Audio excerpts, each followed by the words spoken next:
right, welcome back to the party, everybody. I am your host, Lutch, aka the Indian Jesus, here to resurrect the second coming of common sense. And today, we are going to be looking at just pearly things, asking the question, or actually making the claim, but we're going to be asking the question, is feminism a hate group?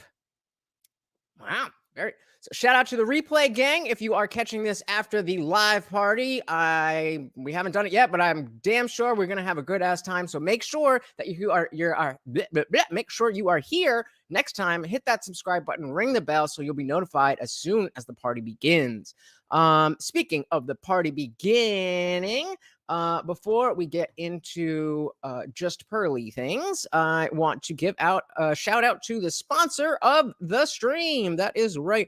The Indian Jesus is now sponsored by My Sick T-shirts. You can go to mysickt-threadless.com, and they got a whole bunch of great designs, whole bunch of different stuff here. Just comply, truth over facts, if Harris Biden, if you're into that. And of course, the one and only Indian Jesus merch. You can get your own merch. So, with that out of the way, welcome back. Welcome back. How is everybody doing? I am excited for this one. In this day and age, we have pretty much been told that, especially when it comes to women's issues, whatever that even means anymore, hey, we got Little Toes in the building. What's up, brother? Welcome to the party. In this day and age, when it comes to women's issues, whatever that means, if you have a penis and you don't identify as a woman, your opinion doesn't count. So I figured, let's go straight to the source and get a woman who's talking about feminism. And better yet, she gives us two. So without long stroking you guys, thank you again for hanging out. Give an amen in the chat so we know who is here. And shout out to Just Pearly Things. This is a two-part series that she is doing. This is the first one, just called Feminism is a Hate Group. Let's do it. As always, you know how StreamYard can be. Please do let me know if either my sound or the video sound is not coming through. Let's do it.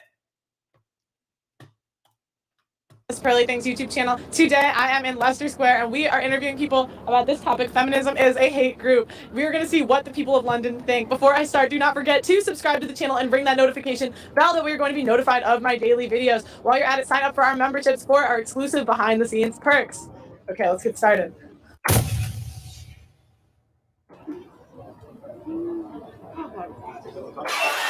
There you go. That should have been that. I was looking for the something like this for the what should we call it, the thumbnail, and I didn't come. I missed this part. This would have been a perfect thumbnail. But what did you guys think of that? Lil Toes chimes in. There's real feminism and fake feminism, aka the man haters. I definitely agree. There's dropping shit all over the place. There is, definitely the different waves of feminism. First wave feminism was the suffragettes, and it was about getting women literally the right to vote.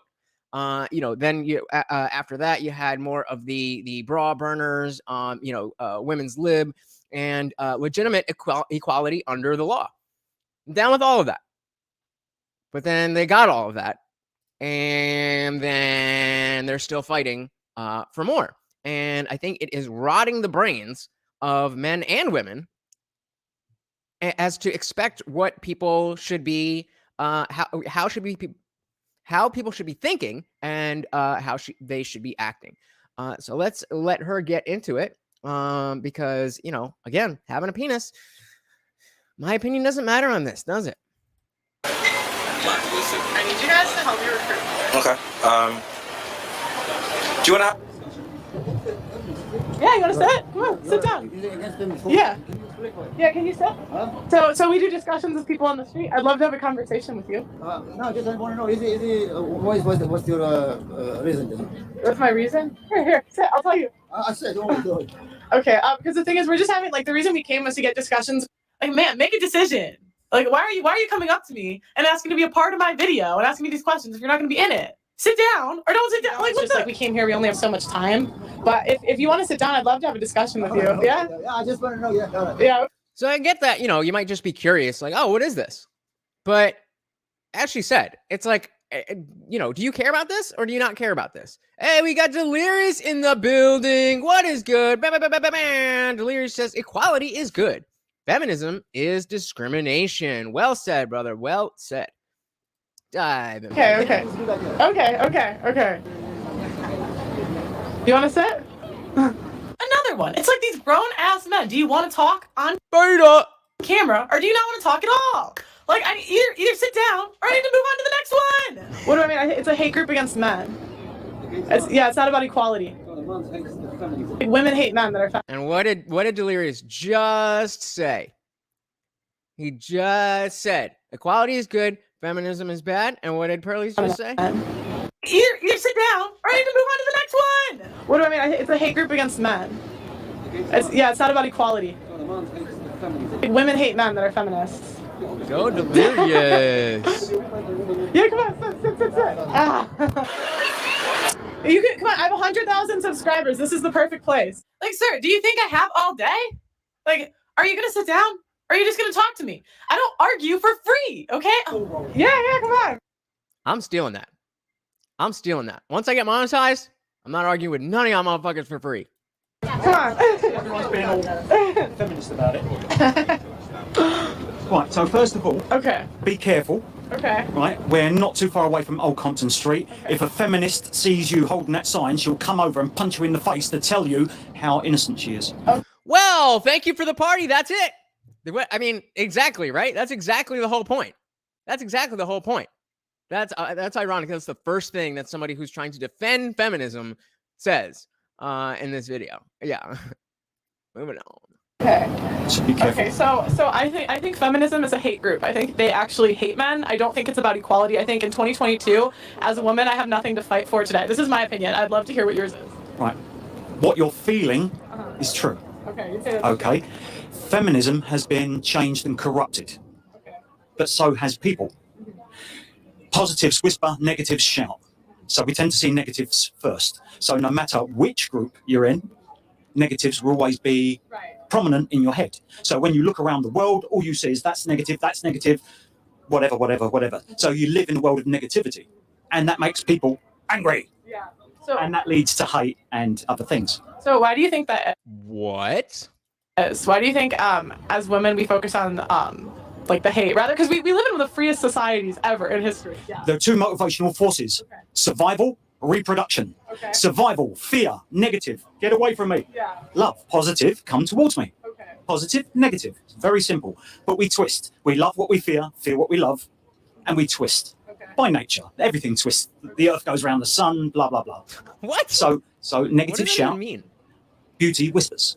They both talk simultaneously, so we always hear the negative, the shout, over the whisper. Right. But the whisper's always there. If you've got faith and hope, then the whisper's always there. Is this how they commonly talk over in the UK? Because I have no idea what this guy is talking about. He's just got all these flowery. Remember, we went through our logical fallacies. This is alphabet soup or word salad, whichever you want to call it.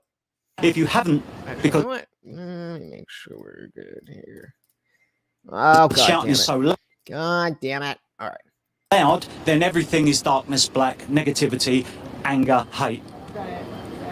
What would you like to see from feminism, like in the future? From everyone.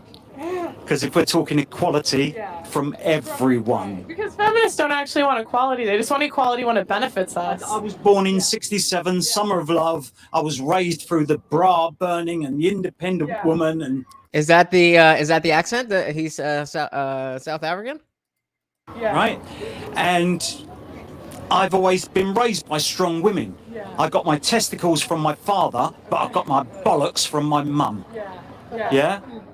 Yeah? Yeah. No, I agree. I think like And again, I think that's fair. Like to you know, especially if you did grow up in a single parent household, there are lots of strong women. That's not at all what's on contention here. The idea is about what feminism as an ideology and feminists as a group are they overall good for society, or are they overall bad for society?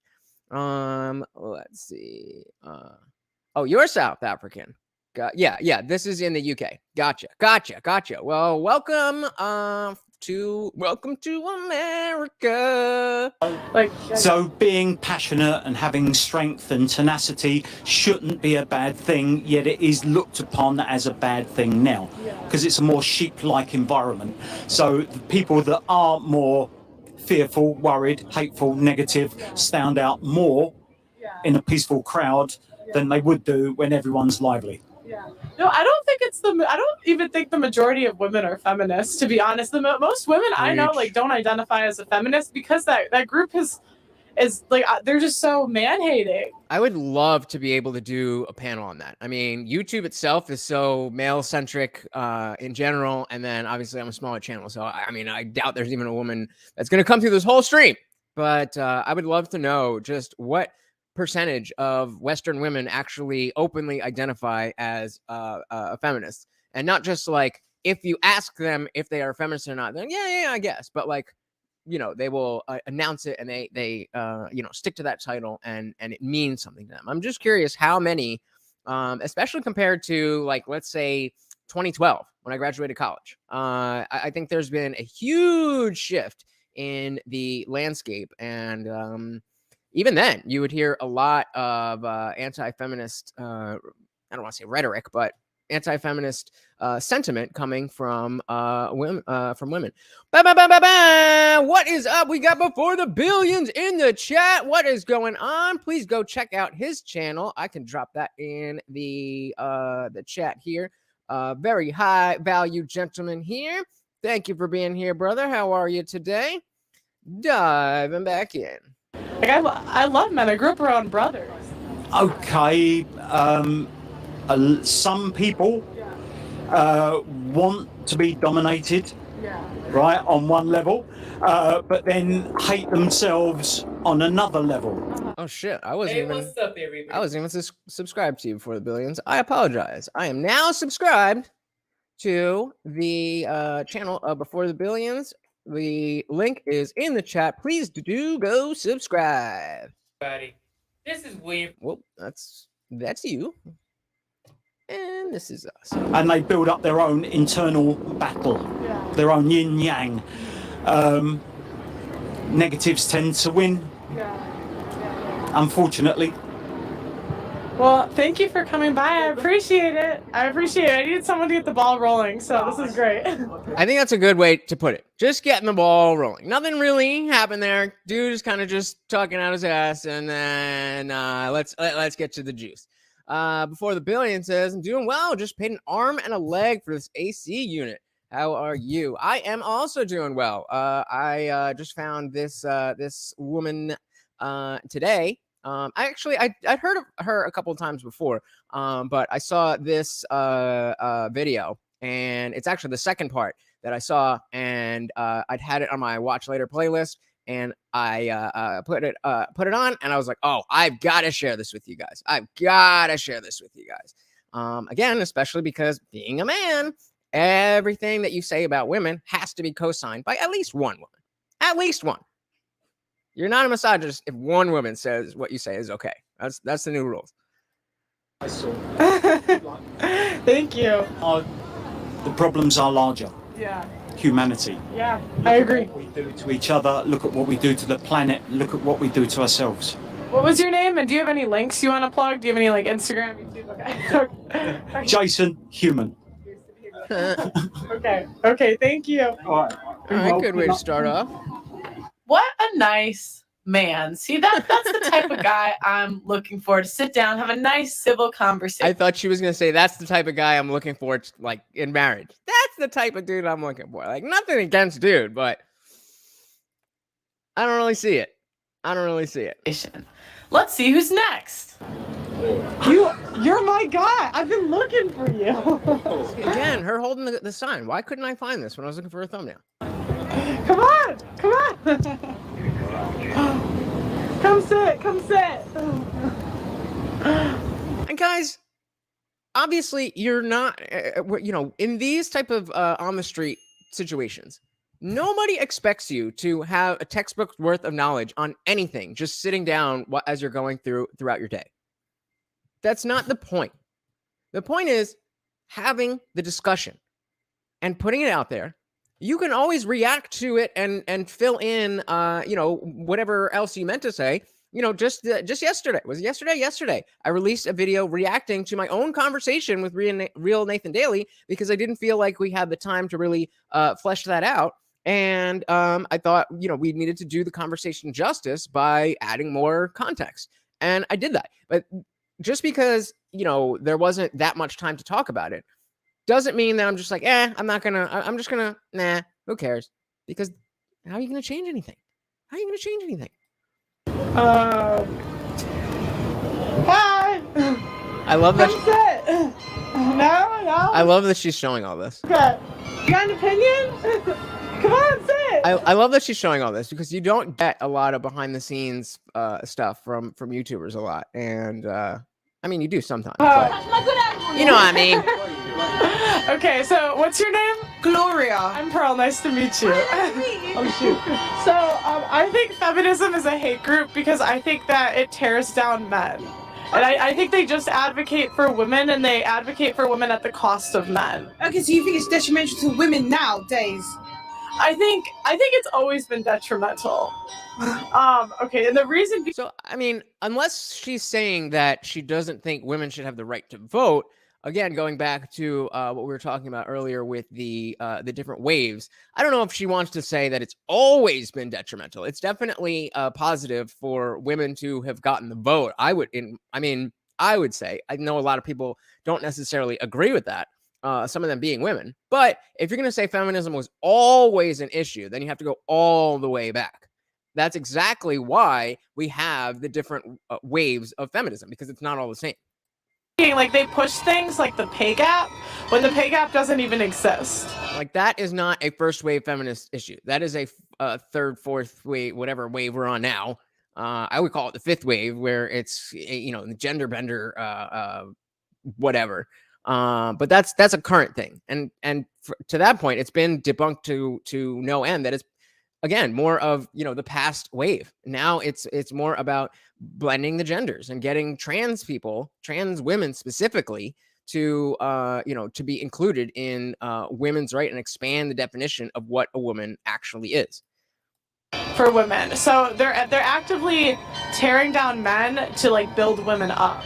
And what do you think about like the household situations? No, which one? Household. So right now in current times, a lot more women are independent. Yeah. And then I've read somewhere that they're saying that feminism is destroying the household because it's making more women be more independent. I think there's something about men becoming redundant. But I just like to gather information. Yeah. Well, I just think it lies to women because it tells us to like chase a bag and chase a career. It sounds so funny coming from the white girl. Chasing a bag. Prioritize family, and then we end up single, childless, and alone. And I think they do that at the cost of men. Like most feminists I know, they disdain men. Mm-hmm. So like, what about this new movement, not hypermigamy, but like the what's it called again? What's the thing that we're leveling up? Leveling up? Yes. What do you mean by leveling up? So women are now, we're being told to go and get men who are more high net worth, high level, so they can be treated, have a soft life. That's what we call hypergamy. Men will date across and down in the sexual marketplace, and women will only date up. Sometimes they will date across, but typically they are looking for somebody higher status than themselves. Yeah. Treated better, not chase the bag, like financially take care of the home. What do you think of that? Because that I've read is that's more against feminism. Because I was reading something that said feminism is detrimental to women as well. So women need to go back to how it was. I think people should be free to choose what they want to. I feel like they should be free to choose what they want to choose. But I think when you tell women to make a lot of money and then only go after men that make more money than you, it leaves you as a side piece. Because what percentage of men make 6 figures, do you think? Not a lot. I think it's less than like Because the average in the UK is 36,000 or 36 something. So how much men are actually make, unless we're in like big cities like London and stuff like that. Yeah. Yes. So feminism is telling you to like chase this career when like, and then you're gonna have a guy waiting for you at the end of it. But men aren't attracted to that. So can I ask you a question? Yeah. So what would you say people are like, you're just being like, you have internalized misogyny? People do say that a lot. That is a good question, because that's a common feminist retort, is that, oh, you've just got internalized patriarchy or misogyny or whatever it is. And it's difficult to argue against such an amorphous, pedantic, I don't know if pedantic is the right word, but just, this concept that isn't really a thing that you can prove and point to and say, well, this and this equals that. And it's just a tactic. That's all it is. It's just a tactic. And I would say that most people that say that like have a victim mindset where they just think the world is against them. And I think as a woman, I'm at an advantage rather than a disadvantage. That is very interesting. Yeah. No, I love talking to you, but I've got to go sorry for my sister. Oh, no, it's okay. Thank you But so much no for sitting problem. down. Do you have any socials you want to tag? Yeah. Instagram? Yeah, follow me. Hot guys. Hot guys, hotties. It's Glory Love 89. Are you a feminist? Do you know what? Yeah, I think, to be honest, I'm a meist. So what's most beneficial for me? And hey, that's fair. That's fair. We should all be looking out for number one, because you can't pour from an empty cup. You've heard that a million times. And if feminists were just talking in this way, saying, no, I'm just out for me, fair enough. But no fucking come and tell me you're looking for equality and this and that, and then every opportunity you get to have special rights over men or whoever, you're going to take it. That's not equality. That is who I am. So I'm not going to say I have not used my own privileges to help me get certain things. Yes, I have. Okay. I've been a damsel in distress many times, but then I'm like, no, go women. So I'm a meist. Okay. Well, thank you so much. You're such a good sport.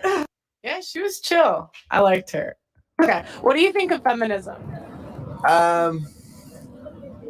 It's really, I don't know. I think it's made to just break man's balls, if you allow me to say. Excuse my language, but I don't believe there is such a thing as feminism, because feminism these days, they're all complaining about men getting more paid and this and that, but they see the only 1% of men that they're actually doing good in life. They're getting good jobs and everything, but still, like, if you see the army / I don't know, like coal miners, stuff like that, like all the hard jobs, they're man-made.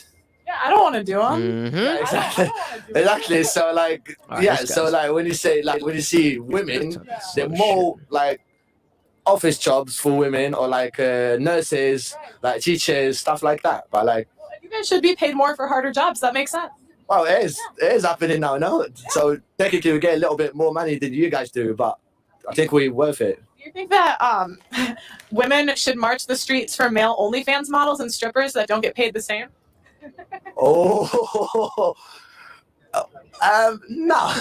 no, they shouldn't. Why don't we do that? We want equality, don't we? Yeah. Why don't we march the street for men? Yeah, but see, when you speak like desire, it's like sexual desire. It's more like everyone knows what men want to see. So, earlier was saying, if you're interested in these things and you have an opportunity to talk to somebody who's trying to learn about what you think and potentially knows more about this thing that you care about, then you do want to, engage that situation, because how often do you see that? Obviously, like on Twitter and stuff like that, that's not the same thing as having a sit down conversation with a real live person face to face. But on the other hand, if you're going to sit down with somebody who's got a sign like that and talk about something, have something to say. Have something to say. Strippers and stuff like that. No one want to see a naked man. Let's be honest. No. But my point is, like, women will talk about the pay gap all day when it comes to like the 1%, the CEOs, but they don't talk about the pay gap between like male and female models, between male and female OnlyFans models, between male and female strippers. I feel like you're outside. Yeah, of course. I have my sign. So yeah, no, it's true. Yeah. Look how flabbergasted he is. that a woman could be acknowledging reality. That's all she's doing, is stating facts. And he's blown away. It's true, yeah. They're only talking about what they feel that we beating them on, what they feel that they're worse at. And they're not really seeing the real facts, which is like they're only comparing what the things that we do good and they're not good at, and they're not comparing the stuff that they're good at and we're not good at. Well, it's almost like we only look for equality when it benefits us, but not when it benefits, like not when it's at the cost of that. Exactly. Thank you. And by They get smarter, I promise. the way, if you check like Or at least more entertaining. even the prison capacities, like there's more men than women. There's no marches in the streets. Exactly. Men get 3 times the amount of sentencing for the same crime. For the same crime. Exactly. Like if let's say just this building went on fire, for some fucked up reason, I'll wait for the women and the kids to go out first, and then I can save my life. Like it's just. But why do you think the feminists are silent about these issues? Oh, they're not silent. They're just, they're one eye see and one eye don't see. They pretend to not see, because obviously that's what they want. That's what they want to talk about. Like, oh yeah, women do this, women do that, and they just want us to feel bad for them. But it's actually, I think life is just good for women. Let's be honest. I think I'm at an advantage as a woman. I think as a young women have an advantage over young men. Yes, I think so as well. So she said she has an advantage as a woman. And she is absolutely correct. Not in every area. But there's so much in our society that is catered specifically to women. And again, maybe that's justified because women didn't always have the rights that they had. Maybe at some point, to some extent, that is and or was justified. But she's absolutely right. She is at an advantage just by being a woman in many areas. Not all, but many. Oh, yeah. I think so as well. Because, like, I don't know, women can call police over anything and they'll get more aids than us. What do you think about the Amber Heard Johnny Depp situation? Do you think that kind of brings into the forefront the discrimination that feminism has had the last couple of years, because it was believe all women, and that was. Type a 1 in the chat if you were here for any of my Amber Heard Johnny Depp stuff. And now we're seeing the repercussions of that. Exactly, that's what I'm trying to say. Because like women, they get this privilege that they just need to say something, and the law is supposed to be on their side, supposed to believe them, just like it happened with Amber and Johnny Depp. Like the guy got molested and everything by his wife, but just because she's a woman, first and second, she's crying and all of that, people just start believing her, which is not. And they gave her an op-ed, they gave her an op-ed with no proof, which is crazy. Yeah, she still got out of like 2 million, but he got out of like 17 million or something. So, but yeah, it's not fair. It's not fair, to be honest. Well, thank you so much. I appreciate you sitting down. Do you have any here? Nice to meet you. Do you have any social medias you want to plug? We have 100,000 subscribers. Yeah. What? Sorry. Instagram, YouTube. I'll follow you, but you don't have to follow me. Okay. I'm not Okay. I didn't know some people plug their social, so thank you so much for sitting down. It's funny because you can see, this is kind of an aside, but you can see how uncomfortable he is talking with her. I want to say it's the camera, but it really does seem like the male to female interaction.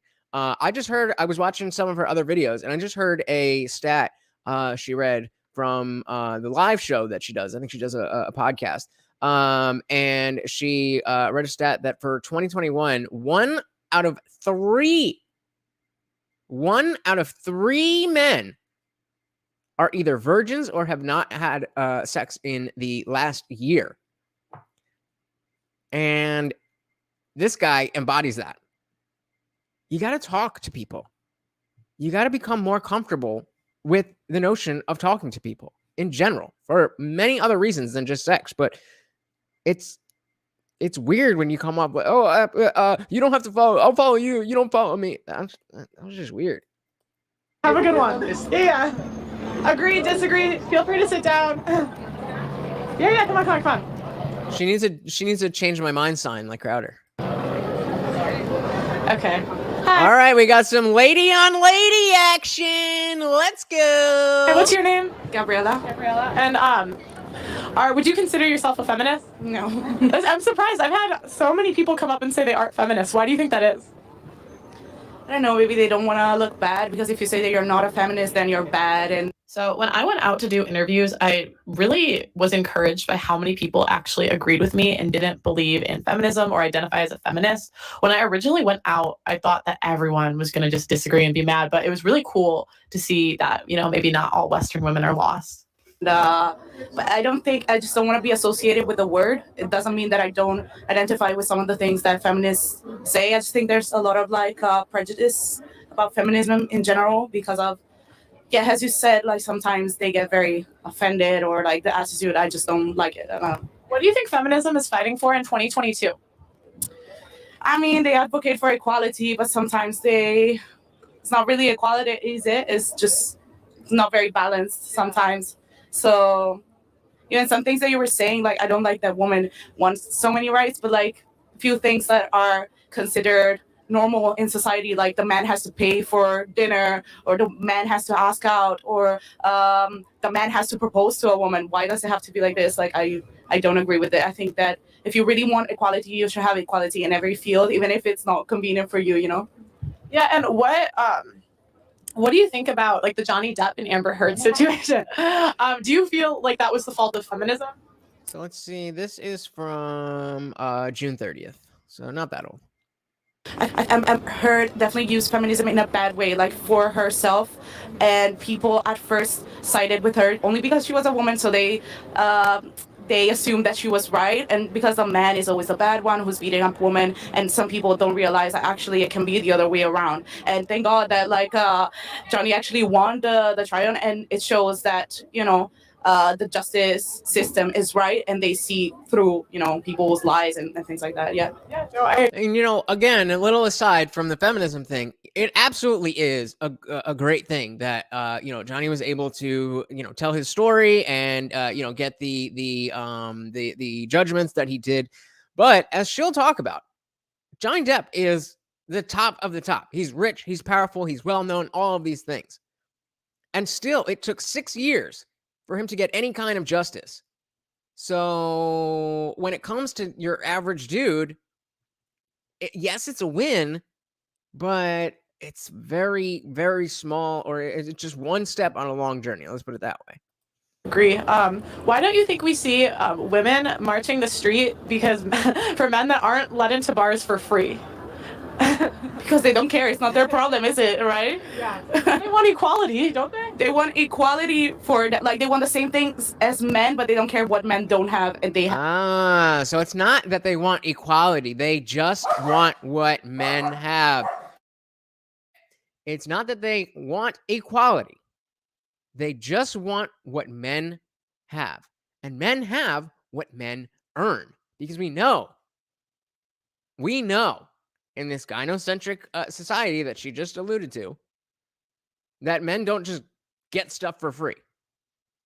There might be a male privilege in the sense that you'll be taken more seriously at work and da-da-da-da-da-da.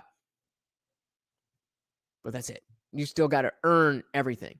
And instead of the women wanting the opportunities to be able to earn the same things, they just want it. Right? Like what you said, women have privilege sometimes because of their looks. They get hired in some places instead of men. Maybe if there's a man in charge, they'll get hired for their looks. And I cannot say that I'm not privileged because of my looks. Obviously, I know. I just try to not use it in my advantage. All right, honey. I mean, you cute, but... I just try to be myself and, use my intelligence or something else as a, tool, let's say. Okay. Where are you from? London? No. Where are you from? Italy. Okay. I find that the more like Eastern, I love me an Italian girl. I guess in Europe they don't really agree with feminism as much. Would you feel like that's true? I mean, I don't know. I guess it's not such a big issue. We're not so radical about it. Obviously we want to be equal, but we are not marching down the streets or making a huge problem about it if a man, I don't know, has more rights than us. We just try to... And just remind me, because I'm not sure. Do you have more rights? Individual rights? Do you have more liberty in the US or in Italy? Just generally.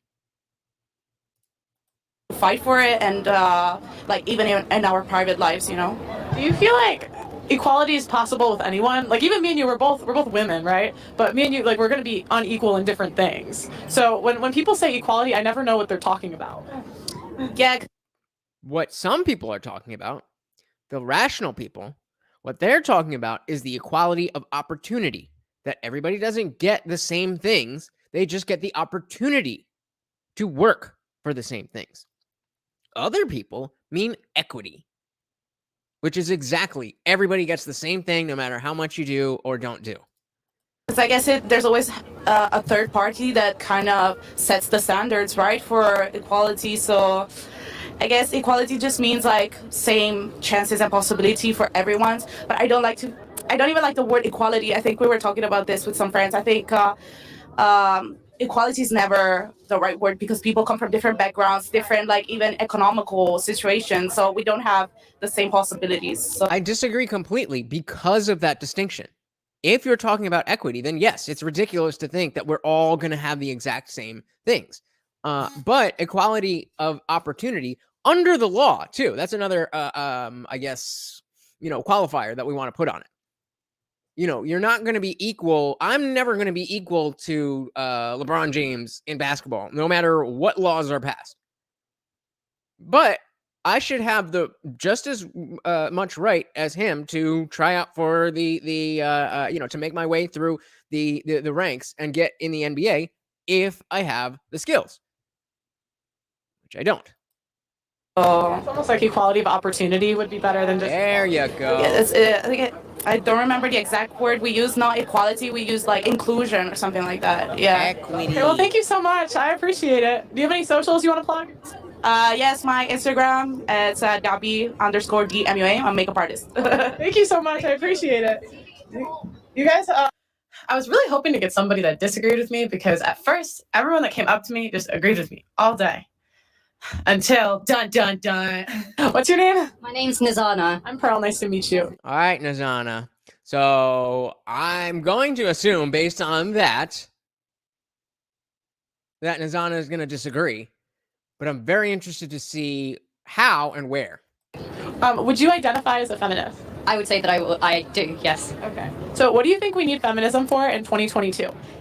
So this girl demanded that she see this video, the edits, before I post it. So this is just me letting you know that no, you decided to sit down and get recorded. You don't get to see what I do with the footage. Well, Same here, by the way. We have panel time at the end. If you come up, you come up. That's it. If you sound stupid, that's your fault. Now, if you want to have a conversation with me privately and we can, talk about, hey, I said something with my job I shouldn't have said. That's something different. But don't come up on my panel, sound stupid, and then cry that I'm putting up a video where you look stupid. in 2022, I think we need feminism for the equality of all genders and all sexes, and that's that, really. So so I noticed the key word there. She didn't say equality for both genders. She said equality for all genders. like what specific policy are we fighting for? I don't know, Equality of all sexes and the fact that No. Yeah, you said that. Pretty sure that's not a policy. men have certain privileges that, of course, women don't. We don't have the privilege of walking in the middle of the night and not being. Is that a law in the UK? Women are not allowed to walk at night? I'm not from the UK, but I've been there. And I was with my mom and my sister, and we were walking around at night, and nobody gave us any issues, and there was women walking around at night. Scared that someone's going to attack us, and we're fighting for equality in those terms, and beyond that as well, in terms of, in the legal world, in terms of education, in terms. So we of course know that men are exponentially more likely to be attacked just randomly on the street than women. We know this, right? This is a known statistic. Of jobs, there's so many things that. So to start, men are more likely to be victims of a violent crime than women. Okay. So if and I don't really know what policy we'd be fighting for, because I think across the board, I say grape on YouTube. I can't say R-A-P-E on YouTube, so I'm gonna say grape. Okay. Like grape is illegal, murder is legal, so all violence is illegal. So I just don't know what policy we're fighting for, because if you just tell bad guys don't rape or don't kill. Like they're not going to stop. But like marches aren't going to fix that. It's just law enforcement. Yeah, I agree. I'm an aspiring barrister, so I know that more than anything, it is the legal side of things that do need to be put in force more, I guess, boldly and solidly in order for us to actually achieve equality. It's not a thing of, oh, what is the one policy that's going to make this work and that's what we're fighting for. There's so many things that feminism is fighting for, and you can't sort of box that into a certain thing and say, oh, what is the one policy you're fighting for? So, Chris, welcome to the party. Glad you're here. Glad to see you. So, Chris says she will only get attacked when she opens her mouth. Which she are you talking about? And yeah, I'm not really sure what you mean by that. If you want to give a little bit more context. But welcome to the party. Agree with that. It's not one policy, because to me we are equal. Yeah. Like to me in 2022, I don't think we need feminism because. By the way, the video itself has different like this is super dark. I don't know why it's so dark. And then like the next one it goes back and looks fine. But that's the video. That's not me. I don't think there's anything left to fight for. Well, I would disagree with that, and I think I don't know where the conversation. Okay, so then what is it? She asked you about policies. And she asked you about privileges, or you brought up policies. Or she brought up policies, and you brought up privileges, and you have listed nothing. Would go from that other than to say that there are so many things, such as. So I'd like you to like list them. So if women are at a disadvantage, but men, like, because the first example you gave, men are more likely to be victims of a violent crime, so we're not disadvantaged in that regard. Like men also are afraid to walk alone at night in a dangerous area. Not to mention short men. I'm fucking 5'4". Look at shit. You think I can fucking defend myself? It's Jersey. I can't get a gun. I take your point, but I think there's a certain privilege of even us living in the Western world that you won't see beyond just this island country. There's so much. Which is? Much more that we haven't seen in South Asian countries, where my parents are originally from African countries, from South American countries, and a lot of it is to do with education. There is a clear disparity between the education of males to females, and you don't see that because we live here. Women dominate colleges. Yeah. I was just about to say, I'm pretty sure it's at least 60-40 in Western colleges. At least. Probably closer to if not 65, 70-30 at this point of women in college versus men in college. Yeah, so yeah, but we're at an advantage there. But do they dominate colleges in Bangladesh? Do they dominate colleges in India? Well, but in any population group, it's never going to be equal. Like if you take a group of and before she even gets into this, if you want to talk about feminism outside of the Western world, if you want to talk about feminism in Saudi Arabia, in India, in China, that's a conversation we can have. That is for sure where feminism belongs. In the places that have not caught up to the Western world in that aspect of egalitarianism, equality of opportunity, whatever you want to call it. But that's not what we're talking about. We're talking about feminism in the West. Anyone, it's never going to be 50-50 down the middle because people have different things that interest them. Yeah. So to me, it's like there's nothing in their way stopping them from going to school. And for me, I'm specifically, I should have prefaced with this, but I'm talking about like England, US, because I'm American. And here there's nothing stopping us from getting an education. So to me, like what's holding us back? I mean, I think about feminism as it also being intersectional in the sense that I'm talking about race, I'm talking about class as well, socioeconomic divide in this country. It's so clear. Okay. So I just want to, for this conversation, stick to gender, because that's like what we're talking about, because that's a whole nother, yeah. No. But because who remembers the logical fallacy? Who remembers the logical fallacy of giving, changing the topic when you don't have an answer? To me, like I just don't see anything holding us back. There's nothing I can't do. And like there are companies that have done like Google did a study on its employees because they thought they were paying women less, but when they took into account the number of hours worked and the specific jobs that they had, women were making 8% more. And I could quote you study after study after study that shows there's no pay gap when you take into the account hours worked and interests. Well, I don't like the fact that you're taking one study out of, and I would love to see it bullet pointed and written down. Here we go with the deflection. Well, where did you get your stats from? Do you have any stats? Well, then why is it relevant? If I told you and showed you, would you believe it? Or are you just going to, why are you asking that question? That is a desperate attempt to deflect the point that she just from the point that she just made. Instead of talking about the point that she just made, now we can get into a discussion about sourcing and fake news and all that. In my own eyes, but I don't like just seeing, oh, from one company and one this and one that, because we have to look at it in the entirety. And looking at, and again, if you're asking this question about where are you getting these numbers of widely accepted things that have been studied many times, all it shows is that you haven't taken the time to even look at this at all. Because even if you disagree with the conclusion, you should be aware with the notion that people believe these things. And in the entirety, and even, for example, for me, I'm an aspiring barrister. We're all self-employed. What is that? What is that? A barrister is an advocate in court. They're a lawyer. And for example, they're self-employed, but in their chambers where they work, they don't have such thing as maternity pay. How are they meant to fund themselves, their families, their children, when they don't have those policies in places? And that's where we disagree, because you're saying, oh, everything's good, happy, and jolly, but that's not the case. Is there paternity pay? Did she say everything was good, happy, and jolly? Or are we talking about equality under the law? I didn't realize we were talking about utopian societies. Which logical fallacy is that? Straw man. And the one from before was moving the goalpost. So it's equal then. I would disagree, just because, I mean, a woman has to literally shoot someone out of their vagina. you know, oh gosh, it's raining. And that is just one example, but what we're trying to say is that we look at a whole range of things, and we can see quite clearly that it's not equal. Well, because like what I'd like to hear from feminists is like, what is the specific problem, and what do you specifically propose lawmakers do about it? I feel like it's so hard to, you put me on the spot, but it's so hard to just kind of get it up in my head, because there are so many things wrong. I mean, abortion and healthcare in America, that's insane. I don't even want to delve into that, because it's just insane. I bet you don't. Because I'm sure that you think something that's wrong about the whole situation. I guarantee it. I would say, compared to here, we are blessed with the NHS, but they can get abortions in America.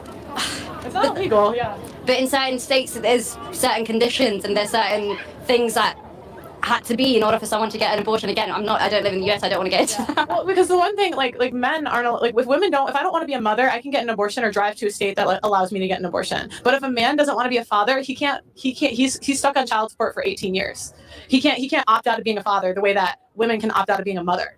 I have a question for you. Are you pro-choice or pro-life? Again, another thing that you never want to do when having a conversation about something important is just gloss over. She just said a very poignant thing, and before the mic even got to I forgot her name already. But by the time the mic got to her face, she was already. Well, let me ask you something.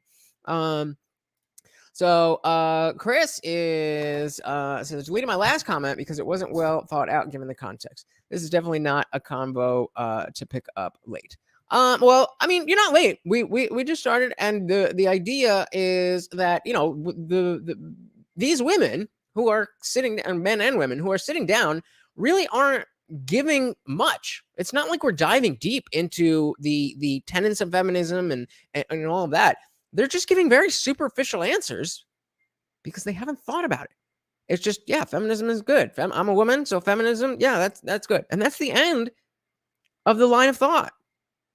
That's exactly, I mean, to me, it looks like that's exactly what Just Pearly Things is trying to do with this video series. Is show that I get it. Speaking as Pearly, I get it. I'm a woman, and we're not always treated fairly, and this, that, and the other. But feminism isn't the answer. And I think she's doing a good job of just nobody being able to get past the basic tenets of feminism. Am I pro-choice or pro-life? Oh, I'm pro-life. So yeah, let's run that back, because I want you to see how she just glosses right over it. Well, because the one thing, like men aren't, like with women if I don't want to be a mother, I can get an abortion or drive to a state that allows me to get an abortion. But if a man doesn't want to be a father, he's stuck on child support for 18 years. That's a very big point. 18 years of child support. And what does she say? He can't opt out of being a father the way that women can opt out of being a mother. But again, she's already ready to ask her question. No response to what she just said. I personally would be like, well, hold on. Before you ask a question, do you realize that I just said something to your face? Can you acknowledge that I'm part of this conversation too?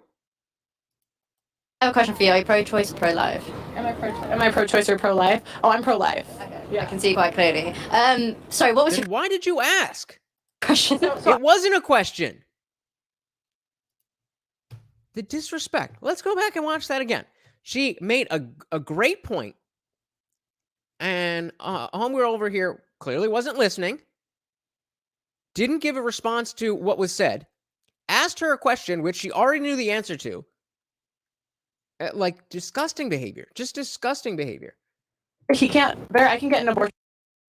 Yes, I don't want to get into that. Well, because the one thing, like men aren't, like with women don't, if I don't want to be a mother, I can get an abortion or drive to a state that allows me to get an abortion. But if a man doesn't want to be a father, he's stuck on child support for 18 years. He can't opt out of being a father the way that women can opt out of being a mother. I have a question for you. Are you pro-choice or pro-life? Am I pro-choice or pro-life? Oh, I'm pro-life. And the answer? The response? I can see quite clearly. Yeah, I can see quite clearly. Why? How is that moving the conversation forward? Sorry, what was your question? So I'm saying, like, I would say that in terms of reproduction, men are at the disadvantage because if I get pregnant, right? Let's see, there's a guy I get pregnant and he doesn't want me to keep the baby. He has no say. And on top of that, so he's stuck on child support for 18 years, where me, I can cash a check. There are women that are oh my God. If you watch, I'm going to back it up again. If you watch her mouth, every time Pearl says something, she's ready to, watch again. disadvantage because if I get pregnant, right? Let's see, there's a guy I get pregnant and he doesn't want me to keep the baby. He has no say. And on top of that, so he's stuck on child support for 18 years, where me, I can cash a check. There are women that are seeking out top individuals like NBA players, like trying to get pregnant by them because the justice system is so in favor of women. Like I just have to get pregnant by a dude and I'm entitled to his money for 18 years. You know what? The way you're twisting things is actually reminding. Twisting things. What was twisted about what she just said? The mental gymnastics. Me of how the media twists everything in the sense that you take the 1% of the cases that are happening, and I want to say I would disagree with the whole NBA. So 1% of women are out here doing paternity fraud. The 1%? You sure about that? You didn't seem to have any other numbers. Sounds like you're just pulling out your ass. But a woman's body is her body. She can choose to do whatever the fuck she wants with that. It's not necessarily a guy's choice to say, hey, abort the baby because I don't want it. No, that's your that's not your business. It's a woman's body. It's my body. I'm going to birth this. But it's his baby. You're the one that had sex with the woman. That's your fault. You didn't fault for having sex with him. No, you can't say that just because. You can't say that. They both had consensual sex, but it's his fault. Blown away. No, we're talking. Said it the other way around. Okay, fair enough. I would take your point, but I'm saying you can't say the whole point of just because the man doesn't want the baby, it's not his body to choose whatever the hell he wants with it. Then question: would you agree that it's his money, his choice? So he should, if he says I don't want to be a father, and the woman says I want to be a mother, he can financially. I guarantee you, she says no. Do a financial abortion where he's not on the hook for child support. Would you agree with that? Be in the name of equality. Oh, I would if that is an agreement between both parties, and of course.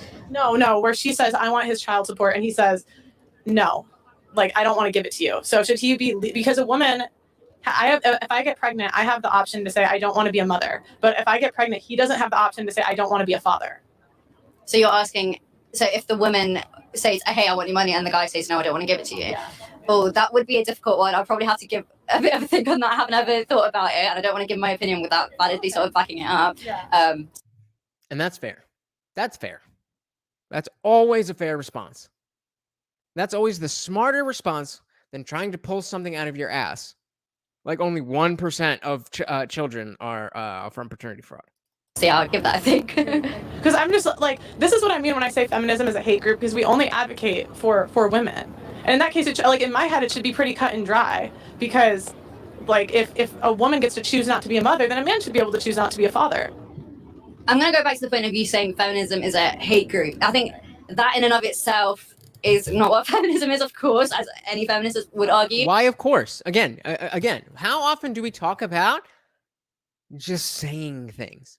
Well, that's of course not true. Okay. But you've been sitting here for like, what, 15 minutes? And you have yet to give any reason as to why that is true.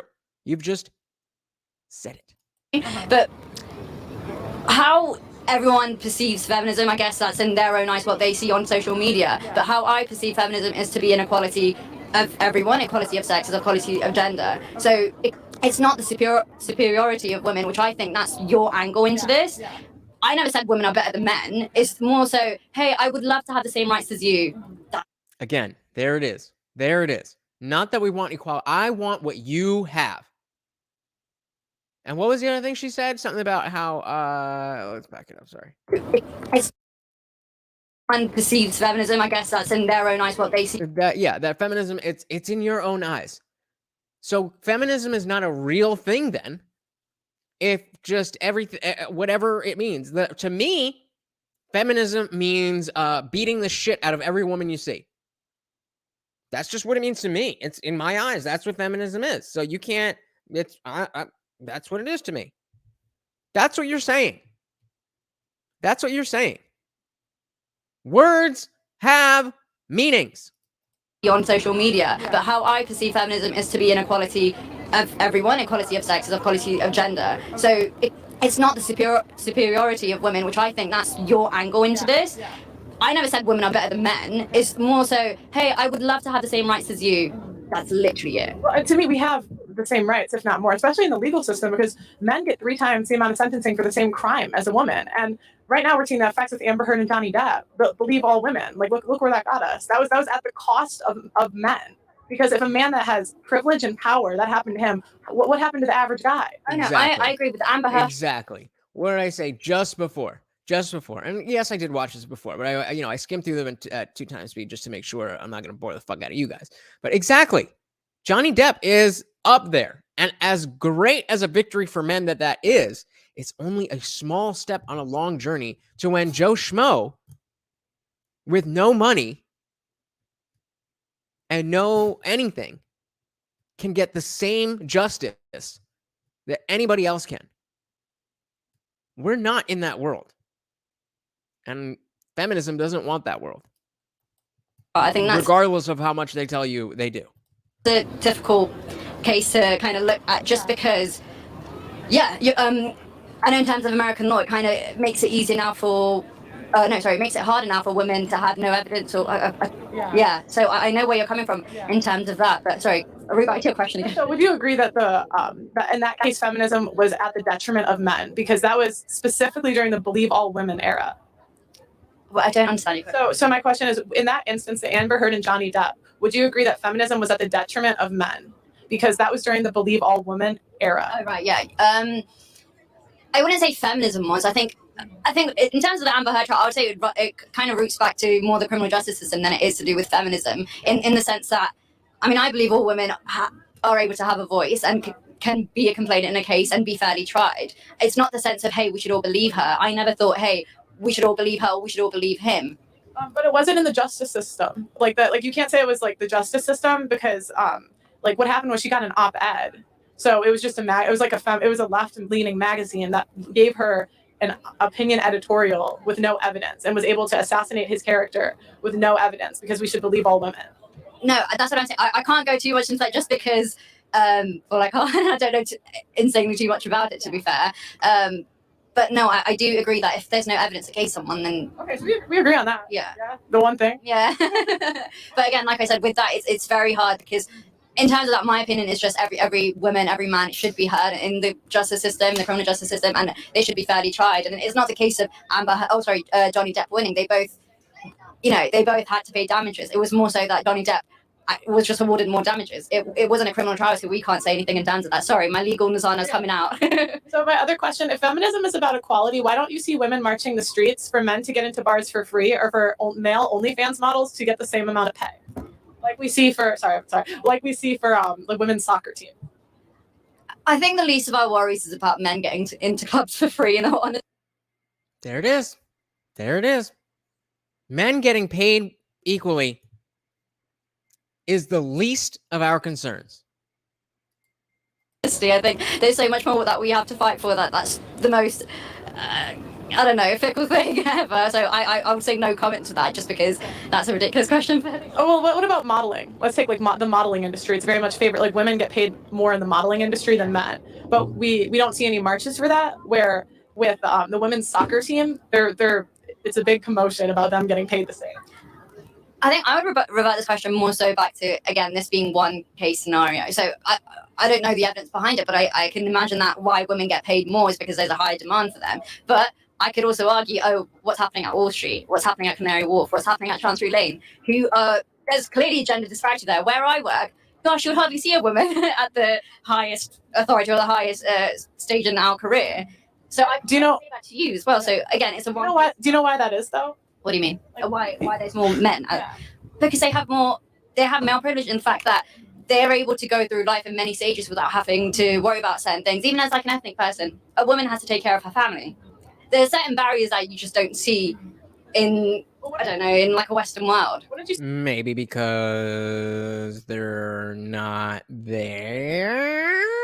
Say it's women choosing what they want to choose. So if more women choose to be mothers and more men choose to go after 1% jobs, like why is that a bad thing? Like why do we need to fight for equality if women are choosing what they want to choose? I'm not saying that's a bad thing. Women can choose whatever they want to do.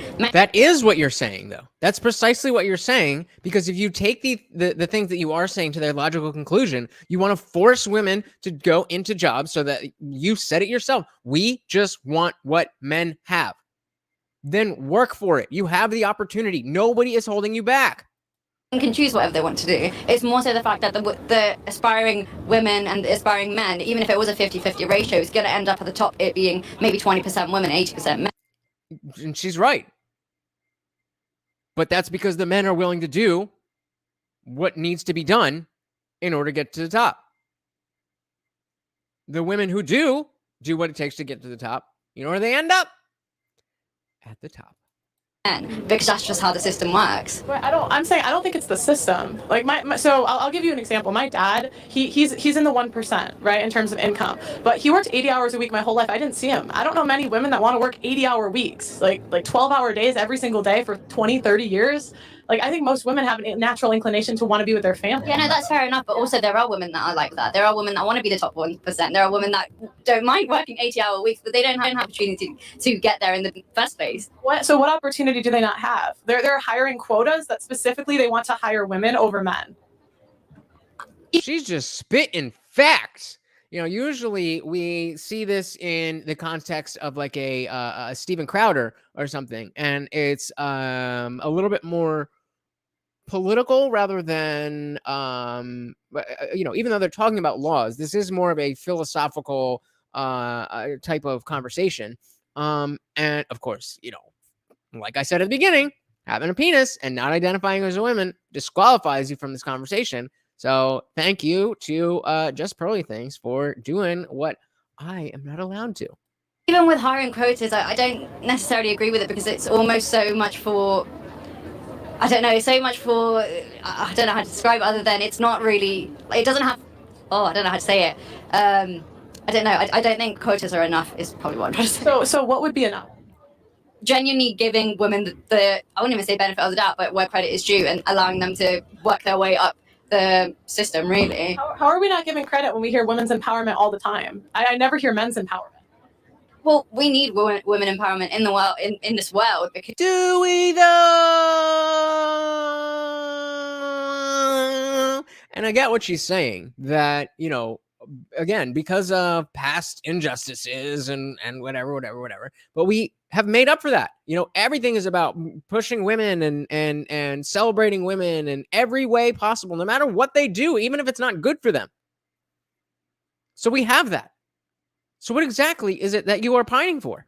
I don't want to keep arguing about the same point, but obviously we're not agreeing on this, then other than the fact that women are disadvantaged in this world, and that's what we're fighting. How? You have yet to say how. For it's the equality, it's not the superiority. Well, I just don't, because I just feel like you keep saying we're disadvantaged, but you don't give me specific examples of how we're disadvantaged. Okay, well. Again, what do we say? Just saying things. She keeps saying it, but just saying something doesn't make it true.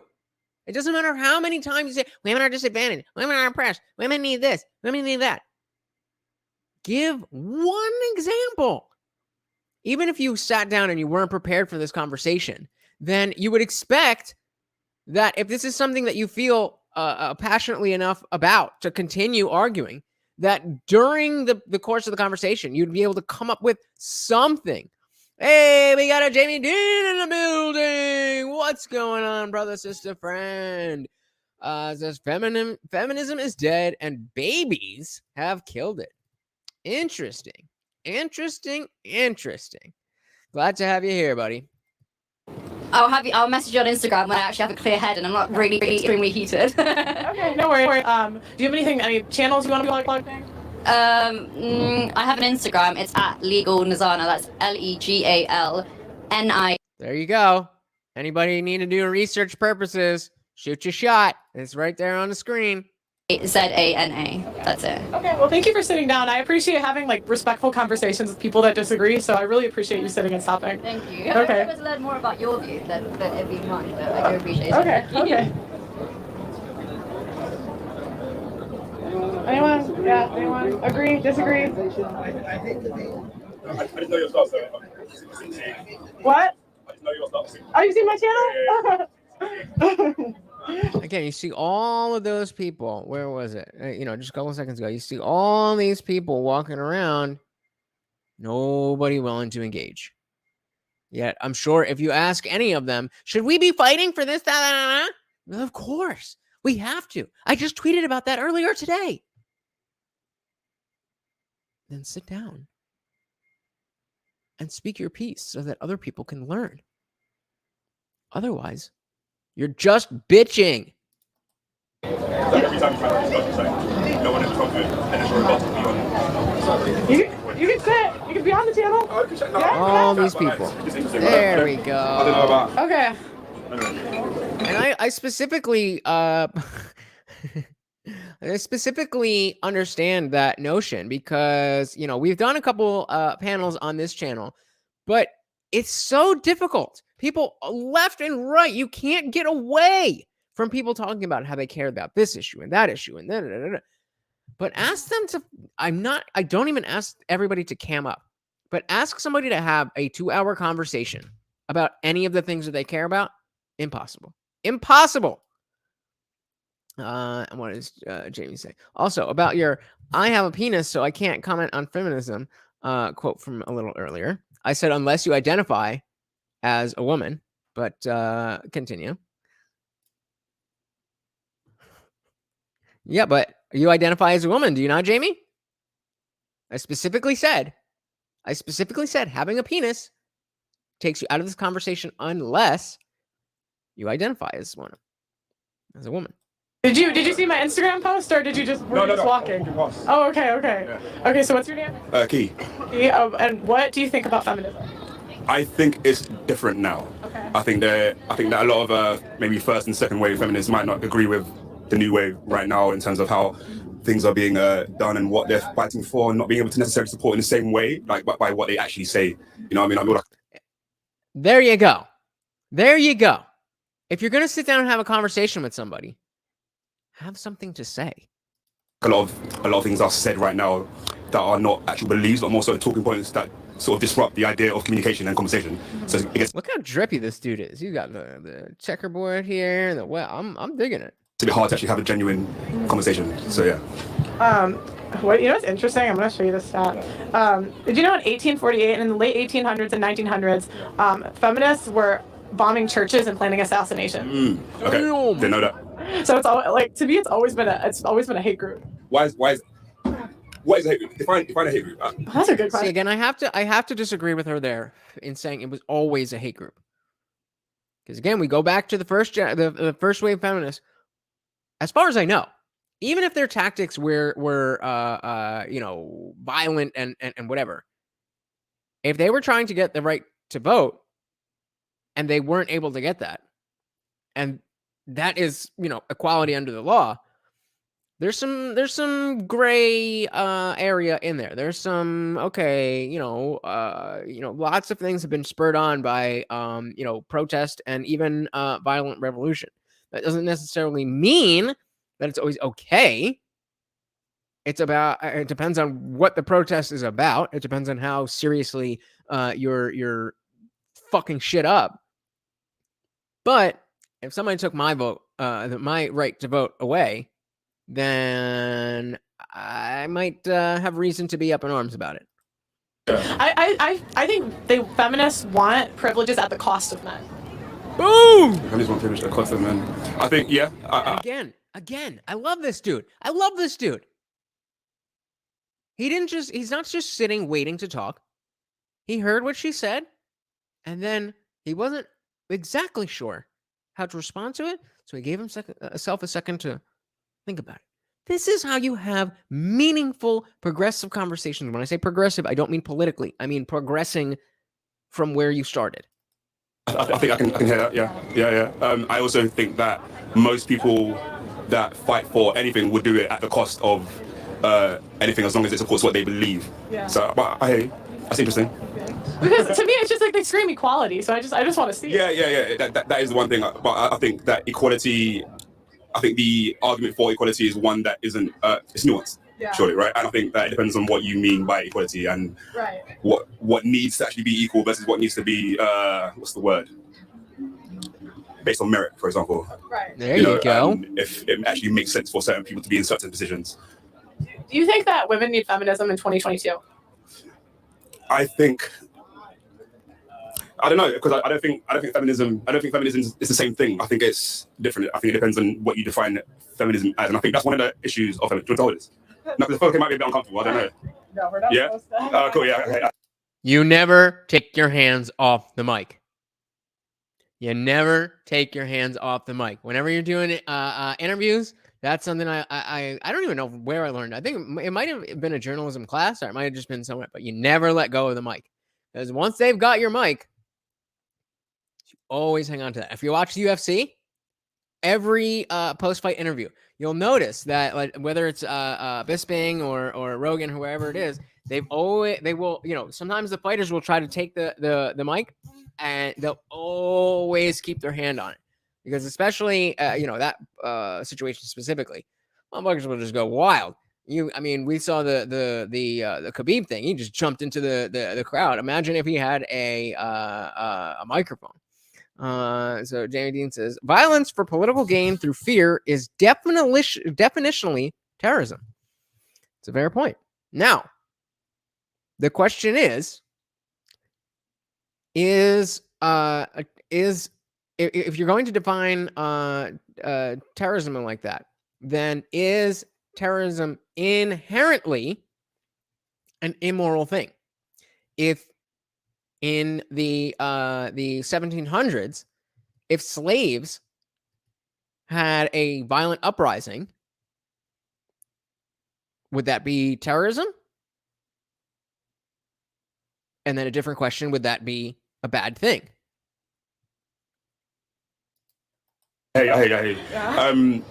I think feminism means different things to different people nowadays, and depending on who you're talking to, you get different answers. So I don't know if we need the very particular view that feminism has right now. That is essentially equality until equality means men having something. Yeah. It's this weird sort of like, we want equality, but not if men get something instead of women. And I think it's a bit weird to say that. You can't scream equality and not actually be about equality. Do you think men, since women have the option not to be mothers, like they can get so if you get a girl pregnant, right, she has the option to get an abortion. Yeah. Do you think that men should get the option to have a financial abortion? Yeah. Yeah. I do. I truly do that. But I wouldn't frame it in that way. But I think that if you actually have a choice in the matter, I think that's quite important. I think that men don't really get the opportunity to have a choice in the matter. And that needs to change. And that's a tough one for me. I don't really know where it's tough, because I haven't seen how that plays out. Because my initial thought, my gut instinct is that, if women have the right to abort, then men should be able to have the right to financially abort. But I don't really like the idea of children being brought into the world, and if the father's not paying for them, you know who is? Me and you. Daddy government. And where does daddy government get money? From me and you. So, I mean, at the end of the day, you did choose to stick your dick in her. And even if she, is the worst type of person, whatever that means to you, you should still be on the hook.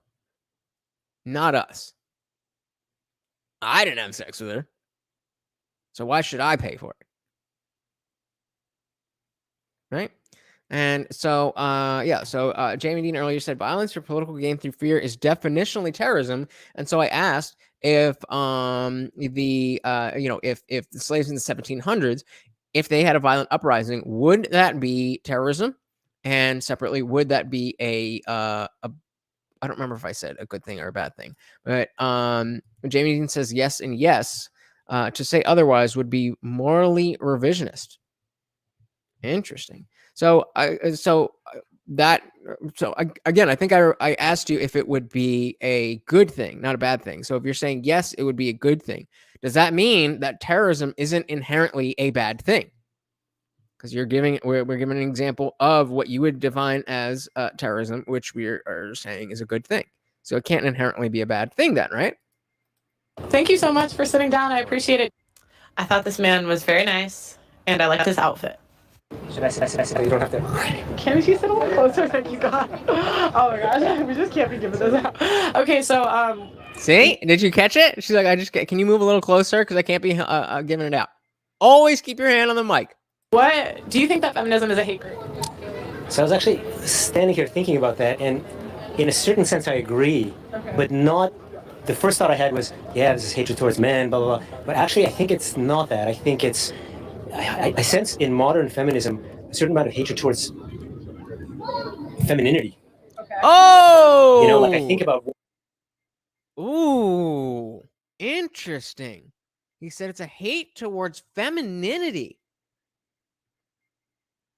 I completely agree with that. Because it's not just themselves that it's not like women want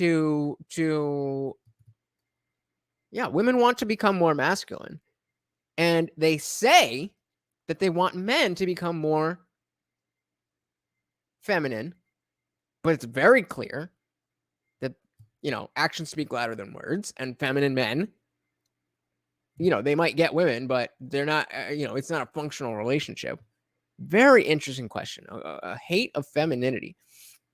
So Jimmy Dean says, clarification, terrorism for any reason is morally wrong.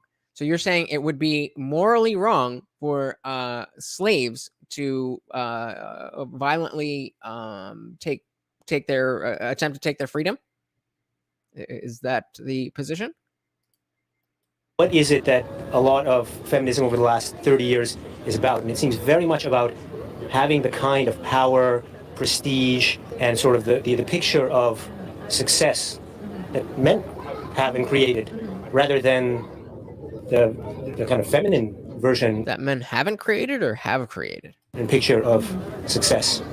Why do you think that is?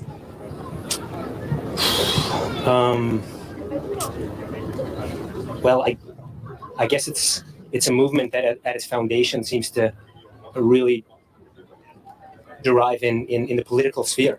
And so obviously if you're a party in the political sphere, you're going to be going after political power, not there you go. Oh, the public life, that's not important, it's the private life that's important. That wouldn't be a very successful political position. Right. It certainly wouldn't get you a lot of power and votes. Right. So if that was a movement of some part of feminism, and I'm sure there is a part of feminism like that. I know in the Nordics, there's a lot more actually women choosing to stay at home. I promise part 2 is more interesting. And with kind of quite a lot of free choice. But I would guess that part of the movement would probably not be the most ambitious and driving and grabbing votes and pushing other people kind of to the side and winning, because it's not a very sharp elbowed kind of position. It's more about your relationships at home with your family, with your extended family, with your community. That's what matters. Don't worry about what's going on in Berlin, in London, in Washington. That's kind of not what matters in life. Why do you think it's okay for women to say men are trash, but it's not okay for men to say women are whores? Well, I think you see that in many of the dichotomies, from like probably going back to like communist stuff where there was like, oh, the people who build the businesses, they're rubbish. The people who work in the businesses, they're great. And, now there's a whole black-white divide. So, I mean, it just happens everywhere where you have very militant groups. And why is it okay? I don't know how that came about. I think it's a real shame. I think it's preposterous. And I think when we look back on it in a certain time, hopefully people will go, how is that not sexist, racist, classist, etc.? Right. Yeah. Do you think that men should be able to have since women have the right to choose, in the UK, abortion's legal up to 6 months. Do you think that men should have a say to have a financial abortion where they don't have to pay child support? Because women have the choice not to be a mother. Can he have the choice not to be a father? In the name of equality. No, I don't think so. Okay.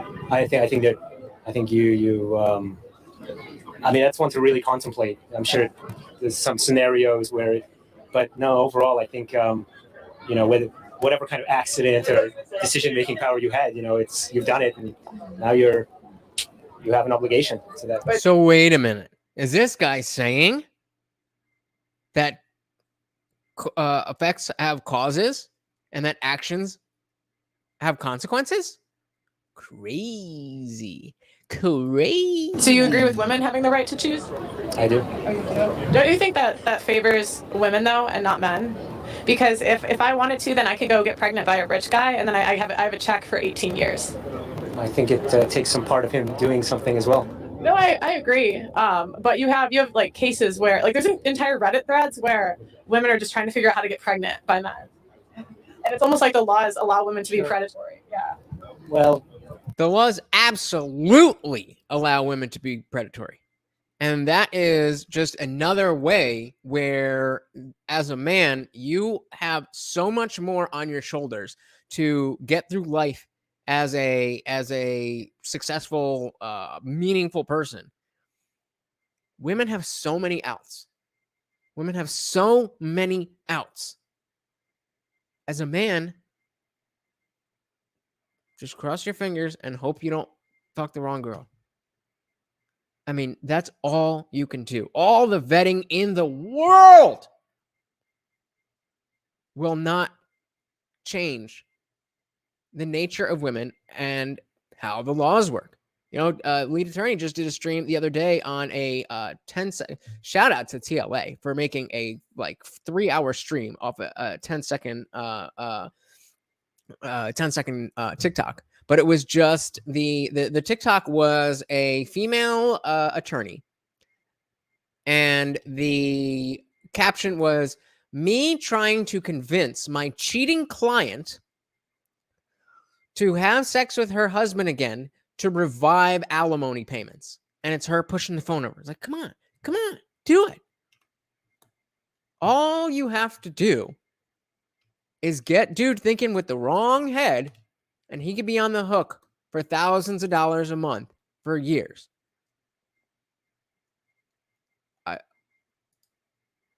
I don't know what I'm lost. Pregatory? Did I say that? I don't know what you're talking about, bro. I don't think we should infantilize men or anybody. We're adults and we take decisions. We get into bed with somebody and that's... I agree. So when it comes to holding men responsible, it's infantilizing not to. But when it comes to holding women responsible, how could you force a woman to do this? I didn't force a woman to do shit. She made decisions. And because of the state of those decisions, the consequences of those decisions, she's put herself in a position that I personally think she should have to deal with. I personally think that. I don't think that the government has the right to tell her she has to. But she should. I just don't think a woman should be entitled to a man's money. I think I can work. We can agree there, Pearly. Why are you entitled to his money for 18 years? Shouldn't it be 50-50 custody? Which that should be from the off the bat and no money involved. Well, I'm not. It is still gendered, but it's not entirely gendered. I know cases where the woman's the, very wealthy chef and she's paying money to, some. I mean, I would agree. I agree both ways. Like, I don't think child support should be a thing. I was just curious what your opinion was, though. I think there should be an obligation, and as a man who's part of this, or a woman, you're in on something that is going to last for 18, 20 years, and I did miss that, Jamie. That's fucking funny. I missed that one. Good catch. You don't need to spend money. You think people should be more careful with who they sleep with? I'm no person to comment on that, but low key. Well, I fuck mad bitches, so I can't really be saying nothing about that. Okay. Where is the justice for the people that said? What do you think of the phrase "believe all women"?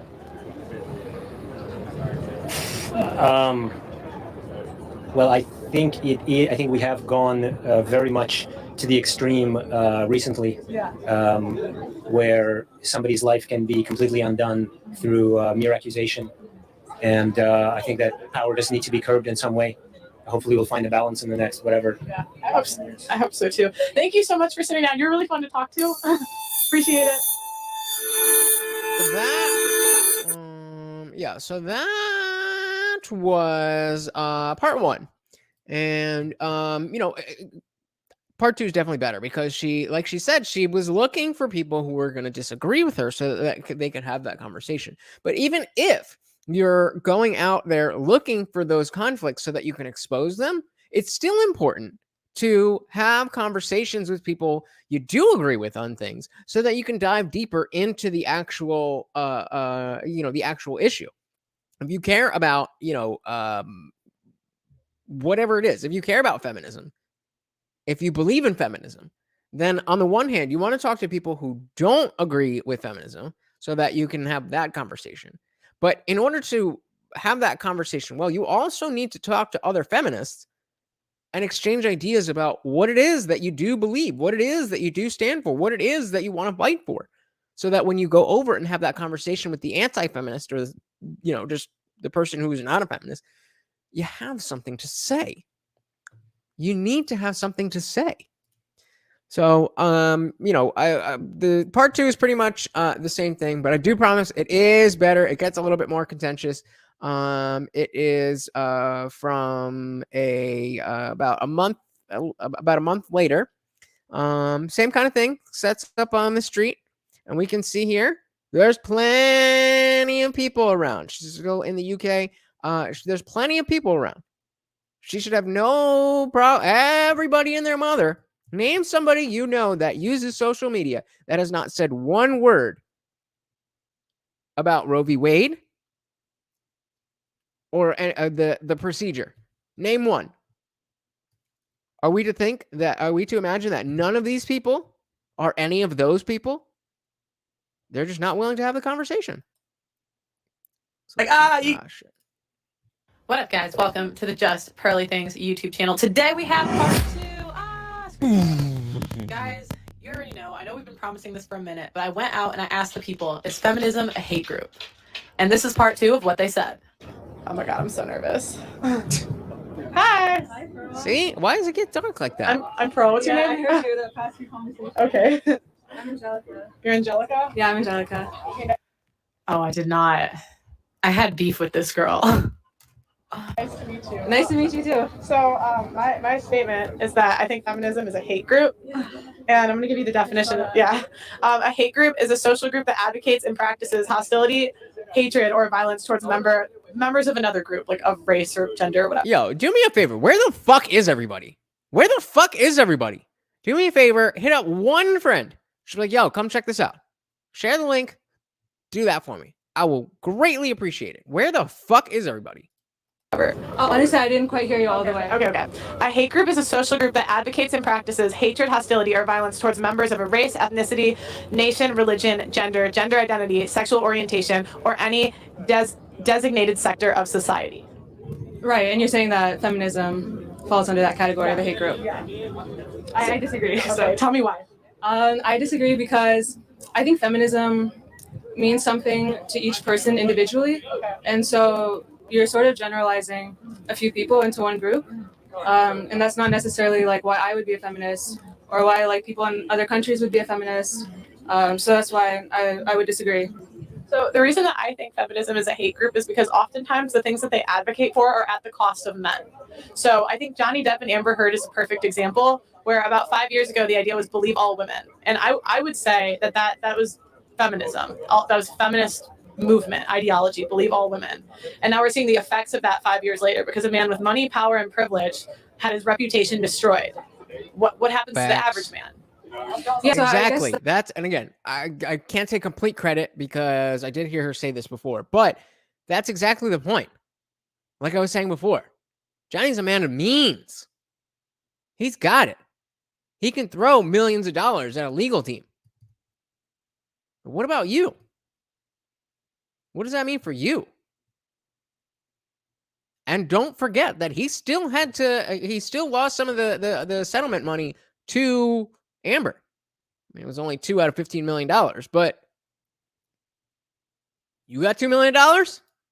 That's sort of something that I was thinking about too with this whole believe all women, because I don't think that it's not necessarily something that I even believe. Like during that time, believe all women, I think if you're a true feminist, you would take a look at each story individually and see what you have to think from that.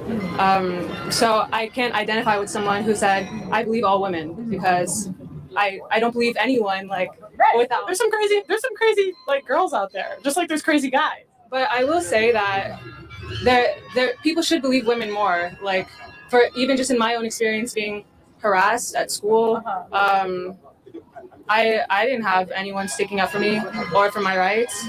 In fact, actually, I was sexually harassed in a STEM class, a science class. I was one out of 2 girls in that class, and because I was harassed, I had to move my class, so I didn't have a chance to take a science class. And that's not right. That's not a good thing. But who is out here advocating that if a woman gets harassed or whatever, saying that she should be the blame? Is that our culture? Is that what we as a society generally think is correct and moral? Or is that a shitty thing that happened? Seems like everybody has shitty stuff that happens to them in life. And I'm not making an excuse for it. I'm not saying it's okay, but that doesn't mean that the whole world is against women because of that. That reason. And so to me, it's like, well, why didn't anyone believe me? But also for me, the bell's ring. So I don't know your specific situation, but to me that's at the expense of men. Because if you're saying we should believe women more than men, a lot of the accusations are against men. So in a very real way, because like no one believed me, so it was at my expense. So what do you have to say about that? About that being at your expense. I don't know the situation. I don't know what happened so she's trying to say that because this one situation was bad, everything is bad. That's a false generalization. No, I don't know you, so I can't just believe a story that I don't know. Yeah, and I guess that's. But she's a woman. We gotta believe all women. I'm just a person looking at you, telling like an experience that happened to me in my life. I was in 8th grade, and I was in between 2 desks, and a guy like got himself stuck in between the desks and was humping me. And because of that, I didn't feel safe in the class. And again, that's not cool for that to have happened to you. But in the context of this conversation, it means nothing. It means nothing. You are one person, he was one man. What does that have to do with feminism as a group, as an ideology? And I told the administration, and I had to change the class and it was something everybody saw. Well, they should have taken you into account in that situation. He should have got in trouble. I agree with you. But it's at my expense. It's at your expense. It's at my expense. Right. But what I'm saying is like I don't think feminists. But I don't think women should be able to just be believed without evidence. So again, the idea is that because I was treated wrong, we should treat all men wrong because I'm not a man. That's her argument. Does that make sense? Does that seem fair? Might be equal, I guess. If we take one random dude and just throw him under the bus, I guess that's equal. Make him switch classes. You can't take a science class. But what is your ultimate point here? And that's why I say that, no, whoever said earlier, I think it was Jamie saying that you showed up late, or I think it was Chris. You didn't miss anything. None of these women are able to articulate anything about what they really think, because they don't think. Not about this, at least. So to me, like, I shouldn't believe women more than men, because one, that's not equality, and two, it's at the expense of men. Because you're talking about this case, right, where you were at the expense. But I've seen cases where men go to jail for crimes that they didn't do because. So what she should have said again is that's wrong. That it was at your expense, correct? And she would say, yes, that's wrong. That it was at my expense. And she should say, so by that logic, since you didn't do anything wrong, yet it was at your expense, it would be wrong to do the same thing to other people, regardless of their gender, that if they didn't do anything to operate at their expense. That's basic. That's basic logic. Women accuse them of grape. I say grape. I can't say the R word on YouTube. So no, you understand? Like, why is that? It's the algorithm. Oh, okay. You can't like look it up. So again, if you pay attention to the little things, no, you can't say that. Why is that? Does it matter? She just said she can't say the word, and she's calling it that, but she means that. Why does it matter? This is just buying time to think of more bullshit. Like there's men that lose their entire careers off of a woman's accusation, just like we've seen in Johnny Depp and Amber. Did y'all see that? Did y'all see that reaction? Holy shit! Holy shit! Am I the only one that saw that? I'm gonna full screen this. I'm gonna get rid of this. Full screen this. I want you to watch right in this area. Why is that? It's the algorithm. Oh, okay. You can't like look it up. So like there's men that lose their entire career. So this is where her shoulders are now? Careers off of a woman's accusation. Just like we've seen. Oh, it was too quick. But you saw it.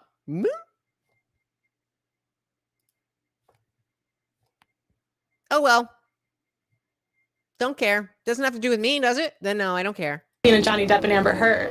Yeah, but in the end, now you can see like the media basically vilified her, and there's no coming back for her. And at the end of the day, like both of them have like mental illness, addiction. But after vilifying him for 5 years and costing him Pirates of the Caribbean, he's fine. He's a millionaire. He's fine. Do you see this lack of empathy for men? She just glossed over the fact that this man lost his livelihood for 5 years. She said he'll be fine. What? You think he's fine? And that is not like it's crazy to think about.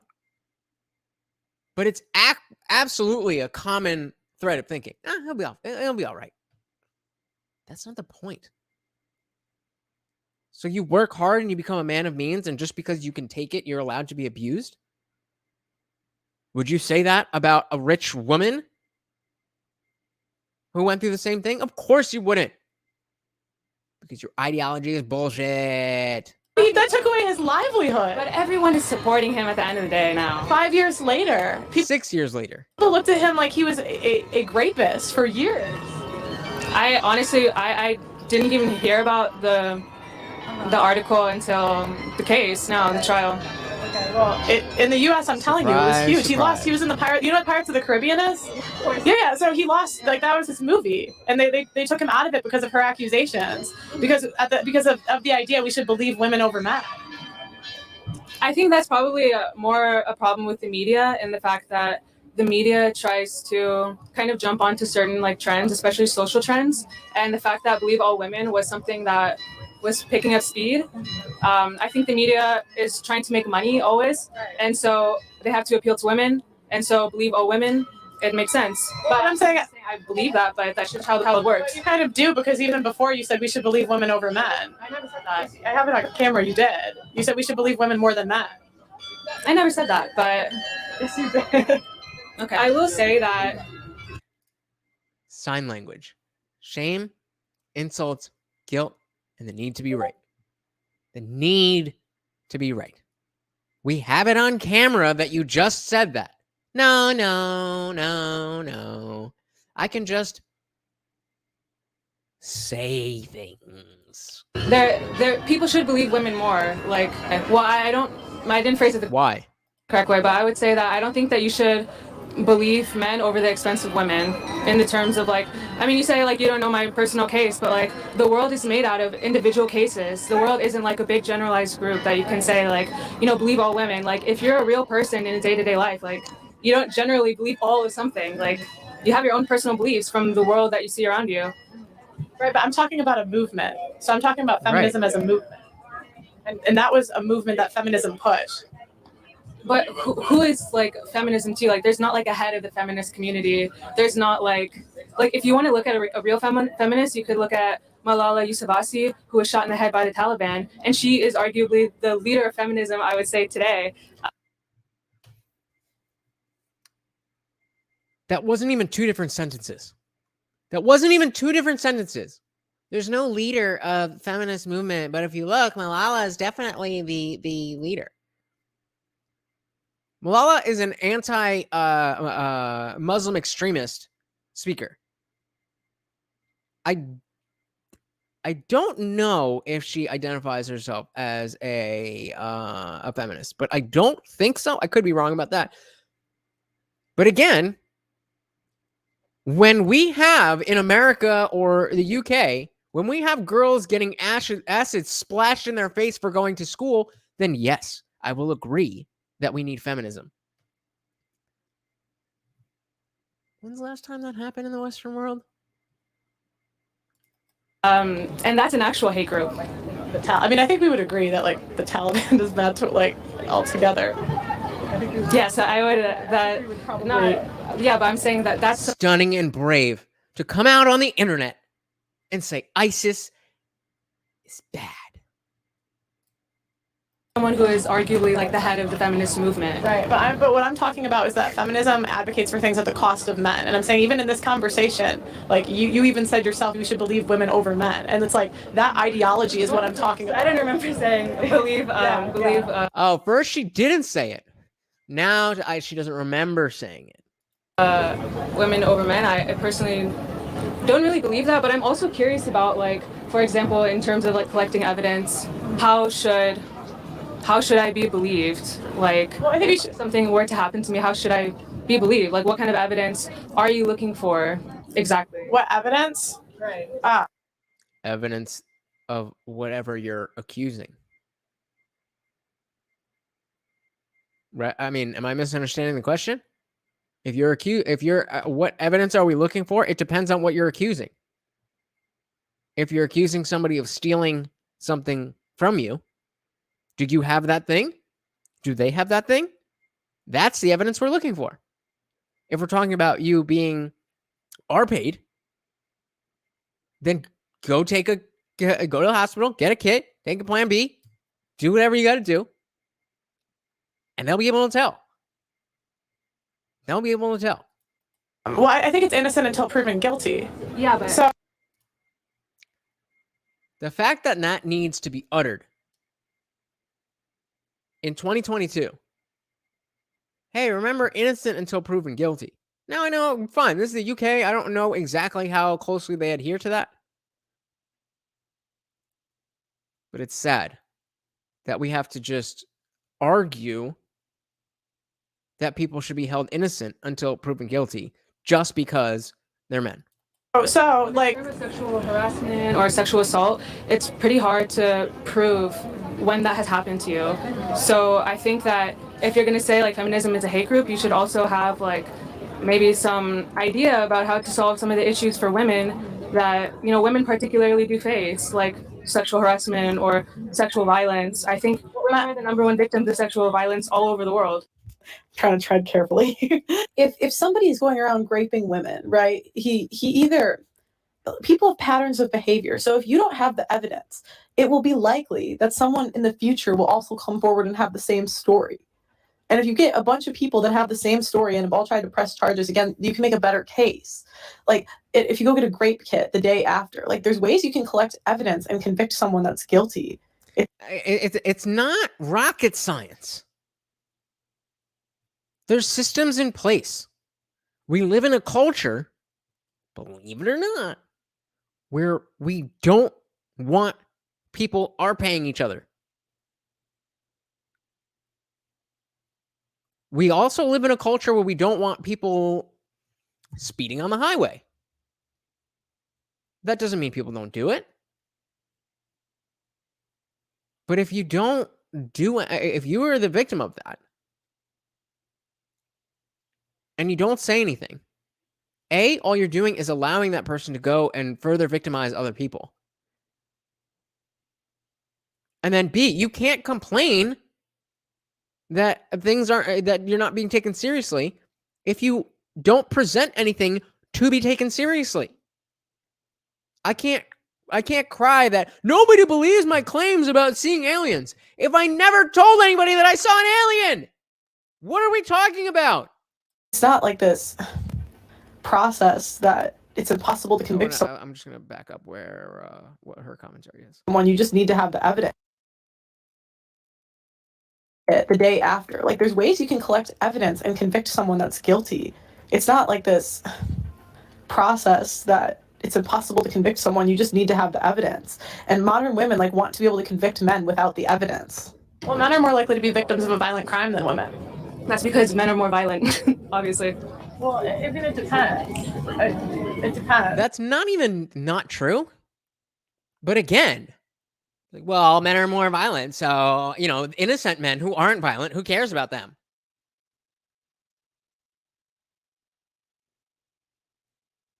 Of course, if you present it to her like that, she's going to be like, well, no, of course innocent men shouldn't be victimized just because they're men. But she doesn't think about it like that because she doesn't need to. Society's set up for her to just live in this little bubble and think that she's so oppressed and I'm a victim of this and I need that. And must be nice. Must be nice.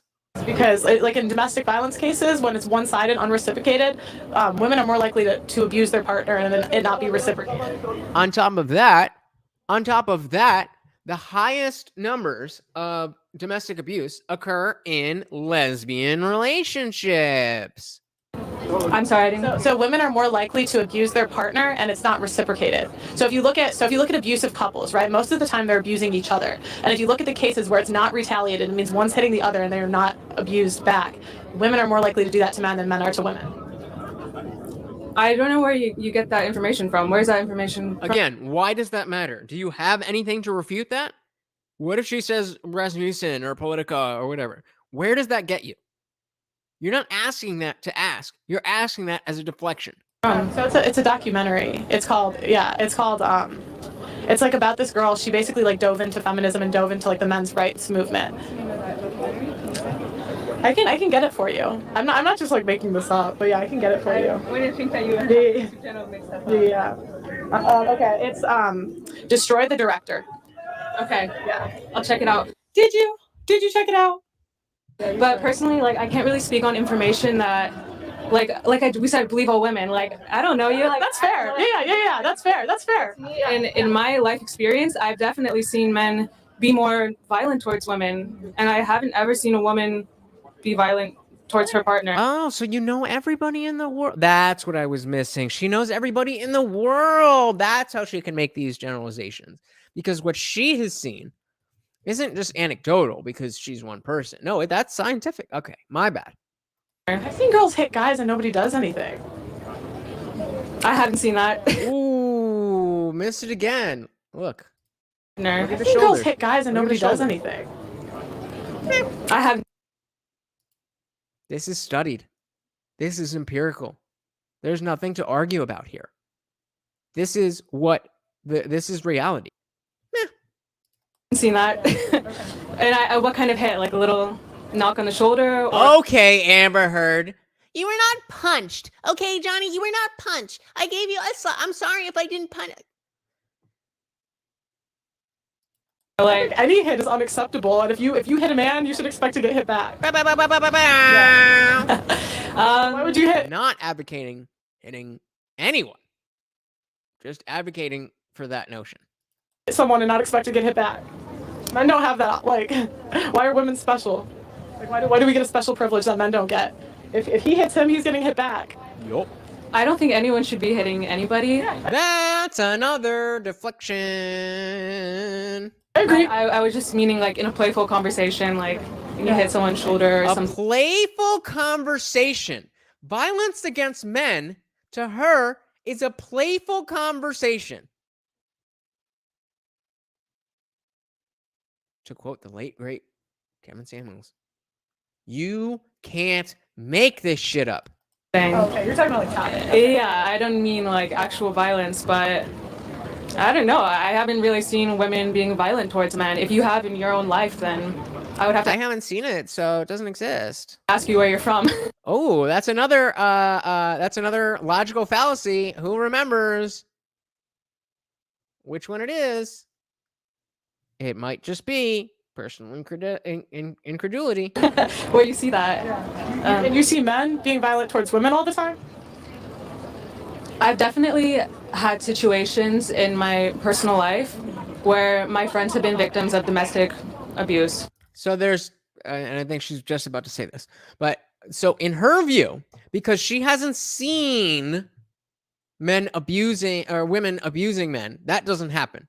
But because she knows about, from secondhand hearsay, that women she knows have been abused, that means that only men abuse women and women never abuse men. That's the way that she thinks. But here's the thing. She didn't say that she witnessed it or she saw the situation happen. So again, you're just going off of someone's word. Why? Because she believes women more than men. What do you know? Where what? Say that again. Where a friend of mine has been a victim of domestic abuse or like marital abuse from a family situation. So I haven't seen like, I don't know. And also though, like it is true that men shouldn't be hit, like how he can't really defend himself. At least finally, she's saying men and not just everybody, because it's different to say, yeah, nobody should be hitting anybody. But to say, no, women should not be hitting men. For a feminist, that's a tough pill to swallow. To say that out loud. It shouldn't be, but for whatever reason, it is. So kudos. He can also leave the situation a lot easier.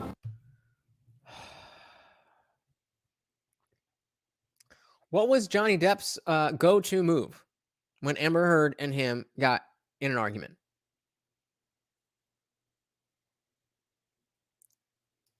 Than a woman who is being abused, because it is true that men shouldn't be hit, like how he can't really defend himself. But he can also leave the situation a lot easier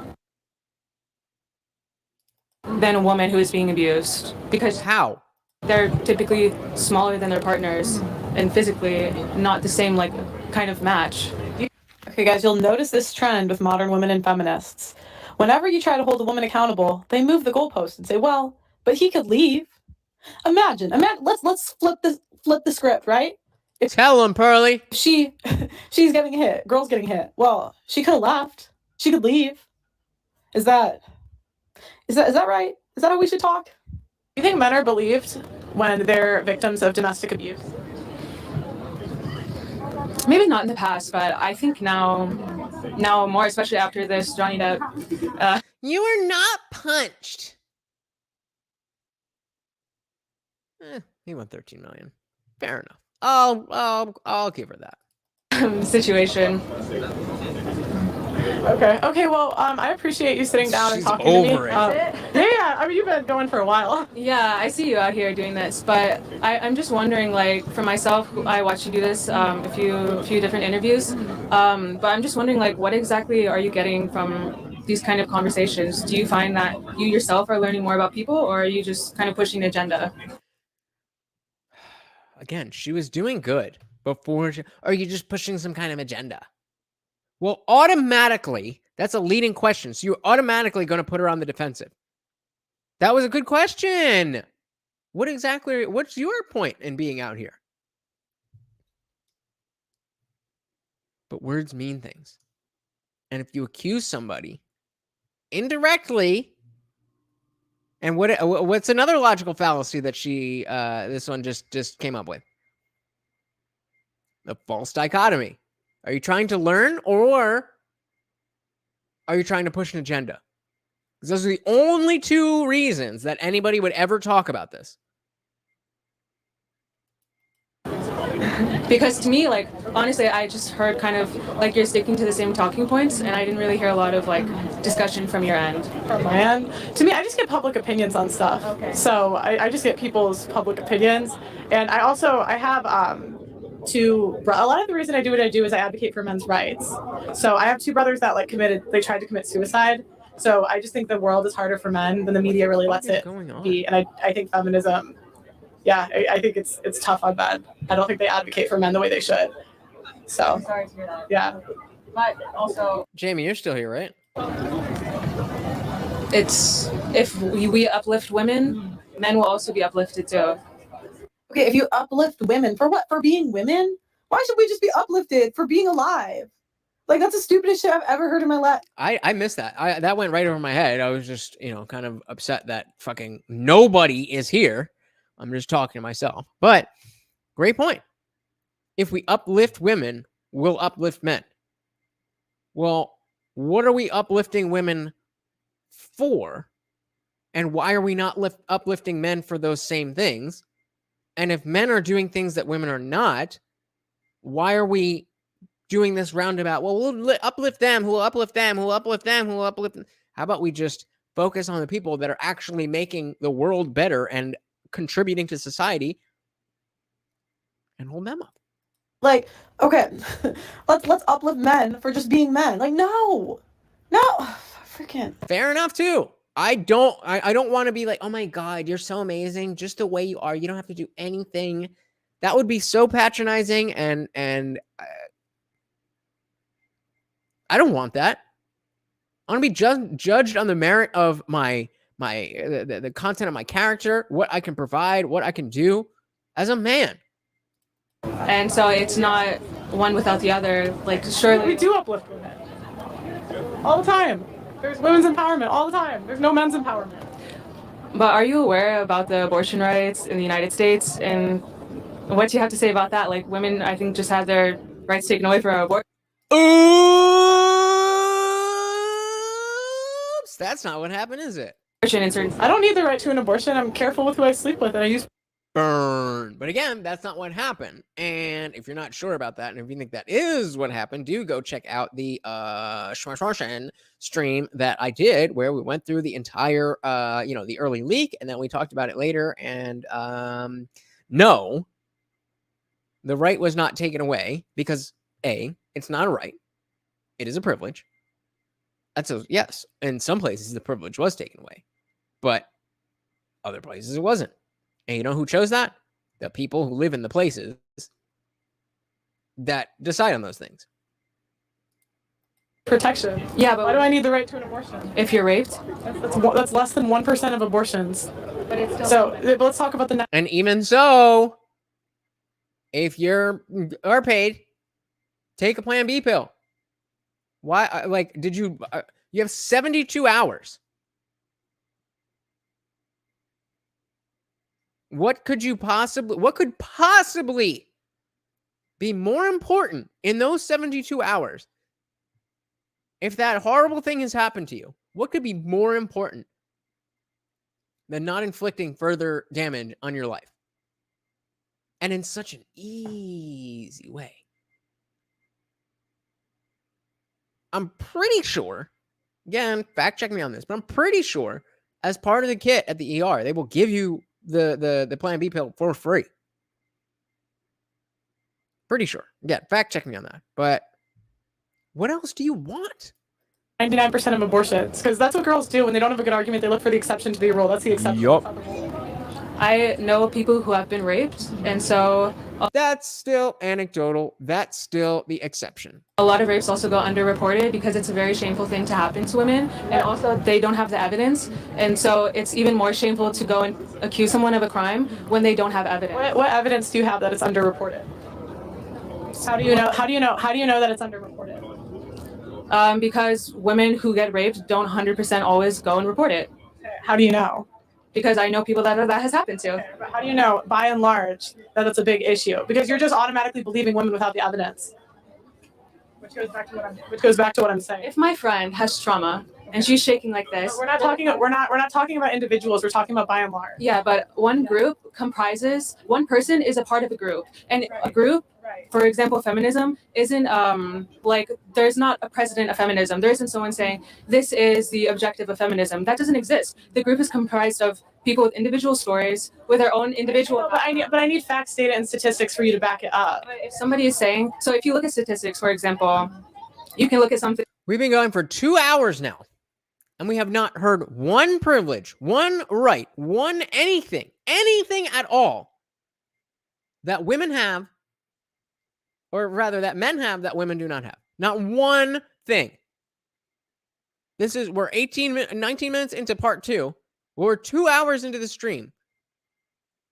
And we've talked to maybe, 5, 6 different people?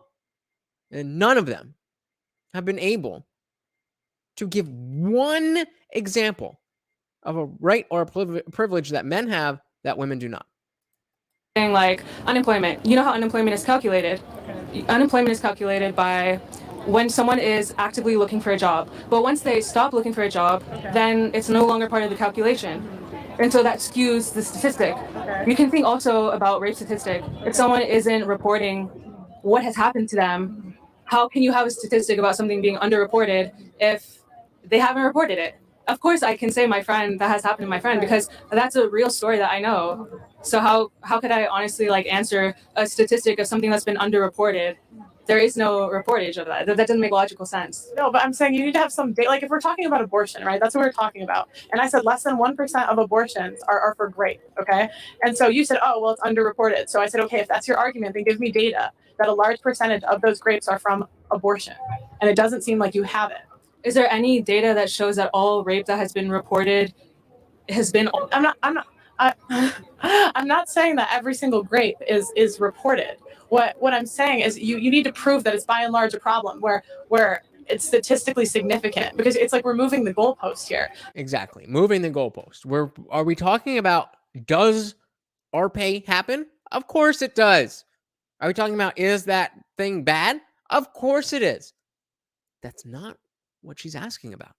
And you claiming those things as your argument is exactly as she said. It's the fallacy of shifting the goalpost and trying to change the conversation into something that you can win, that, oh, RPay is bad. Brilliant. I'd never thought of that before. No, that's not what we're talking about. Because I said, let's talk about the 99% of abortions instead of the 1%, the exception. And you're trying to imply it's not an exception. And I'm going to say, if you're going to say it's not an exception, I need some data or evidence that that's true. Because if that's what you're saying, then you're going back to the original argument, which is we just believe all women. It's not believe all women, but it's believe individual stories that you paid attention to, that you understand the background. And those things are comprised of that's the feminist movement, is individual stories. So you can't generalize and say. Well, if I know you personally, sure. I'll probably believe a friend if I know her personally. But if I don't know you, why would I just believe you? Like if I don't know you personally, and you're not going to go report it. Then what is the point you're trying to say? My point is that you're moving. What's the point you're trying to say, bitch? The goalpost when we're talking about abortion. I'm saying let's talk about the 99% of abortions. What about that are not for? And you're saying it's a woman's right to choose. That's what we were talking about. That we're losing. And notice how she put the mic over, and she kind of wasn't done talking. And what were the only 2 words our girl over here was able to get out? What about? What about what? Our rights about abortion, right? That's what we're talking about. In the United States, I know that there's been a law that maybe has been amended or something like that, where the abortion rights have been taken away. So, and I'm saying they're not rights. I don't think that's a right, that we deserve to have. There you go. I don't need that right. I'm careful with who I sleep with. Why is it the government's right to tell me that I can't abort something from my body? Why is it your right to kill a baby? It's not a baby. Why can't we just be more responsible and take accountability as women for who we sleep with? And then you keep going to the exception to the rule, which is rape. And I'm saying, no, let's talk about the 99% of abortion. But if you actually have been raped, doesn't that matter? I'm not talking about, but I'm talking about 99% of abortions. And you can't stay on topic. Because you look for the exception. Fine, I'll give you the rape abortion, but let's talk about the 99%. I don't think any of it should be allowed. But for the focus of this conversation, to try to get you to stay on point. If you're raped and you're pregnant. No, we're talking about 99% of abortions. That's what we're talking about. What about the 1%? I'm sure it's thousands of people. This is exactly why I wanted to do the logical fallacy stream with you guys, because it's everywhere. People don't know how to have conversations, and they think that this is intelligent discourse. Just bringing up another topic because you don't know what to say is not a way to have a conversation about anything. Said that I would give you the 1%. So let's talk about the 99%. Why is that a woman's right to choose? Because it's her body. But what about the baby's body? And also sometimes like it's not like every person who gets pregnant has an easy pregnancy. Like there's certain health issues that occur. So more if your health exceptions. is jeopardized by the child. That's again. This is what like. It's an exception. Yes, it is. Yes, it is. It's really not true. And actually, I know people who have had abortions because the child actually would have damaged their like body. Who do you know? And every horror story that could possibly happen has happened. Where are you from? That's what I want to know. Where are you from? Just because you know people that have had abortions doesn't mean that it's a statistically significant problem across the board. Like again, you're looking for an exception rather than the rule. And I want to bring it back to the original point I'm asking you. Why do we need that right? I already said that. I already said my reason why. Because it's my body. And if I don't want to have a child, then don't have sex. My right to not have that child. Or use protection. And also, there can be a plethora of reasons why someone doesn't want to have a child. For example, health reasons. And like I just mentioned. I know, but I'm talking about that's the exception rather than the rule. And so if we're going to say it's my body, what about the baby's body? The baby's not existing at that point. You can get an abortion in the UK up to 6 months. I think it should be another shrug. Just 6 months old. My brother was born at 6 months. Now, me and my brother aren't best friends, but we got Lil Toes in the building. All right, at least I'm not fucking talking to myself anymore. What's going on? I thought you were here. You were here early. Where the fuck did you go, motherfucker? That way. So if you're trying to so at what point you're trying to say a fetus is the same thing as a living human being who has been birthed, to me it's not the same thing. And so I have to respectfully disagree with that point of view, because if it's in the womb, it's not what? Notice how she can't even say it because she doesn't know what the position is. Unborn. It's not a life. So at what point does it become a baby? I would say post-birth. So you'd be cool with an abortion 2 days before you're going to give birth? I don't think there's anyone. That's not the question. That's not the question. She asked you if you would be okay with it. Not do you think people are doing that. Would that be okay?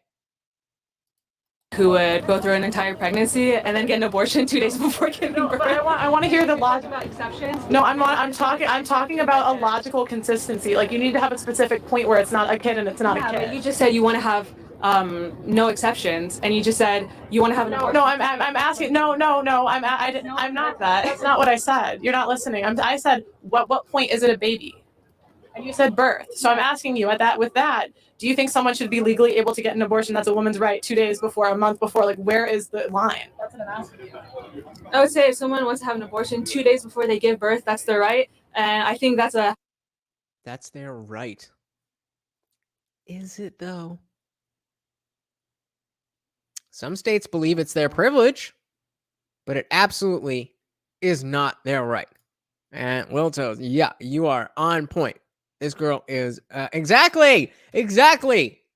She's been doing that here since you weren't here, and there's nobody else fucking here. Let me run this back a little bit, and you can see just exactly how fucking like that she is. So I haven't seen like, I don't know. And also though, like it is true that men shouldn't be hit, like how he can't really defend himself. Yeah. But he can also leave the situation a lot easier. And I was saying before how that's ridiculous. And what was Johnny Depp's go-to move when he would get in an argument with Amber Heard? To try to leave. What happened? He got hit. Okay, you weren't punched. You were hit. He got his finger cut off. He was defamed to the entire world. He lost his livelihood. What does this girl do? Just shoulder shrug. That's it. And a woman who is being abused because they're typically smaller than their partners and physically not the same like kind of match. Okay, guys, you'll notice this trend with modern women and feminists. Whenever you try to hold a woman accountable, they move the goalpost and say, "Well, but he could leave." Imagine. Let's flip the script, right? If she's getting hit, girl's getting hit. Well, she could have left. She could leave. Is that right? Is that how we should talk? Do you think men are believed when they're victims of domestic abuse? Maybe not in the past, but I think now more, especially after this Johnny Depp situation. Yeah, exactly. That's exactly what she would say. That's exactly what she would say.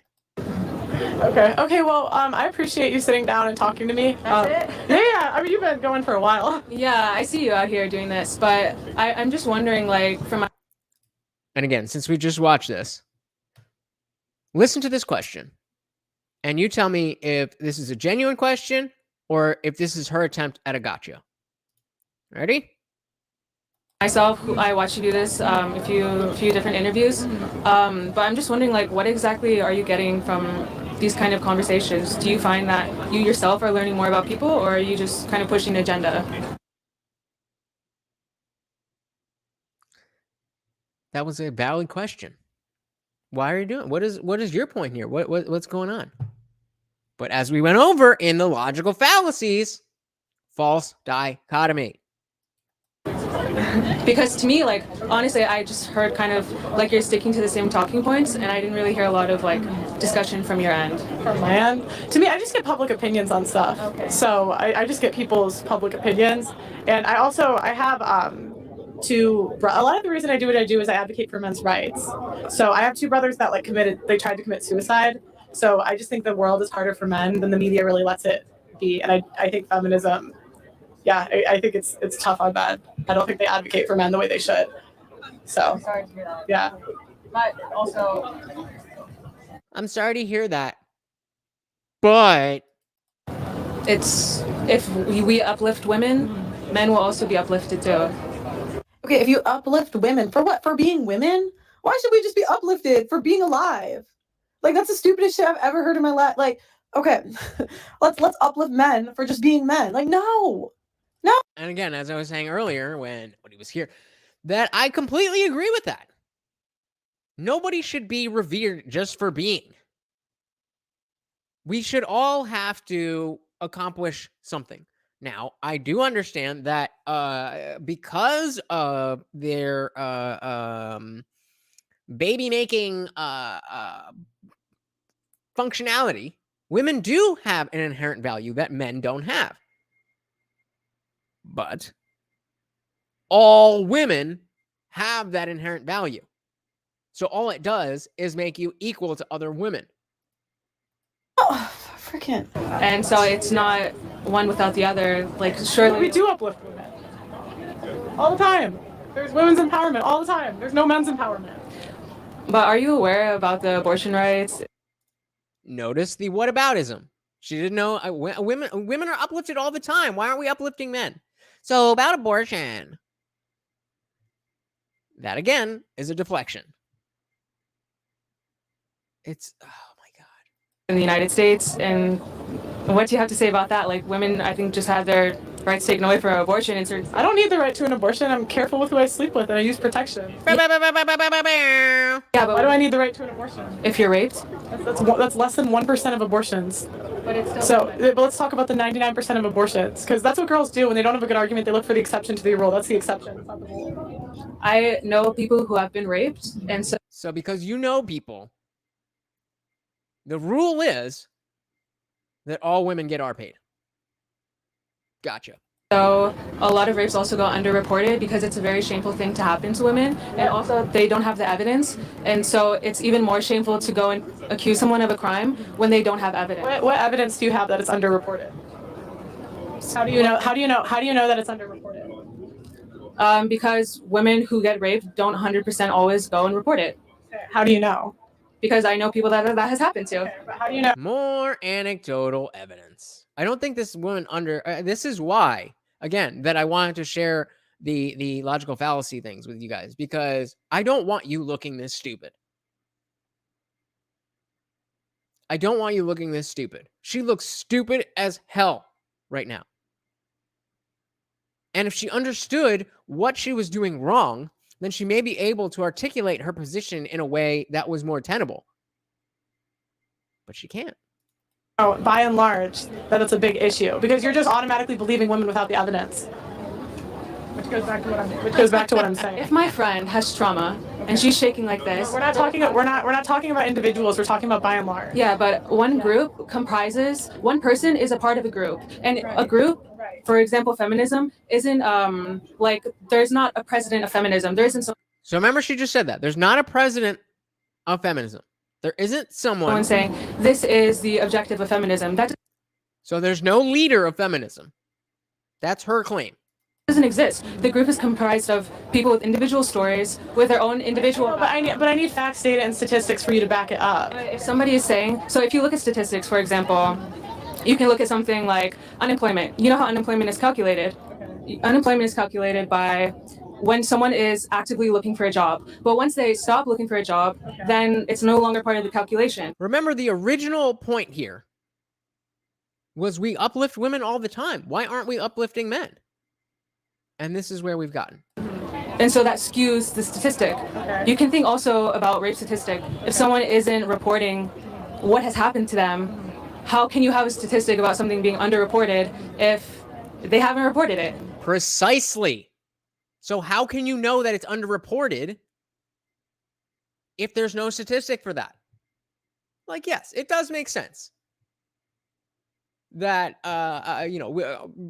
anecdotally, a lot of people will know people who have been through things like this and won't report it. And, that makes sense. But if you're looking to build an argument on that, you need more than just your friends. Maybe your friends are whores.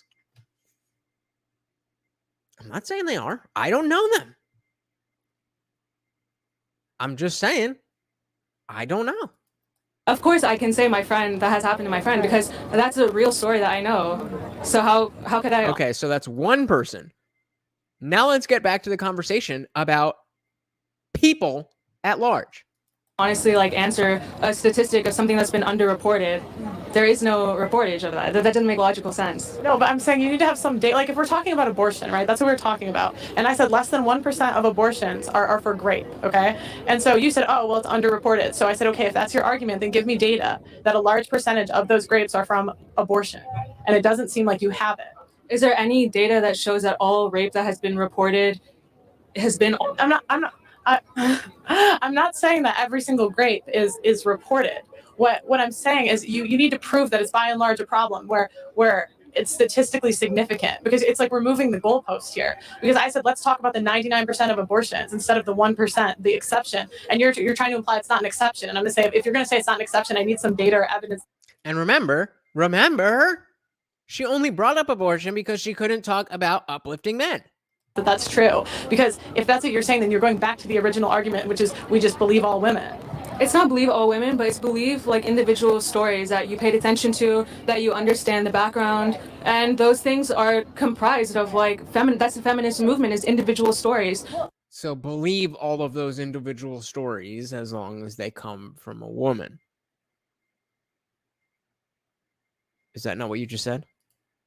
So you can't generalize and say. Well, if I know you're generalizing. If I know you personally, sure. I'll probably believe a friend if I know her personally. But if I don't know you, why would I just believe you? Like if I don't know you personally, and you're not going to go report it. Then what is the point you're trying to say? My point is that you're moving the goalpost when we're talking about abortion. I'm saying let's talk about the 99% of abortions. What about that are not for? And you're saying it's a woman's right to choose. That's what we were talking about. That we're losing our rights about abortion, right? That's what we're talking about. In the United States, I know that there's been a law that maybe has been amended or something like that, where the abortion rights have been taken away. And I'm saying I don't think that's a right that we deserve to have. I don't need that right. I'm careful with who I sleep with. Why is it the government's right to tell me that I can't abort something from my body. Because you chose to put it in there. And now that, and I mean, again, I don't agree with this notion, but you put it in there, and many people believe that that is now a human being, including myself. I still don't think the government has the right, but it's a human being. And so it's not your body, and therefore not your choice. Why is it your right to kill a baby? Like, it's not a baby. Well, and why can't we just... Isn't it though? Just be more responsible and take accountability as women for who we sleep with. And then you keep going to the exception to the rule, which is rape. And I'm saying, no, let's talk about the 99% of... But like, if you actually have been raped, like, doesn't that matter? I'm not talking about, but I'm talking about 99% of abortions. And you can't stay on topic. Because you look for the exception. Like, fine, I'll give you the rape abortion, but let's talk about the 99%. I don't think any of it should be allowed. But for the focus of this conversation, to try to get you to stay on point. So if you're raped and you're pregnant? No, we're talking about 99% of... Sign language. Shame, insult, guilt, and the need to be right.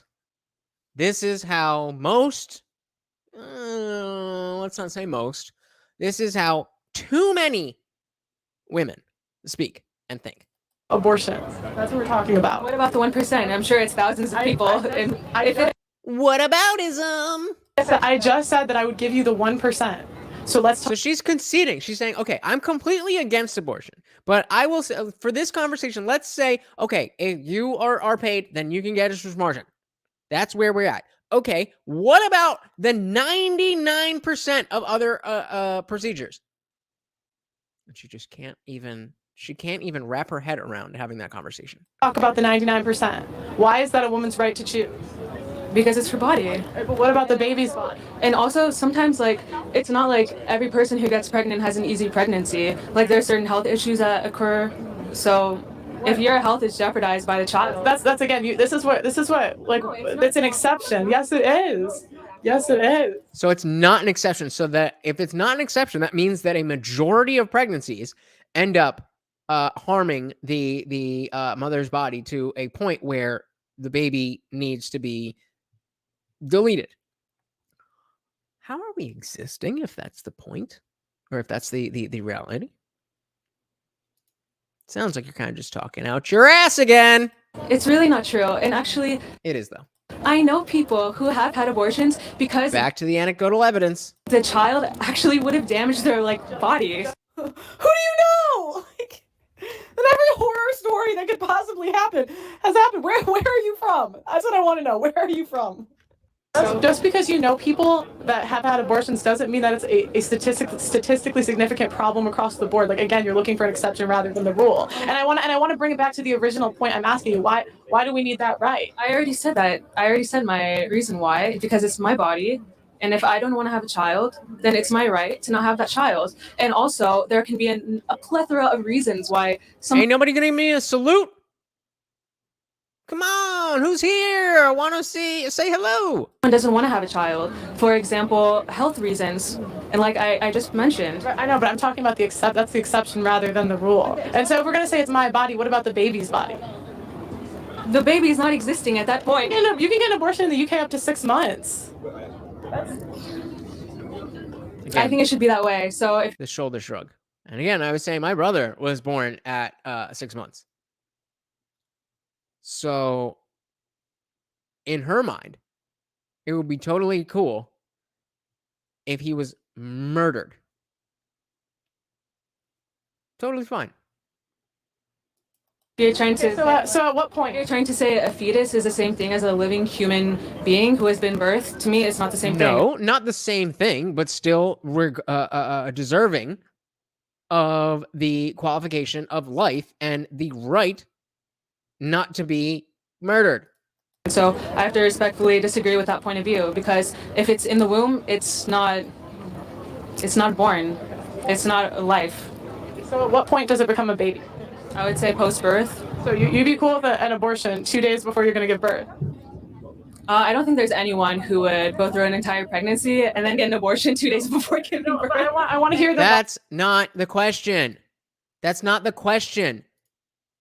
The fact is, you want people to be able to do this. And then when it comes to the aspect of what does that mean, following that logic out, you're not willing to do it. It's pathetic. Why did you sit down? Why did you sit down if you didn't think this through? About exceptions. No, I'm talking about a logical consistency. Like, you need to have a specific point where it's not a kid and it's not a kid. But you just said you want to have no exceptions, and you just said you want to have an abortion. No, I'm asking. No, I'm not that. That's not what I said. You're not listening. I said, what point is it a baby? And you said birth. So I'm asking you with that, do you think someone should be legally able to get an abortion? That's a woman's right 2 days before, a month before. Like, where is the line? That's what I'm asking you. I would say if someone wants to have an abortion 2 days before they give birth, that's their right. And I think that's a hell of a lot of effort to go through an entire pregnancy and to give the baby up 2 days before. At least that's an answer. And I completely agree with it. I think that would be completely ridiculous. And I do think that she should have that privilege, according to the government. It's still immoral, but what does the government have to do with morality? I don't understand why someone would do that, but fundamentally... Neither do I, but that isn't really relevant here, is it? I believe that is their right, because the baby's not alive yet. But at the same time, I'm pretty sure if you had a C-section at 9 months, the baby would be alive. So I don't know. I'm curious if you know actually, if you've had children, if you know about the process of being pregnant, because... Probably not, because as she already said, she uses protection and she's very careful. There's a lot of health complications involved, so I'm just curious why you would have a stand so strongly against abortion, especially when abortion has actually saved women's lives. And that's not even a real, that you can't have that argument, because the procedure is inherently ending a life. So if it's saving a life, then okay, in those situations, great. We can have a conversation about those exceptions. But she refuses to stay on topic, as Pearlie is saying. She refuses to stay on topic. She's not listening and she's not engaging with the actual conversation. And if you remember, Pearlie already said, well, thank you for taking the time to sit with me. And so she was like, all right, I'm done with you. I'm done with you. Be gone. And she's still going. Also killed women's lives, because half of abortions are women. They're not women, they're fetuses or embryos. They're not even like 2 days. So I don't want to give I think it was Bill Burr. Was it Bill Burr? Bill Burr, who had a bit about this. And he was saying, like, oh, people are up in arms, you know, and they say, well, it's not a baby yet. I was like, okay, fair. It's not a baby yet. It's a fetus. The difference between but something tells me that if I was in the kitchen, I was putting all the ingredients together and I was making a cake and I put it in the oven, and 3 minutes later you come out and you, and I was like, why did you do that to my cake? It wouldn't really be a relevant response to be like, well, it wasn't a cake yet. What does that have to do with anything? It would have been if you just left it where it was. They have a unique DNA sequence that says their personality, their eye color, their hair color, like from the moment of conception. I already said that's something that the drink, that's something dogs do. Remember, I'm a dog trainer, so you get to a point where you're teaching dogs the commands, and then it becomes more than just, oh, do this so that you can get a treat. You have to train the obedience part. And dogs are very tricky. Once they figure out that that's what's going on, they'll start. I'm like, oh, I heard that you wanted me to sit, but I gotta go get some water real quick. She's like a dog. A female dog? That what I believe, and I don't believe a fetus is. Okay. That's fine. That's fine. Well, I appreciate you stopping by. No, I do. It makes good content, actually. I prefer talking to people that disagree. So thanks for coming. I think I'm going to try to go to the next person. She's like, get out. Thank you for having this platform. Yeah. But I'm definitely pro-choice. Yeah, it's fine. Yeah, it's okay. We can disagree. And I think hey, we got Miguel in the building. Good to see you, buddy. What does Miguel say? The same people who won't bat an eye at the procedure at 9 months would lose their marbles if I threw some puppies in the river. Yeah, exactly. I mean, I think there's something, I don't know what it is, but a lot of people, like, especially if you talk about like watching movies, it's very common that people will be able to watch other people die in movies, but you watch an animal die and it's like the saddest thing. Or like the whole John Wick thing is based off the fact that they killed his dog. And so, yes, there is some rationality to the innocence of an animal. But what could be more innocent than an unborn child? What could be more innocent? And that doesn't mean that I think the government has the right to get involved. I just think you're a shitty person if you don't plan for these things. I'm sure there's exceptions where you've done everything right, and for whatever reason, you need the procedure. That's why I don't want the government involved in it, because if that's your situation, then you have the right to make sure your body and your well-being is first and foremost. But that's what it should be reserved for. Again, remember the safe, legal, and rare era. It's a bygone era. They're like, 9 months, kill it, vacuum that shit out. Women should be. How is she still here? All right. Finally. You guys want to come next? Oh, come on, they'll love you. You'll find a husband on my channel. Come on. You'll get like 3 marriage proposals, I swear to God.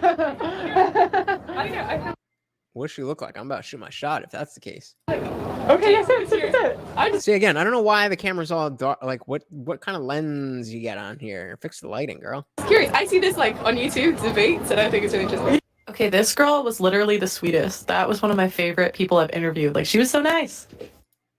What do we think? Hold on, let me back that up. Okay, this. She looks a little young. She looks a little young.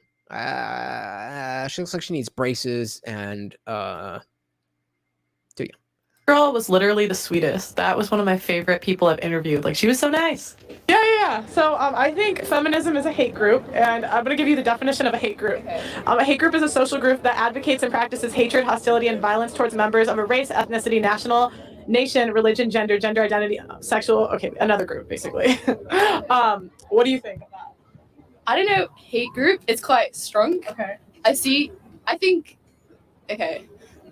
like I'm gonna be cancelled. This is something that I feel like feminism now is quite toxic. Okay. Or I feel like when it started, it had a different purpose, maybe, than now.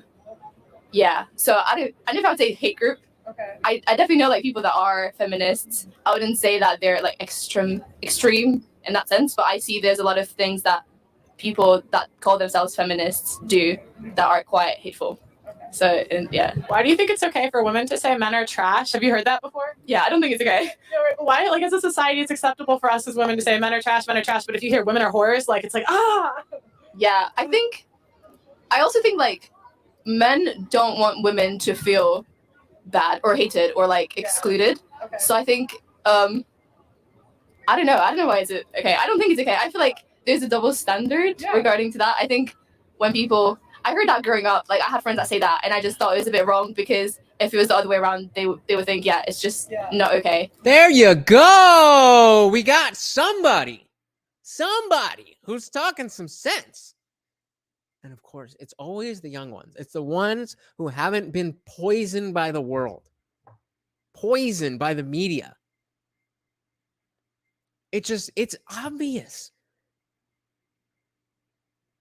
that feminism is what it is. If you pay attention, it's obvious. And it doesn't mean that we don't want women to have rights. We went over that early on. That's not what it's about anymore. So I always wonder why is it okay for them to say that. I don't know why as a society we accept that. I think there's definitely like, as a society, we want people to be on the same level. And because women have been, historically oppressed in a sense, and they had like a few rights that they wanted and they didn't get it for a long time. I feel like society wants to make up for that. So when women say, I don't know how to explain it. I think there's no explanation in the end. Yeah. Why don't you think have you heard feminists talk about equal pay? Yeah. So why don't we see feminists marching the street for OnlyFans models and just models, the women that get paid more than the men? I don't know. Yeah. I think in Europe we have we don't have so much of an issue maybe with equal pay. Or I've seen some statistics that kind of prove that wrong, or some people talking about that, how it's not really true. Yeah, you're right. Yeah, so I don't know. Yeah. Because the reason it's wrong is because they just divide like what women make, and they don't take into account things like the number of hours worked. So if me and you are going for a job and I work 10 hours a week for 20 years and you work 8 hours a week for 20 years, who's going to make more? Yeah, and actually one of my, it's not very, like, nowadays it's not really popular for people to say that, but one of my coworkers, funny enough, brought it up, and he's a man, and he asked me, if you asked for a raise, how much would you ask for? And I said, I'll probably ask for like 5,000 more. And he said, well, I'll definitely ask for 7,000 more at least. And I was like, oh wow, I don't know if I'd go that high, but I think 5,000 is my limit. So I kind of realized that, you know, people also, like men also usually ask for raises more quickly and like higher raises as well. So I think that could also. And notice how this isn't as juicy as a disagreement. I get that. But this is how you dig into the issues of what you believe in, by talking to other people who believe at least similar or along the same lines of what you believe. And you can dig into these things and determine why it is that you believe what you believe, so that when the next person sits down and they disagree with you, you have something to say. Be a factor. They're more willing to also take more responsibility. Yeah, you're correct. 60% of women have never in their lifetime asked for a raise. Wow, I can see that. I think I wouldn't. Me too. I hate negotiating. For this channel, I have a guy I give a percentage of like the money to, because I hate negotiating. I have him do it for me, like, because I just think as a woman we don't like conflict. Yeah, I think I would negotiate, but not like straight up. Like my coworker was like, I would negotiate like really soon. I was like, okay, I need to show that I'm good enough to negotiate for this price. But yeah, it's less likely. If they say no, like I'll just be like, oh, okay. Where I think the men are more likely to like fight for it. You know what I mean? Yeah, I could definitely see that. Yeah, I think I had to like train myself to be able to say no more and be more confrontational. So I'm more okay with saying that, but I can definitely see that people would not be able to. Yeah, it's the trait agreeableness. So women are more agreeable than men, because in history we had to learn to get along with a man if we wanted to survive. So we don't like conflict. Where men, if they wanted to survive, they had to enter conflict and win. Yeah. Also I watch like Jordan Peterson videos sometimes. Yeah, and he talks about how women also need more agreeableness to be able to take care of the child. Yeah. And I think that's crazy. That I never thought about it. Like psychologically, that kind of makes sense. Yeah. So yeah, I kind of agree. Yeah, well, do you have any socials you want to plug? This was such a fun conversation. No, you want? My audience will like you. I don't really use Instagram that much. I try to like stay off of Instagram. How old are you? 20. You're 20? Yeah, okay. Yeah. I knew she was young. I mean, she's old enough, but. And are you single? Yeah, I'm not really looking for anyone. I was gonna say, my audience will love you. They're like, a girl without Instagram? Sign me up. Oh, yeah, I do have Instagram, but it's like for friends mainly. Yeah, I got you. Well, I think, what's your name? My name's Pearl. Nice to meet you. Yeah. The channel's just Pearly. Yeah, I just wrote it down. Yeah, okay, have a good one. Yeah, good luck with everything. Thank you. What's your name? See, notice how again she switched, and now the camera's all bright and color corrected or whatever. Anel. What is with these weird names? But I remember this part. This is a juicy part. Is there anybody here? There's nobody here. Awesome. Well, I guess I'll just watch this again. Sorry, Amal? Yeah. Amal, okay. That's a pretty name.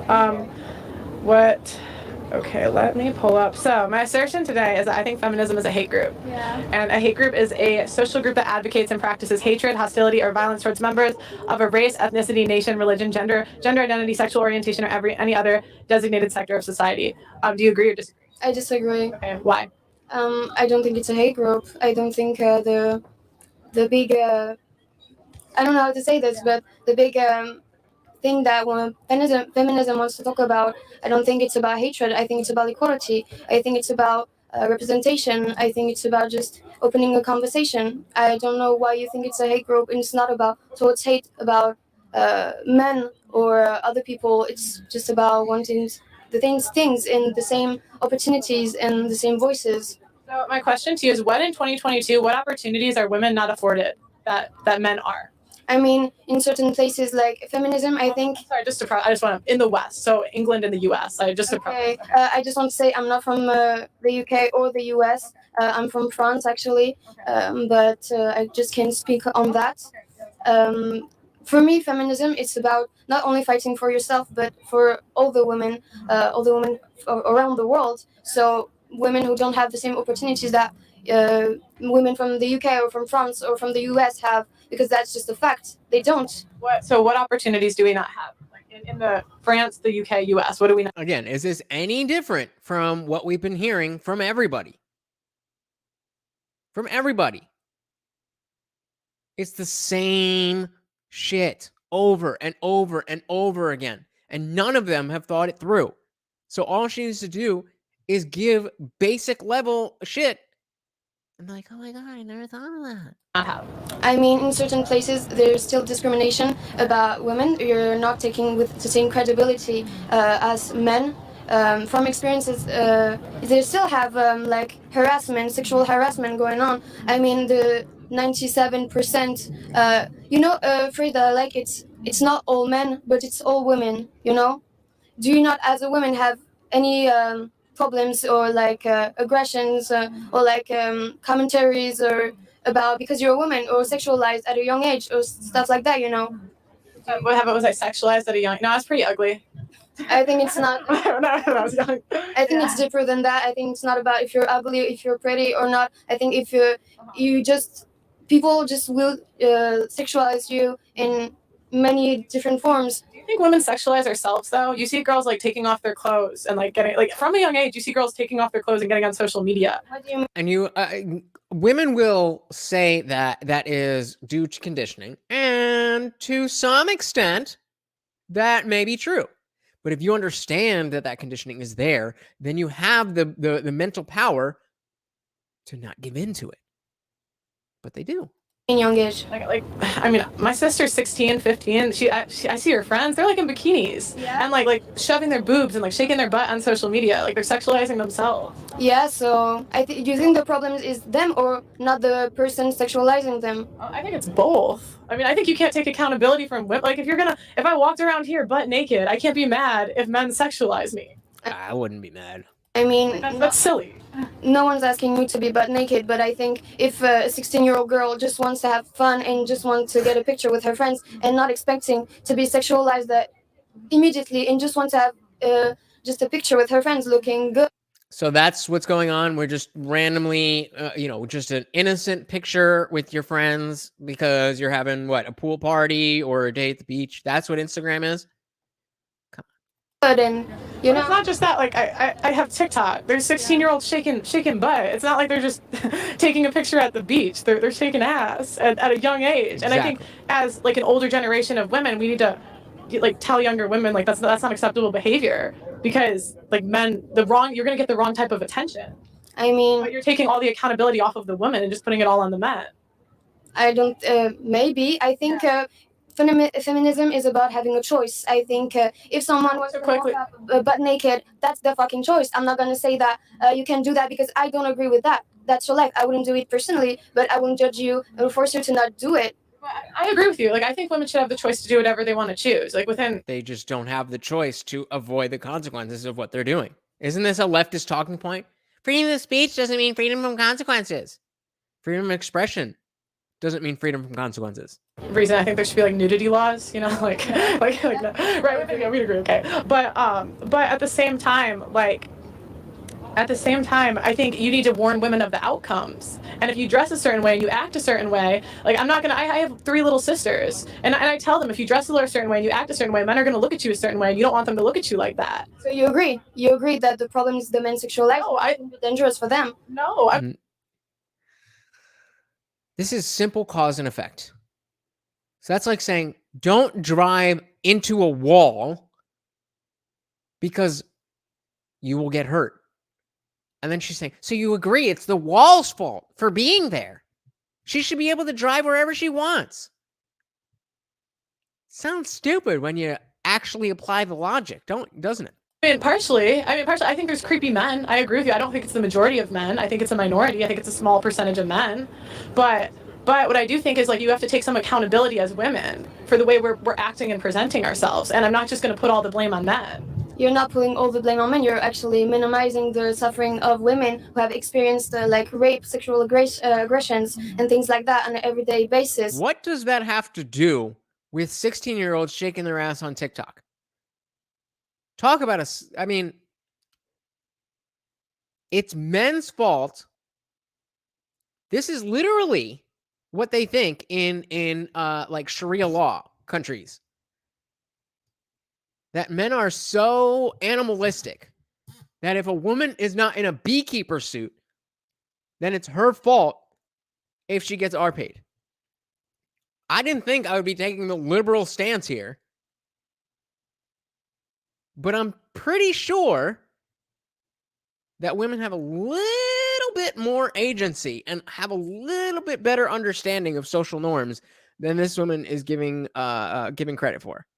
Of course, she knows everything, but the other women, they don't know any better. They're just having fun. They're just taking pictures at the pool. Come on. Or at least... How am I minimizing the experience of those women when I'm just talking about female accountability? Because you're putting all the blame on women and you're just minimizing the things and say you shouldn't do that because that's the outcome that's going to get. No, that's not right. That's truth. That's fact. You shouldn't go walk with money hanging out of your pockets in a bad area late at night. If you get robbed, that's not saying it's you were the one who robbed yourself. It's still the person who mugged you who did the wrong thing.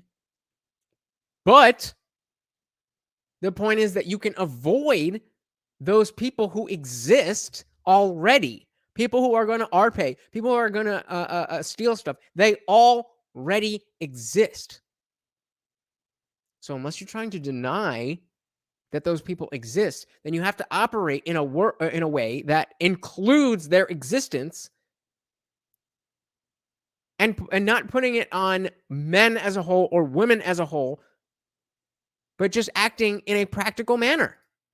I'm saying I want women to be able to protect themselves, and there are shitty men, but it's not a majority. It's a minority. It's a small percentage of men that commit a lot of crimes, and so why would I not tell my sisters to protect themselves and dress a certain way? I also don't want my sisters to be known as like a hoe. I don't want my them to be known as that. So I'm saying we need to take some accountability as women because we're not even talking about assault. We're talking about being sexualized. And notice she didn't say that they shouldn't be able to do it. She just said she doesn't want that consequence from that action. What's wrong with that? Having men look at you, and if you walk around half naked, we can't be shocked if the men look. I mean, I think you're very lucky if you think that it's a minority and that women don't experience that, and that it doesn't affect them. And I think women just want to have fun and just how they want. You're lucky if you think that it doesn't happen every day or that it doesn't affect the women as much as you think it does, because I don't think women who post themselves on social media automatically want to be sexualized or want this type of attention. I think they just want to have fun and not having to think about, oh, it's going to get this attention or it's going to get that or this, and just... Too bad. You don't get that. You don't get to live in a world where there's no creepy people. That would be nice. But that's not the world we live in. I'm sorry. Oh, I look good. I want to post myself and my friends because it was a good time and I think I look nice, so why not? So you don't think women ever sexualize themselves? I think they do. Okay. And I don't think there is a problem with that. But you also said the inconsistencies. If you think it's okay for them to do that, and you understand that there are creepy people in the world, then you have to understand the connection between the two. You can't have one without the other. It would be nice. I agree. But that's not the world that we live in. Okay, but what I'm not saying is there's a problem. I think people should be able to do what they want to do. But what I am saying is if you're choosing to post those images online, you can't be mad if people sexualize you. I'm not going to victimize women that are getting sexualized. And this is not to be confused with assault. We're talking about being sexualized. I think some girls definitely want to be sexualized and not in a bad way, in a way oh, I think I look good, maybe I want this type of attention. I think that's okay, because why not? But not everyone. Sometimes you just want to post yourself and not have creepy men in your DMs saying disgusting stuff, And some girls do, but... So why don't you just turn off your message requests? Pretty easy. Yeah, but... Turn off your comments, turn it off. Again, you're just making all the wrongs and all the bad on the women and not on the men. Why you're putting the blame on women and not on the men who are creepy and sending these dirty messages? It's like, I'll say the same thing, like, this is what we're talking about. And then they just move the goalposts. It's like, let's just not talk about what we're supposed. What's the difference between a man being creepy and a man that is interested in you? How attracted to him you are. I think you seeing the difference, you feel the difference, how the phrases are made. So she even admitted it. It's how he makes you feel. And so if he's hot, and he says, "Hey, girl, I want you to run," and blah, blah, blah. Oh my God. I can't believe he's interested in me. Or some short, ugly guy. Oh my God, how dare you? Same exact words, same exact inflection. Oh, it's based on how attracted you are to him. Boom! No, I think. No. See, if you said yes, then at least I would know that you're being honest. Maybe she is being honest. Maybe she really is that lacks that much self-awareness. Even if it's a hot man, a hot guy who gets who will comment on a post or a picture and will be like, "Oh, I think you're fucking sexy. I want to fuck you," or discussing things, I will still say, "Fuck you, man. Get out." You know. You don't think women do the same thing? What do you mean? You don't think women do the same thing? They don't think they sexualize men and send creepy messages to men? I think yeah. I wish. Yes, but the thing is, feminism, it's not about, oh, women did that, oh, men did that. No, it's about, yeah, man, feminism is just about having a choice. I think, for me personally, I think it's just... Again, for me personally, what did the other girl earlier say? They're like, oh, feminism is just like what you think it is. Yeah, so to me, feminism is actively going out and beating women. That's what it is to me. That's my truth. So I'm a male feminist, right? Opening doors and opportunities and giving voices to people who don't have one, and talk about it. Well, I just want to know, like, what is holding us back in 2022? Like, I haven't heard anything holding us back. Like, if anything, being sexualized gives women more opportunity. OnlyFans, stripping, men can't do that. I mean, I think you're saying that. I mean, as a white girl, I don't Oh, and she goes for the race card. Oh, the ultimate trump card in sign language. The race card. The same struggles as other women, and I'm very interested to see how she handles that very unfair attack. That plays a huge part. I don't think you can speak on other women like what are setting us back. You and I don't have the same struggles. What struggles? Like what struggles do women have? I need you to like tell me what they are. I mean, as a woman, I don't like having to walk back home with my keys between my hands because I'm scared someone will fucking us. Men are more likely to be victims of a violent crime. Oh, really? So yes. Women don't get raped. Women don't get assaulted. Men get assaulted and raped too. You know that men weren't even they didn't even count men being raped until yeah. As a feminist, sorry. I'm as much supporting men victims as women victims. I think that's a huge part of feminism. I think if you're a feminist, you should give voices also to men who are victims of sexual violence and stuff like that. Then why do we have phrases like "believe all women"? Because the rate of See, again, that's a valid question that if you just stop and you think about it, then you might be able to say, well, you know, this, and this, but I do understand that, you know, obviously all women, there's the reason that we have the believe all women hashtag movement, whatever, is because the at least the narrative is that women were not speaking up because they were not being believed. And so we wanted to give women the benefit of the doubt. That doesn't mean that you go against evidence. That means that we're going to take seriously any accusation, as it should be. But in America, man, woman, child, gender bender, whatever the fuck, attack helicopter, you are innocent until proven guilty. And she's not okay with this. She doesn't want that. It's sad. Accusation are 0.01%. It's actually a really, really small percentage of false accusations. Does this woman just know every single person that's gone through every single traumatic experience ever? Like she sure knows a lot of exceptions. 7%. 7%. It's actually a really small percentage. What about the old? Every 100. So 7 men's lives. Where are you getting your facts from? Again, why does that matter? Why does it matter where she's getting her facts from? What if she says? What if she says? What if she cites the exact study, or what if it's a meta-analysis of 1,000 studies, each with 1,000 samples? Now you're talking about 1 million data points. How does that change anything for you? Where are you getting your numbers? And she says, Politico. What do you do with that information? How is that a helpful question? All you're doing is spinning your wheels.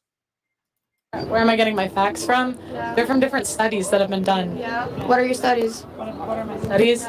They're I can pull What them are up your for you. I have a whole studies? link. They're going to be linked in the description. I have links too. Okay, well, no, that's fine. That's fine. So you're saying it's 0.01%. I think it's a really, really small percentage. If you look it up, Okay. it's really, really small. Okay. But my point is, like, in the name of equality, like, why isn't that a hot button issue? What did you say? Why don't, like, Johnny Depp had his entire career ruined, and he's a man with power, fame, and influence. What does that mean for the average man? As you can see, the whole justice for Johnny Depp was trending on Twitter. I think a whole part of the now siding with him, and now, but he lost his career for 5 years. Everyone thought he was a rapist because we said believe all women. And that's a man with power, money, and influence. So how can we say that feminism is advocating for men when feminism allowed that to happen? She's unable to even make the connection that the notion that we should believe all women, and then there was a woman who lied and we believed her for 5-6 years. She can't even make that connection. It's A to B. It doesn't get any simpler than that. I don't think it's feminism that allowed that to happen. Of course you don't. Believe all women was a feminist movement? Yes, I do, but I think that Amber Heard used that statement and used that power to her advantage. She used that to get on the good side, to be like, oh, I'm a part of all women and I have lived that, and now the trial proved that it was false. That is the whole point. That is the point that she is making.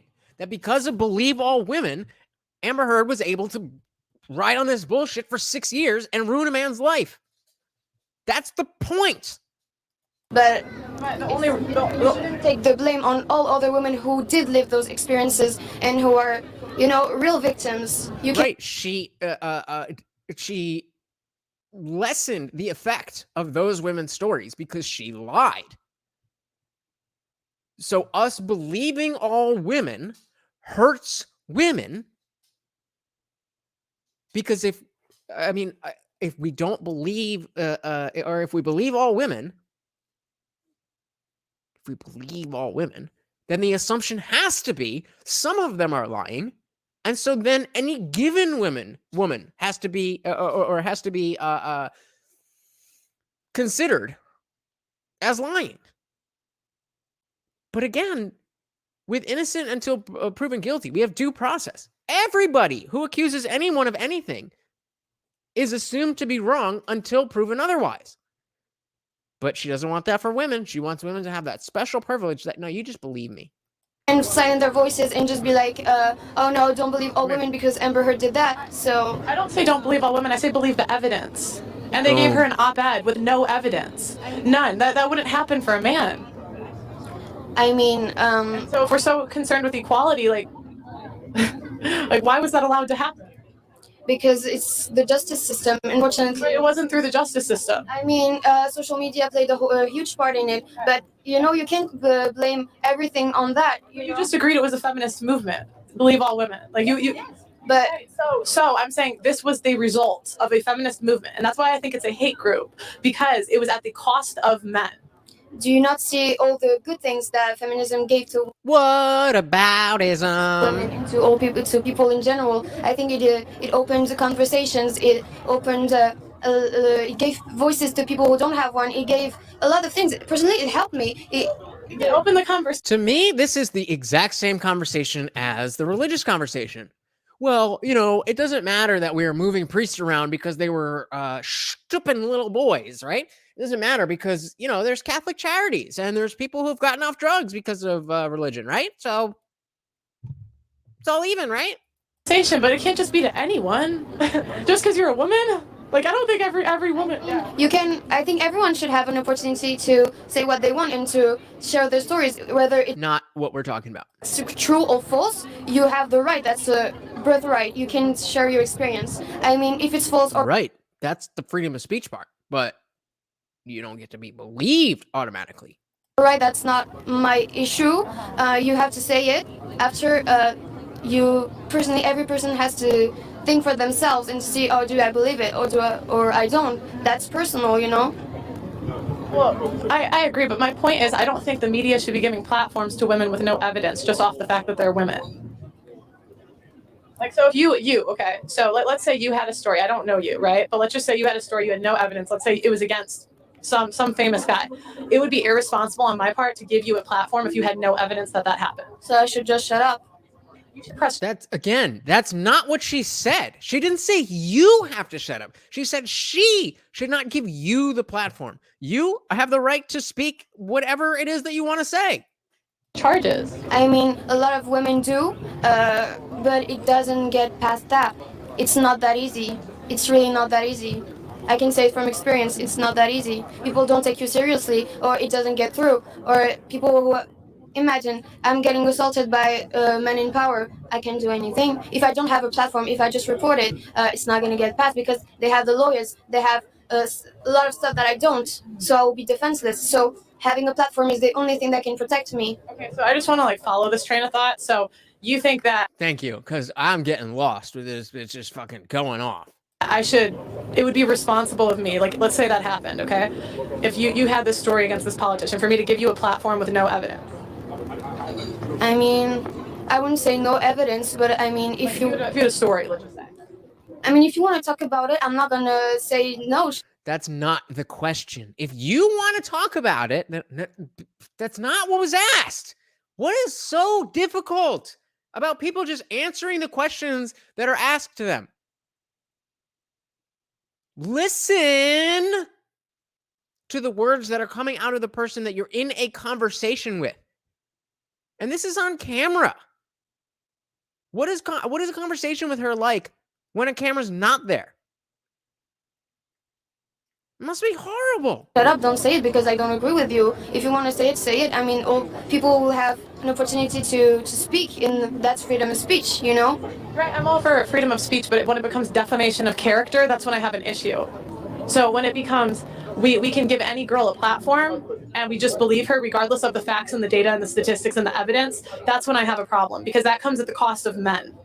Because men can lose their lives and their reputations off of one accusation that could turn out to be false. So I think it is irresponsible of women for us to just give any girl that platform just based on the fact that she's a woman. What about the women's lives who are ruined? What about? Is not what we're talking about. So living a traumatic event that ruins life. But you're moving the goalposts here. But I'm asking you about the situation instead of responding. You're changing the topic. I'm not saying because I didn't like what you said. I mean, if She said the quiet part out loud. Well, I didn't like what you said, so I'm just going to talk about what I want to talk about. That's not how debates work. It's crazy to me that women just, so many women, just operate on this thing. Well, I'm getting logic, but throw that out the window. I don't care about that. I just want to say what I want to say, and I want to say it the way I want to say it. And if you don't agree, then you're wrong. And come on. everyone can have their lives ruined, I think if that's false, if the accusation is false, then you can prove it. You know? So that wouldn't hurt you as No, you can't. No, you can't. If you just say women should have the evidence to go to have a platform to speak. You should have evidence too to prove that it's false. You should have one if it didn't happen. I'm saying it should be innocent until proven guilty. That's what I said. I said we should assume that he is innocent until it's proven that he is guilty. And but I don't think you do, because you're saying, oh, he should have evidence that he didn't do it. That's guilty until proven. That's guilty until. That also doesn't exist. You cannot prove something didn't happen. What evidence could you have if it didn't happen? This is again, this comes from how often do I talk about this political ideology becoming the new religion? This is an age-old argument in religion. When people say prove God doesn't exist, that is not that's an unfalsifiable thing. So much so that like 100 years ago, a thought experiment was developed to address this directly. It's called Russell's Teapot from Bertrand Russell. And in the face of the question, prove to me there's no God, he presented the question, okay, prove to me that there's no teapot floating in space between Mars and Jupiter. Oh, you can. So then there must be a teapot floating between Mars and Jupiter. Proven innocent because you're automatically assuming that he should have evidence. If you hook up with a guy and sleep with him consensually, and then after you say it was if you hook up with a guy, okay, and you say that it was non-consensual after, okay, how would he prove that? If you guys did sleep together and it was consensual, how would he prove it? I mean, I think you should definitely filter everyone can go to a platform and say whatever they want. The question was, how does he prove that? And her answer is, go to a platform and say whatever you want. I think you should filter those the stories. You can say it like that, just to see. I think I'm trying to be clearly English isn't her first language, so I'm trying not to be too critical of the exact wording that she's using, and trying to just go on the content of what she's saying, because that's shitty. Obviously, if I could barely speak Spanish. I wouldn't even say I could speak Spanish. So it's not her first language, that's one thing. But she's clearly saying dumb shit.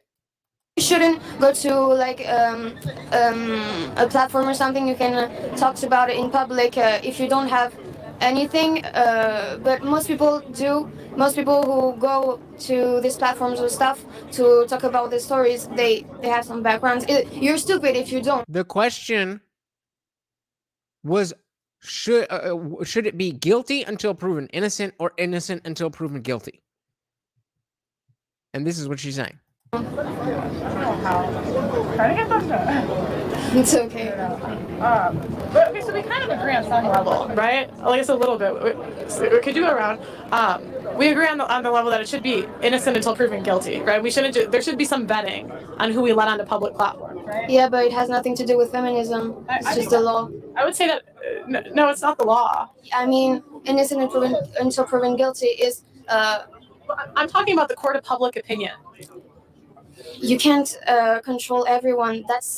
You just can't. You just can't say, I don't want people to have this platform. You can't. People are gonna do that. The world is gonna. Guys, I'm 2 away from 10 likes. If you haven't liked, please get me to that double digits. Please, please, please. Thank you. Be this way, and there's more help from this than damages. I think there is damages. I'm not saying there isn't, but just because of the Amber Heard story is not going to be a. Just because, if this happened to a man with power, money, and influence, how many men has this happened to? How many women has this happened to? Has what happened to? Not being heard, not being taking. Don't think we missed the whataboutism there. Not having credibility, not being able to be believed, and I think that's unfortunately the most cases. The point is, like, there has to be evidence. Like, it has to be based off the evidence, not just shared experiences and stories. It should be the same. Oh, right. I'm not here by myself. Miguel says when they get tired of this debate, we can pull out the Patriot Act, call you terrorists, and then it won't matter. Well, it's a good one. Yeah, exactly. But there is value in digging deep and taking even somebody who doesn't have a point, doesn't have a well thought out position, and using them as a sounding board for why everybody who thinks what they think is wrong. Pearl is never going to convince. Pearl is never going to convince this girl that feminism is a bad thing in any way. That's just not going to happen. But this video has almost 150,000 views.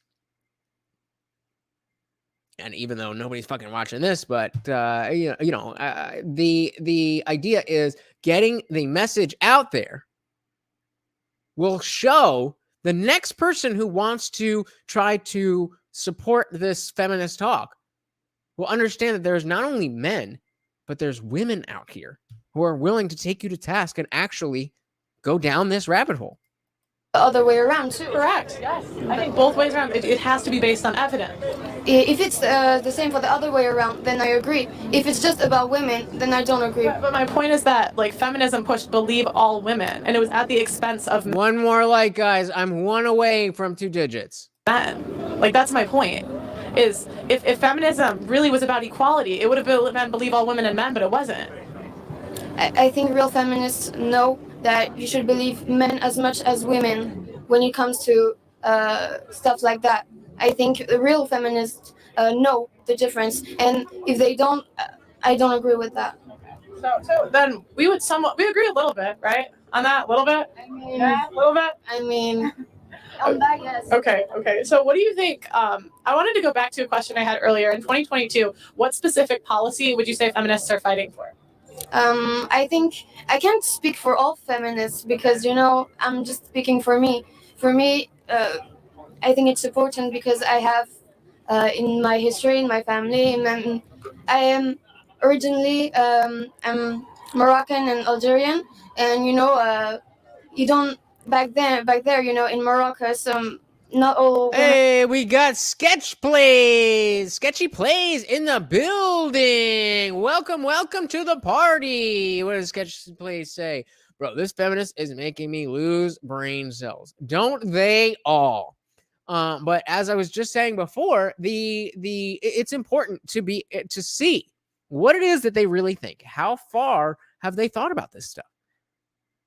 Because if this is the best that they've got, then we don't necessarily have to be so worried about this because this is the best they got. Let it just run its course. People who are smart enough to see that this is bullshit, it'll just go out the window. But if we don't go down that road and see, okay, what is it that they're talking about? What is it that they believe? Does what they believe have any does it hold any water? If we don't go down that road, then we're just as ignorant as them. We do not want to be as ignorant as your average feminist. And have the power of choice. You don't have everything that we women like France or like UK or US have, and that's what I'm fighting for. Okay, so you would say it's abortion? Abortion. Oh, you said of choice. Is that when you said choice, I thought you meant like abortion choice? No, I mean, if you want to talk about abortion, I'm pro-choice. Yes. Okay. No, I just meant what were you referring to when you said like what we're still fighting for? You said choice, so I thought you were talking about abortion, but you could have been. Oh, like as an example, like arranged marriages or stuff like that. Having the power to say, oh, I want to choose my husband, or I want to live my life the way I want to. I would agree with you on arranged marriages. Yeah. I do think that's a problem. I don't. Again, like I'm not saying I'm for arranged marriages, but the way that where they have arranged marriages in 2022, the way that it's done is not like, you sell your daughter for a cow. It's much more progressive, and when it comes to like the Middle East and Sharia law, progressivism is actually a good thing. It's once you get to that free society and then you want more and more and more and more, that American progressivism becomes ridiculous. But I mean, that's kind of a different thing, but you have a much higher rate of marriage success in arranged marriages than you do in your typical Western romantic marriage. I don't know enough about it, but like I could see that. But like in terms of doing what we want to do, I don't think we're held back in any way. Come on, guys. All of you like the video. I'm one away. My ego will be forever bruised if I can't get 10 likes on a 3.5 hour stream. Come on. It's free. I can be whatever I want to be. I'm in a male. This is a pretty male dominated, like YouTube's mostly men, and I do great in it. And I worked in sales. I was really good at that. And there's nothing stopping me from getting that job or following that opportunity. So like a lot of times when I see women talking about not having the choice to do something, it comes off as an excuse. I think some people definitely use it as an excuse. I think there's a big difference between feminism and white feminism. But what you... Again, going for the race card. Now it's intersectional. Well, feminism is one thing, but when it comes to white feminism, we don't care about that because white people already have their privilege. And your ideology does not make sense. It is nonsensical. Miguel says this chick from Morocco moves to USA and complains when she can do whatever she wants here. Makes no sense. Never does, Miguel. It never does. Well said. It never does. Because they don't need to make sense. They are able. Men are not able to, unless it's an accepted delusion like religion, men are not able to go through life holding these crazy beliefs because eventually they'll run into somebody who's going to either not give them the opportunity to, get a job or whatever it is, or they'll just be excised from society informally, and they'll have no friends. It doesn't work that way. If you're a man, why do you think men don't go around talking about astrology and shit? Because if you did, you'd be looked at as a loser and an idiot. But women would say, "Oh, I'm a Libra, so I can't date a fucking Pisces or whatever." What I wanted to say is that maybe you don't have struggles because you're a woman and you don't have, things setting you back. But the thing is, feminism is about fighting for the women that don't have the chances that you have, and fighting for them because you have the privilege. So you fight for those who don't. But I'm saying, what in the West? What do we not have? So I'm not talking about specific. You understood what I said. I mean, if you as a person say you don't have struggles, you don't have problems because you're a woman, okay, fine, you're lucky, good. But a lot of women don't have the privilege that you have, and feminism is about fighting for them. If you don't have that, okay, but. I'm saying, I need specifics. What specifically is holding women back in 20? Again, we are the things blocking it out. Come on. We are over 3 hours into this stream, 3 hours and 16 and a half minutes into the stream. And not one person has given one example of a privilege or right that men have that women do not. How is this still a thing? 22 in the West. I think sexual violence is still a big problem. I think equal pay in every state or every country is still a big problem. Equal pay isn't the pay gap has been debunked multiple times. No, yes, it has. No. You wouldn't say that. Again, because if you knew, then you would know. So why are you saying no when you don't know that it's been debunked? Clearly you don't know it. Otherwise you wouldn't say that. But why are you claiming that you do? Sketchy Plays says, I mean, I like this video, but some of the things she isn't asking is the overstepping sort of questions like stuff that Jordan Peterson and Kevin Samuels does. I'm not sure what you mean, Sketchy Plays. So what questions she isn't asking. So what questions? So are you saying that you prefer the approach of Jordan Peterson and Kevin Samuels, or saying that she is? I'm confused by what you mean by overstepping. What I think you mean is that she's not going as hard. And we talked about, I did a stream on the channel We Need to Talk, and his series, Kevin Samuel started this conversation.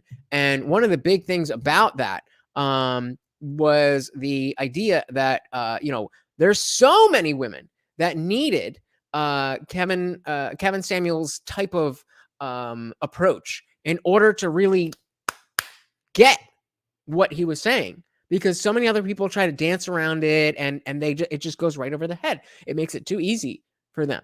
So you have people like Kevin. You had people like Kevin Samuels, rest in peace, and you got Jordan Peterson, who are very direct.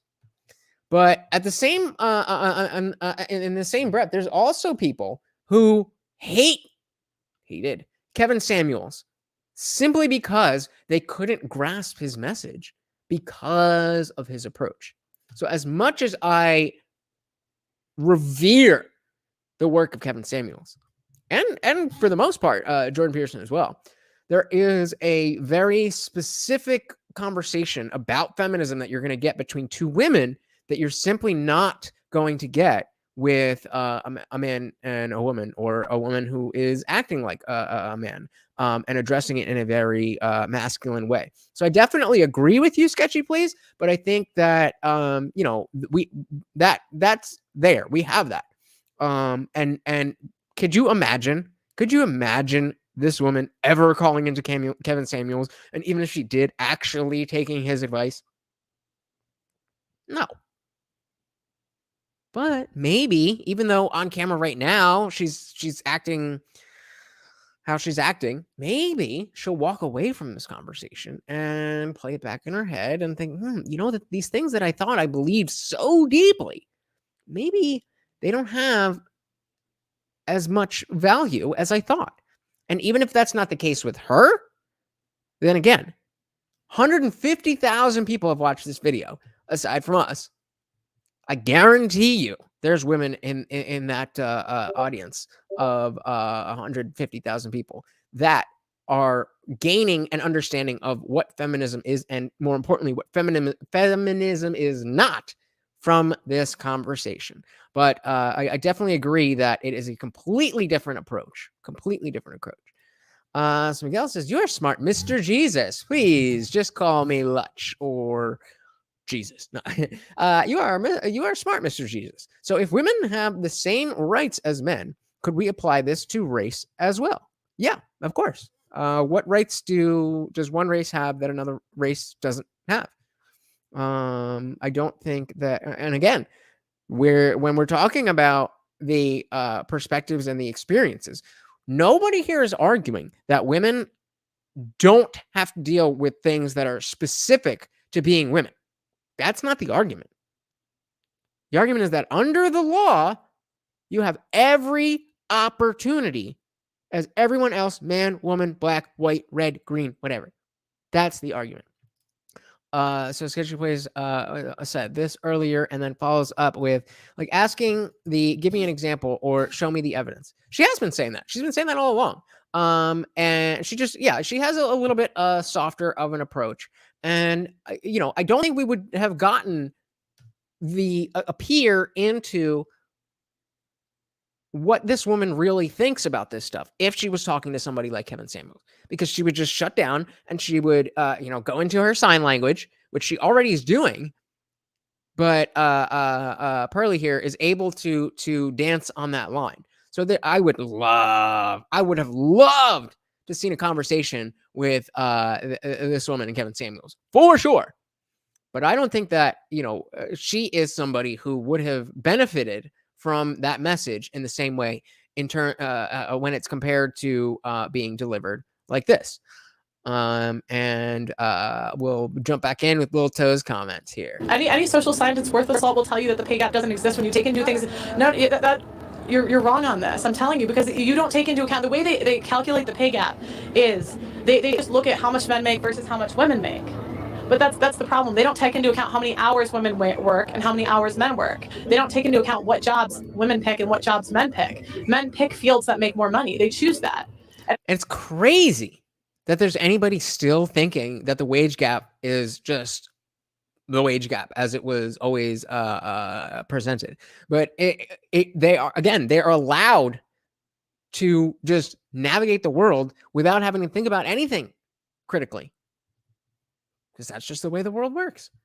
Sketchy Play says, one thing I would like to point out is there are no oppressing laws on race and no rights restricted to race. I completely agree.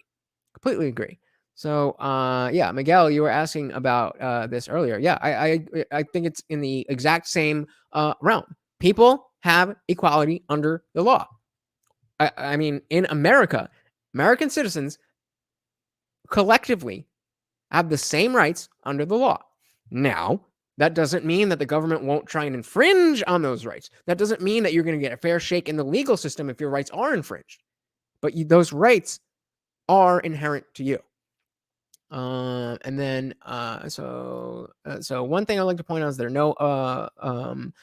no oppressing laws on race and no rights restricted to race. Not to say that there's no racism, but there is definitely racism and there's definitely racism and sexism present.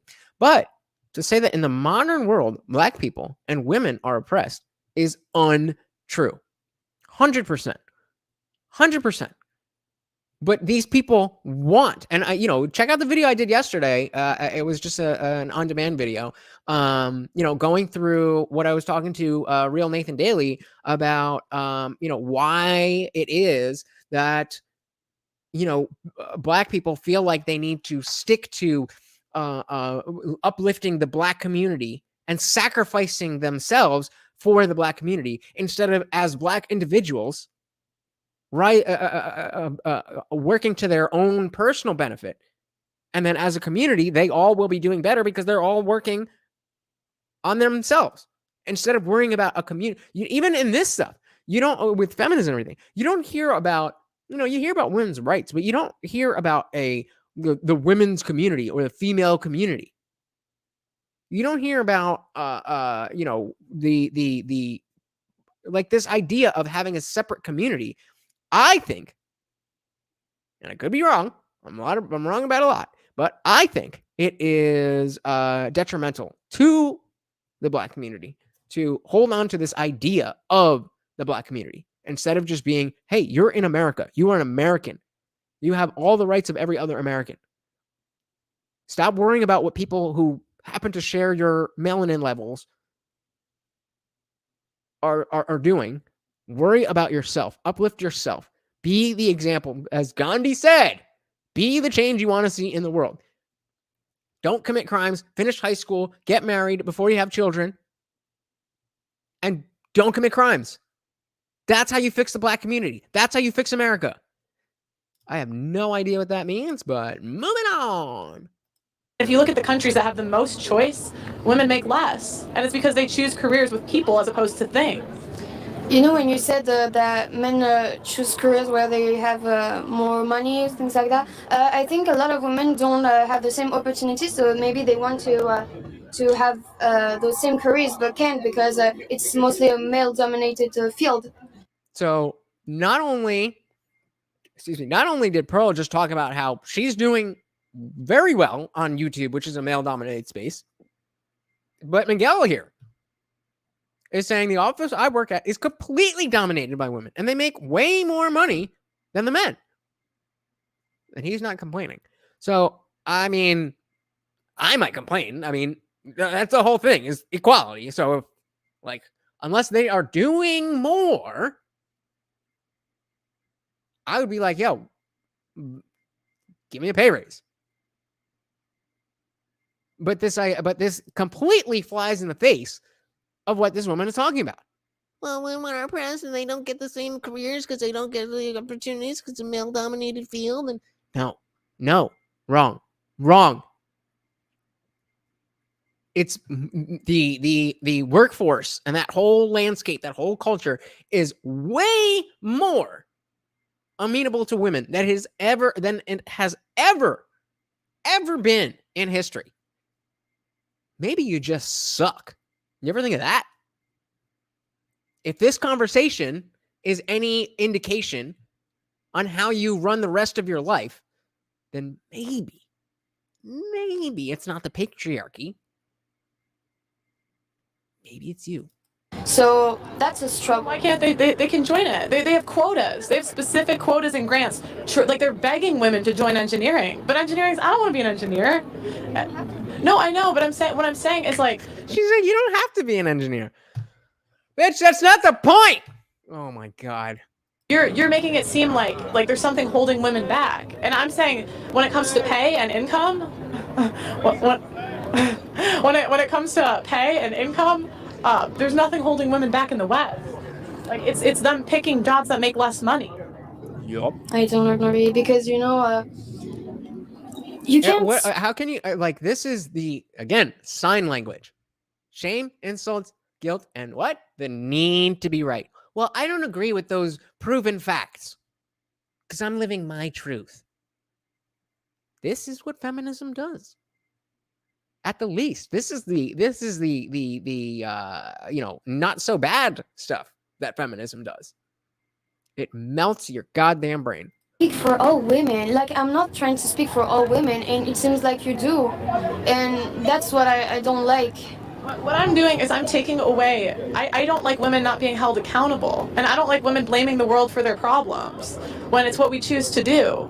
We choose to work less. We do. We work less out. We choose to not ask for raises. 60% of women have never asked for a raise. So how are we going to blame the men when we don't even negotiate? You say we, like you speak for all women. No, I'm talking about facts, data, and statistics. And you're talking about, like, you don't have any data to bring. I mean, this is like random. I get it, but you know, you come here with your, I don't even know how to say that.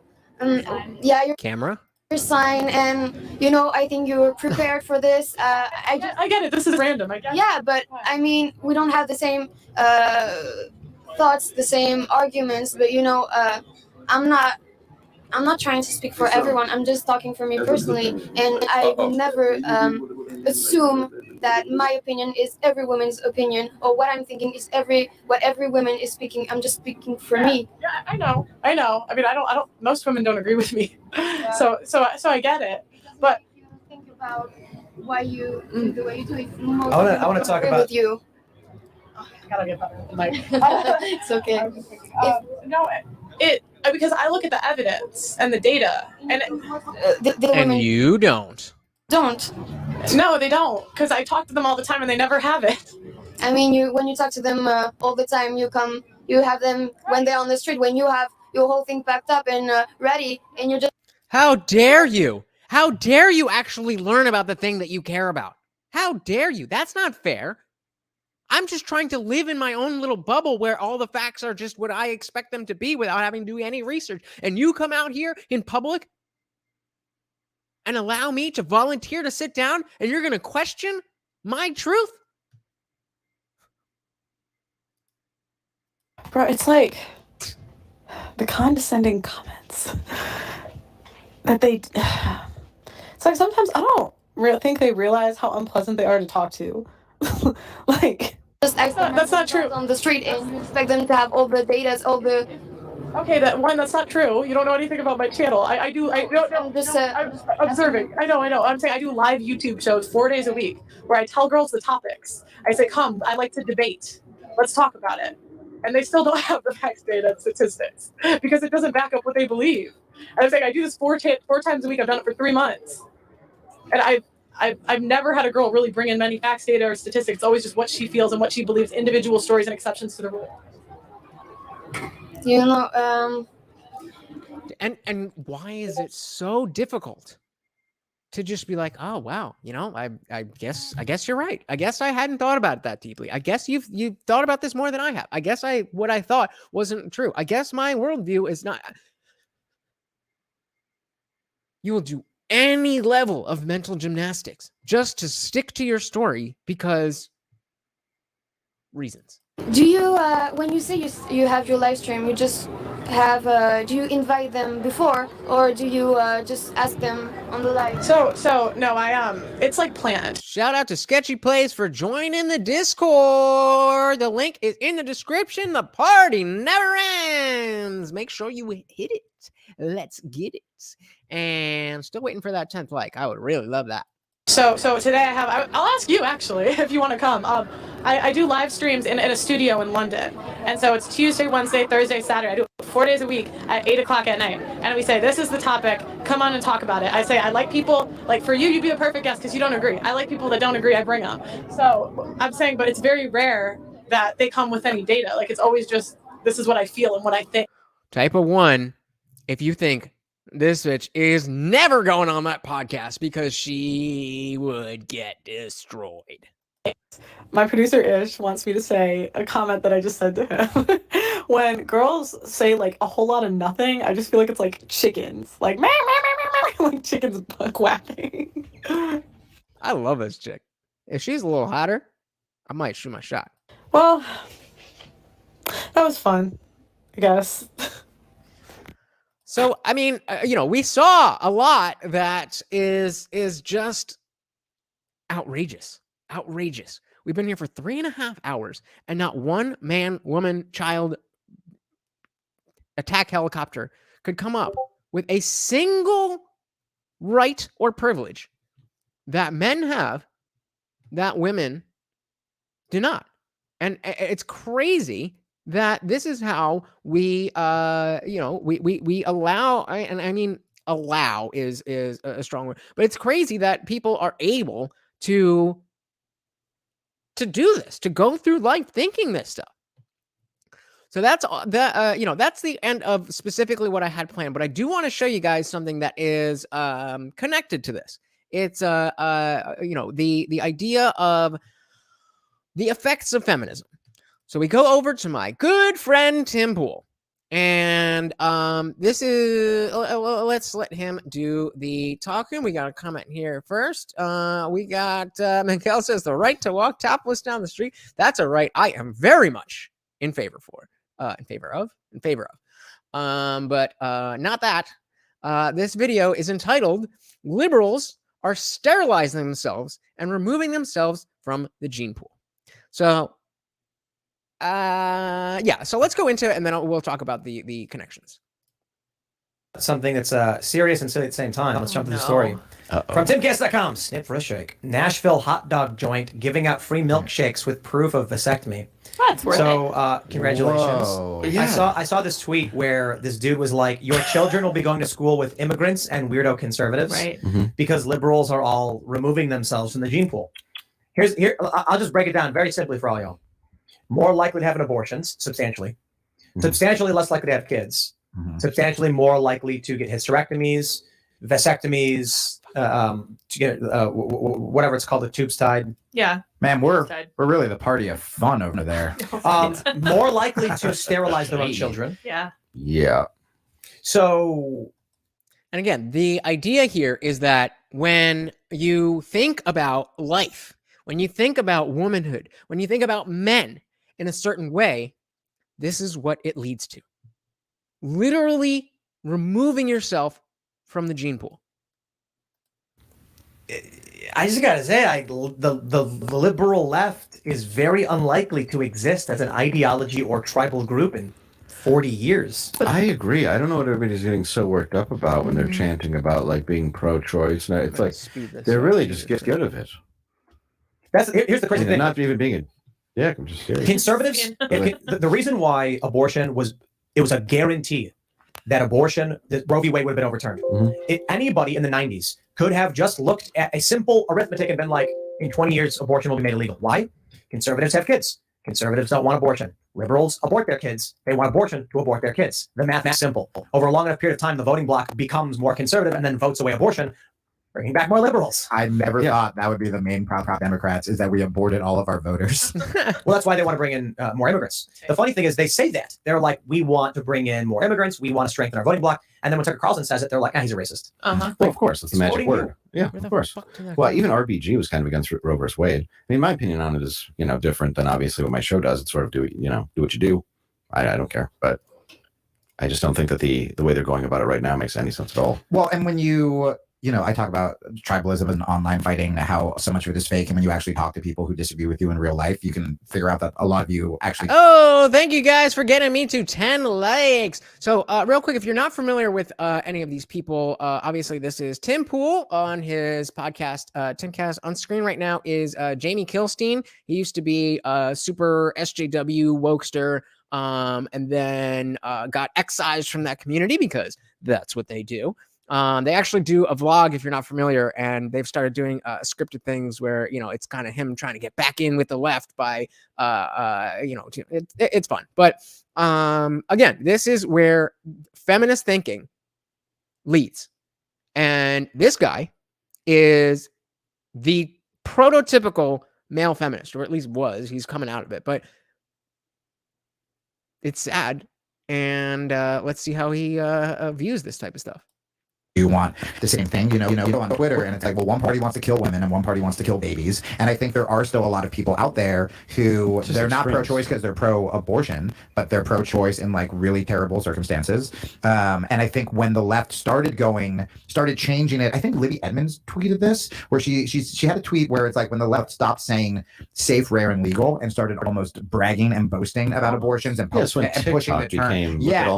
What did I say earlier? Safe, legal, and rare. That was the liberal position. So when I call myself a 2015 liberal, that is what I mean.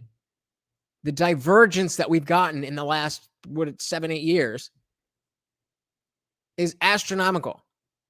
And so I didn't pick up randomly Republican values, but what the left stands for no longer has any relevance to what I believe. It gets a little gross. Right, and then And that was Dave Landau. He's a comedian, also does Crowder's show, if you're not familiar. it's like, all right, well, now people are going to go even harder to overturn it. Whereas maybe it was safer when it was. I want to give you a little bit of pushback, and I'm going to pull up our good friend Shu Head. Oh yes. With the Ground News Blind Spotter. I'm pulling this up quite literally because it's actually a bit that Shu did. She was doing an ad for Ground News, and she said you can use their Blind Spotter to show where you consume your news. Shu Head on Twitter, 86% of the news that she interacts with leans left. 86%. 86. Does that mean things she comments on? Comments on, shares, and it's like Washington Post and Charlotte Observer. We'll go back and we'll do, this is what she did. Ben Shapiro.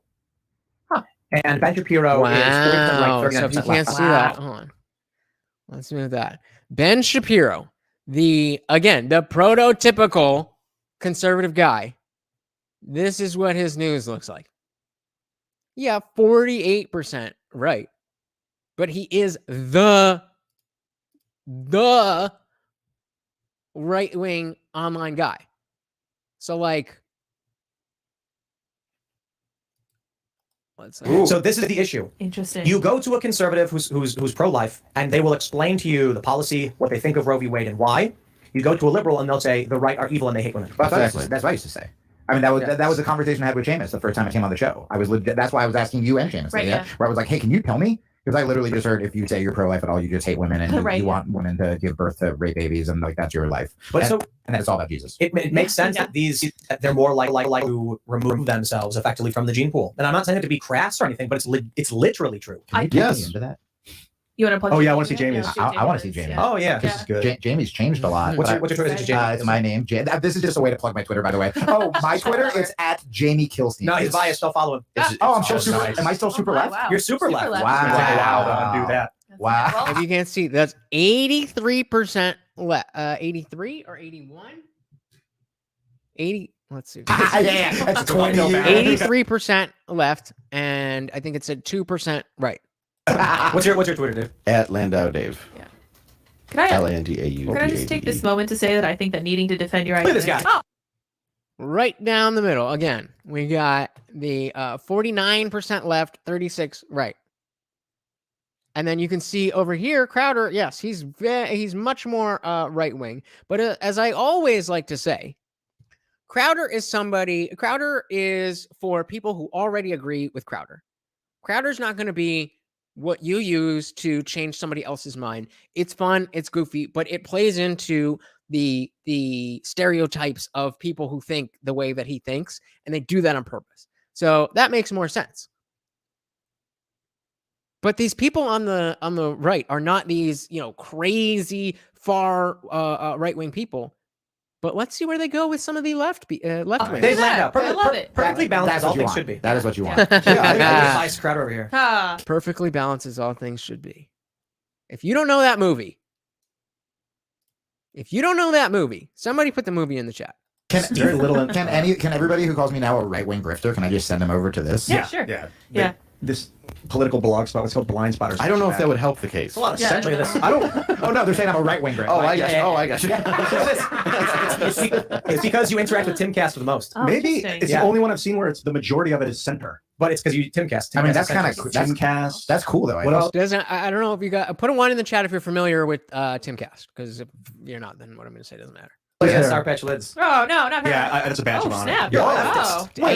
Hold on. I just always feel like you should actually listen to both sides. I know, But the right? one Yeah. side is becoming really just way too You know what crazy. this is? Also, I no longer try. Oh, because You know what it you're is? I trolling follow, them. no, yeah, that too. But also because I follow a bunch of journalists. Ah, That's pretty much they're why almost I'm the on same. Twitter. Yeah, Yeah. Exactly. I think it was actually the same. Tim, that's good. So Yeah. you look at me, you look at Ben Shapiro, you look at Elon Musk, you look at Michael Malice, you look at even Jack Posobiec has got more left on his than leftists. But it's obvious. This is the issue that's always been with the left. I'm so disturbed that mine looked like Noam Chomsky was on Twitter. That was very upsetting. Yeah. I think. But this is why Blind Spotter is great. Shout out to Ground News. We're not doing a spot spot for them, but this is the issue when it comes to pro-life. This is the issue when it comes to taxes. Yep. They literally have no idea what they're talking about. Well, and by the way, that is kind of actually proof to what I was saying, where I was talking to Dave about this beforehand, and I've gotten a couple. I mean, your fans have been awesome, but I've had a couple of my old school fans be like, I'm leaving, or I'm not going to support the Patreon just because I'm on the show. They haven't listened to me on the show. They haven't listened to what I said, but because I'm on the show, I'm giving credit to Tim, which therefore somehow I'm like a Trump supporter. It's been very weird messages. And that is how a lot of them think, where it's the second you talk to someone on the right, you're automatically a grifter. You're automatically supporting everything they've ever said. And what I'm really enjoying about talking to more conservatives or people in the middle or libertarians or liberals who are disenfranchised with the left is I'm just educating myself. I feel like for the first time ever, because like you saw my chart where I wasn't being sarcastic when I was like, I could tell me pro-life stuff because I don't know. Like I just learned about guns this year only because I moved to Texas. I'm, again, as that 2015 liberal, I was somebody who I've always been interested in both sides. I just wasn't always interested in getting into the weeds of politics itself. I've always known that, it's all a game, it's all theater, it's whatever. But just when I was younger, I didn't realize that it actually does affect our lives. So, I've always been trying to get both sides of things, but they've done studies. You can see if you go to that blind spotter and you put in your favorite people from the right, favorite people from the left, you'll see that left-wing people tend to only look, or the overwhelming majority of the news they look at is from the left, whereas people on the right tend to look at far more news from the opposite side comparatively. It's unquestionable.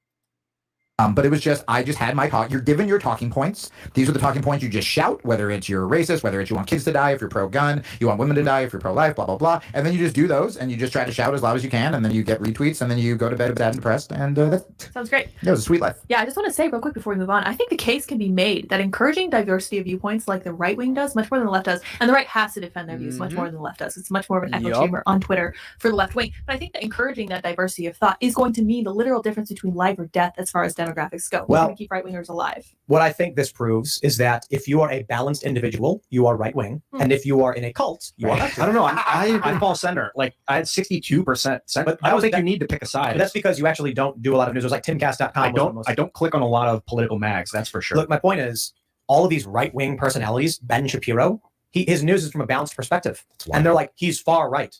Michael Malice, he's new right, and he's more he consumes more left news than I do.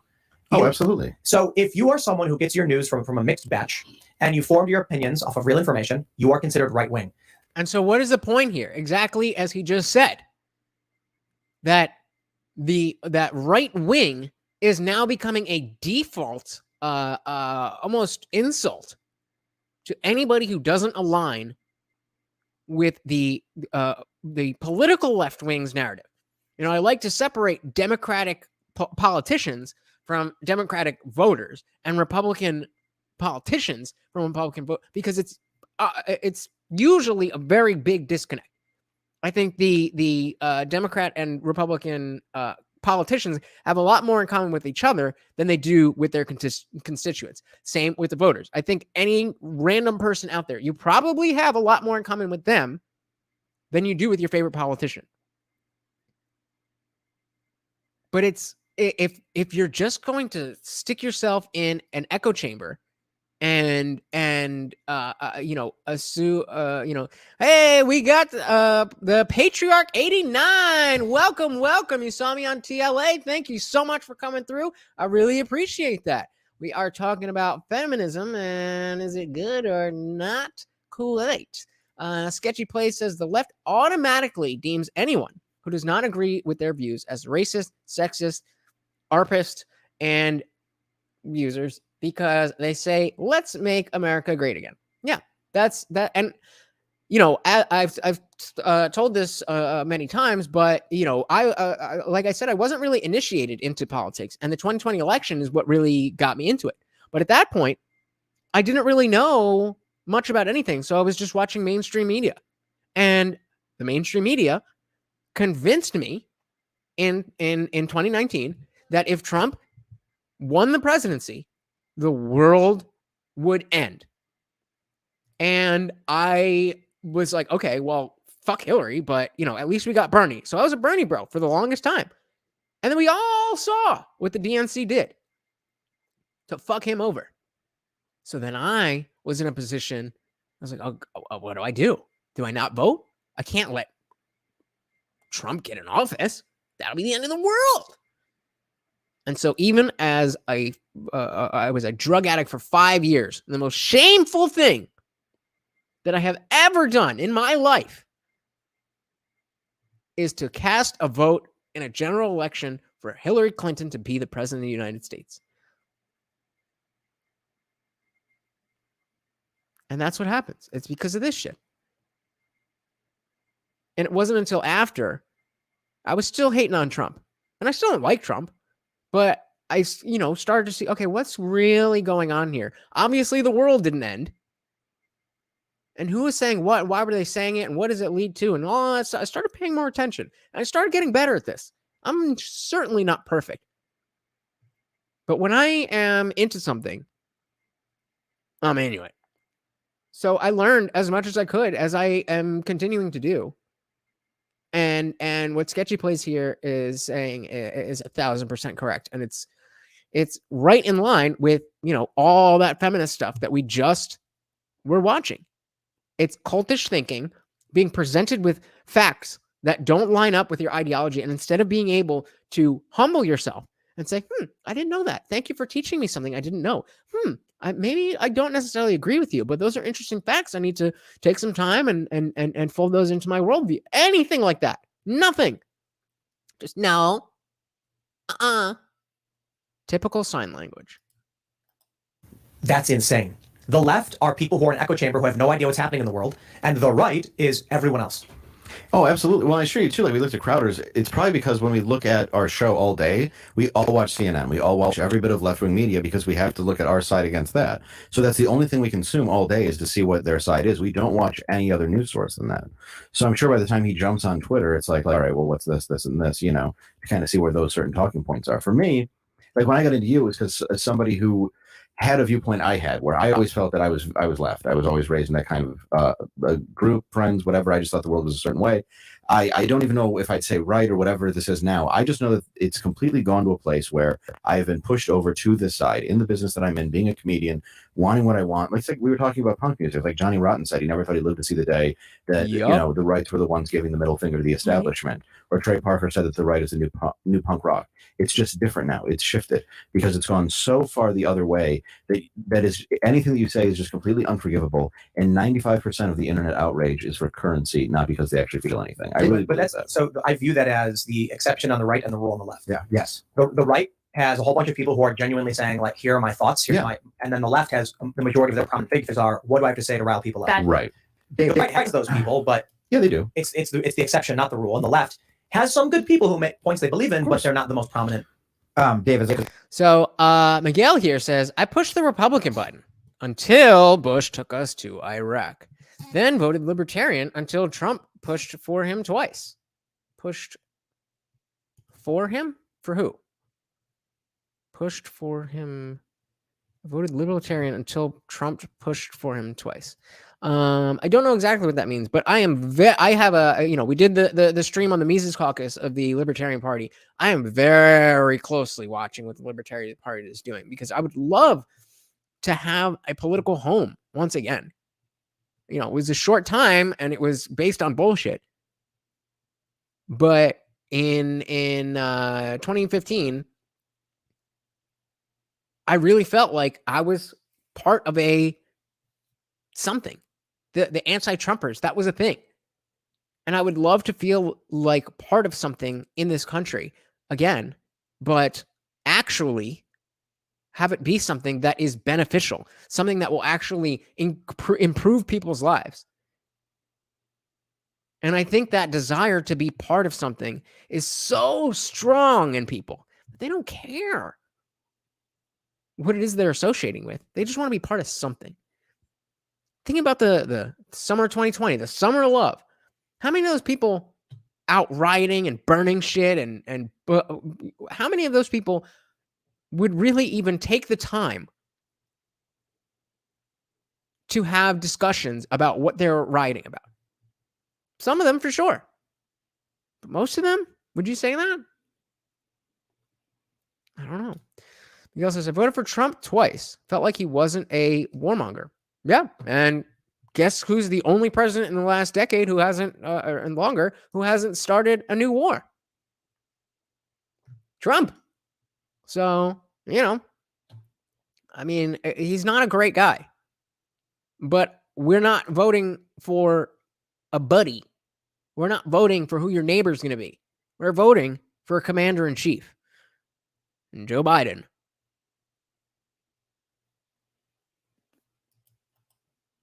Was there, I don't really know, was there like a transition or like a creep moment for you? Because we were talking about, you were opening for Chappelle when Chappelle was doing stuff against George Bush and all this stuff. When did you just get the gig at Crowder's as a gig and then it started happening? Or was there like a creep? Well, I was at Anthony Cumia's show, who I always loved from Opie and Anthony. That's right. And I was there for years. And I was already then, and I used to sub Mike Malice's show all the time because he would go on the road, do different shows and everything. And I just like doing shows. Like I turned into just kind of like a weekend update, you know, dark jokes that Mike would appreciate and then make it as dark as humanly possible.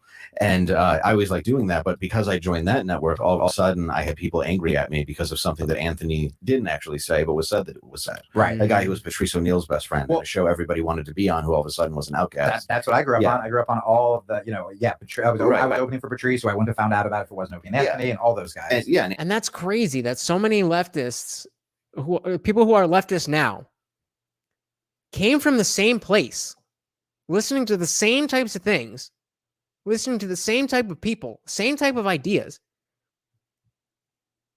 yet diverged. That's not an accident. Media does that shit on purpose. And that's why it's so important to find places where people put their biases up front. Even if you don't agree with everything that somebody says, if you can understand where they're coming from, then even if you don't agree with their take on a thing, you can understand where it is that you don't disagree with them and trust that, okay, the core facts of what's happening or whatever, the core facts are true. I can trust this person to give me core facts. I've seen that before. I've tested it. I've looked at other people. I can trust that part. Their opinion, we all want to listen to people we like, who say things that we like. But it's also important to know when even those people that we do like, when they say something we don't agree with, to just acknowledge it. And I don't even mean like, hey, I'm a Tim Pool fan, but hey, everybody listen. Everybody, there was a thing that Tim said and I didn't agree. That's not what I mean. I just mean for yourself. All right, well, we're a little bit different. We're not the same person. He thinks that, I don't necessarily agree. But you can trust him for your news, whoever it is, him or her, whatever. Anthony is one of my heroes. So now I'm sitting next to one of my heroes, and you see this bitterness come out where all of a sudden it's like, well, that guy's racist, that guy's this, that guy's that. Mike Malice is all right. It's like, no, you don't understand anything. You just want to be enraged either by the fact that I'm doing something that you want to do or because somebody else has told you something that you want to believe. Yes. But you weed out who your real friends are very, very fast. You're telling me, for sure. And I've learned that through even being on Crowder. Crowder and I clicked. His dad grew up in Detroit, kind of by where I did, and we connected. That's how I met Steven. And as a result of that, I've caught a lot of crap for it, but at the same time, I've gotten a lot of great fans from it and met a lot of good people. And that's just. I bet that show pays pretty nice too. Crowder's definitely the biggest conservative YouTuber, right? I mean, being second chair on that show's got to be a good gig. Part of this. I mean, that's just part of this game. With Jamie, it was actually a really interesting transformation. I remember we first met. He was protesting one of our events, and he threw a brick at me. Right. Yeah. And then we brought him inside, and he was like, "I will always be your rival and enemy." And then I handed him a check, and he looked at the number and said, "I'm pro-life one." Yeah. I actually wrote MAGA on the brick. He got on the phone. He told his girlfriend to keep the baby. that was actually a joke we did on Cast Castle where Jamie's like, "I'm not going to these right-wing events," and then with Carter, he's like, "Oh, that's a bummer. They're taking a private plane." I'm like, you know what? I got to bring everyone together. I was throwing a milkshake at a gay Asian reporter. Right? Did comedy clubs ever try to stop you, or because you had a following from this new audience, they didn't care and it was just more people on Twitter? At first, for a second, they did, and then some were like, "Well, I don't." Then tickets were being sold, and they were like, "I don't. It's no big deal." Exactly. So real quick, guys, I've got a MTR video that we could play, or we could just go straight to panel time after this. So either put MTR or panel in the chat. And if nobody says anything, I'm just going to make the decision myself. Everything's business. I am loud with Crowder as well. Yeah. Yeah, it's all business, and people have. And I remember my buddy Freddie's a black dude who runs Hartford, Connecticut. Not to say race, but it is important to the story. They were Proud Boys. So Miguel says, I won't watch Crowder. Wine or wine guy is all things Republican, no questions asked. I would rather watch Jimmy Dore. I love Jimmy Dore. Wine or wine guy is all things Republican. No, I don't know what that means. But you know, I watch Crowder because he is unabashed. He is very clear about his stance, his opinions, and he will give it to you straight. Again, there's a lot of things I don't agree with him on. But I can tell that when he's saying the things that I don't agree with, that he's being truthful. And so when you can get that, and I'm not saying that you have to watch Crowder. I'm just saying why I watch Crowder. When you can get that from people like Crowder and Jimmy Dore and Kyle Kalinske and Tim Pool, who all have different political beliefs, but they, they aren't lying to you. The one of the other guys is Gerald. That's why I can definitely see that. Yeah, Gerald is a little out of place there. He's but you know, I think he is there to bring in the boomer crowd. He's very plain dad vibe kind of dude. Not that Dave isn't, but he's a comedian, so he's a little bit more. That's what I get from Gerald. But I definitely get that. But again, the point is just people that you can trust. Jimmy Dore is one of them. Crowder is also one of them. You don't have to like all of them or watch all of them, but just make sure you're doing your due diligence. That's all. In line, and I was like, oh, I don't know if that's a good look. And he goes, why? They're not allowed to laugh. And I was like, why do I say anything? Yeah. It's just because it's all a business. I don't know that that's accurate, dude. I'm pretty sure he's been very against the getting involved with the Russia-Ukraine conflict. So unless you're talking about a different war, he's been pretty outspoken about not being in favor of that. And when you break it into the actual reality of the situation. So what I'm really interested in doing is we've got Timcast skateboards that we just designed. We've got Step on Second Find Out. It's like just like the T-shirt. Yeah. And then we have some stock, just like it says like Timcast. It's like I've sent them to skate shops because I mentioned this before. If you're a skate shop and you want some free boards, we're gonna send you free boards and you can sell them for whatever you want. Skate shops, mind you. And I want to put on contests. And so I've had a conversation with some people about contests and like, oh man, you know, people might be worried about like the politics, and I'll be like, we'll do a massive cash prize. Like we obviously can't rival some of the biggest cash prizes, but we'll get a couple grand up there. So it's like it will be a contest. People are like, oh, you know, like it's a couple grand for a day's work, you know, or more.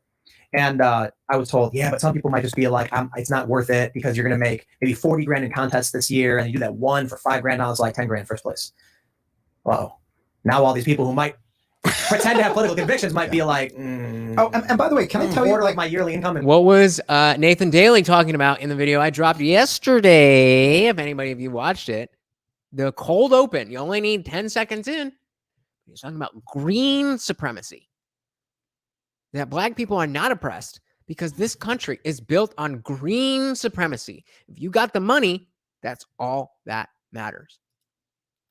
One day, come on down to the skate contest. I think crazy. We're not going to be political. We have a regular contest, but we're going to do a good prize, big event. Bring out the families, get everybody invited, and we'll see who really is going to put their money where their mouth is. Exactly. Well, and also the frustrating thing for what I try to tell people, the ones who are. So before Jamie gets into that, Sketchy Plays has a thing for us.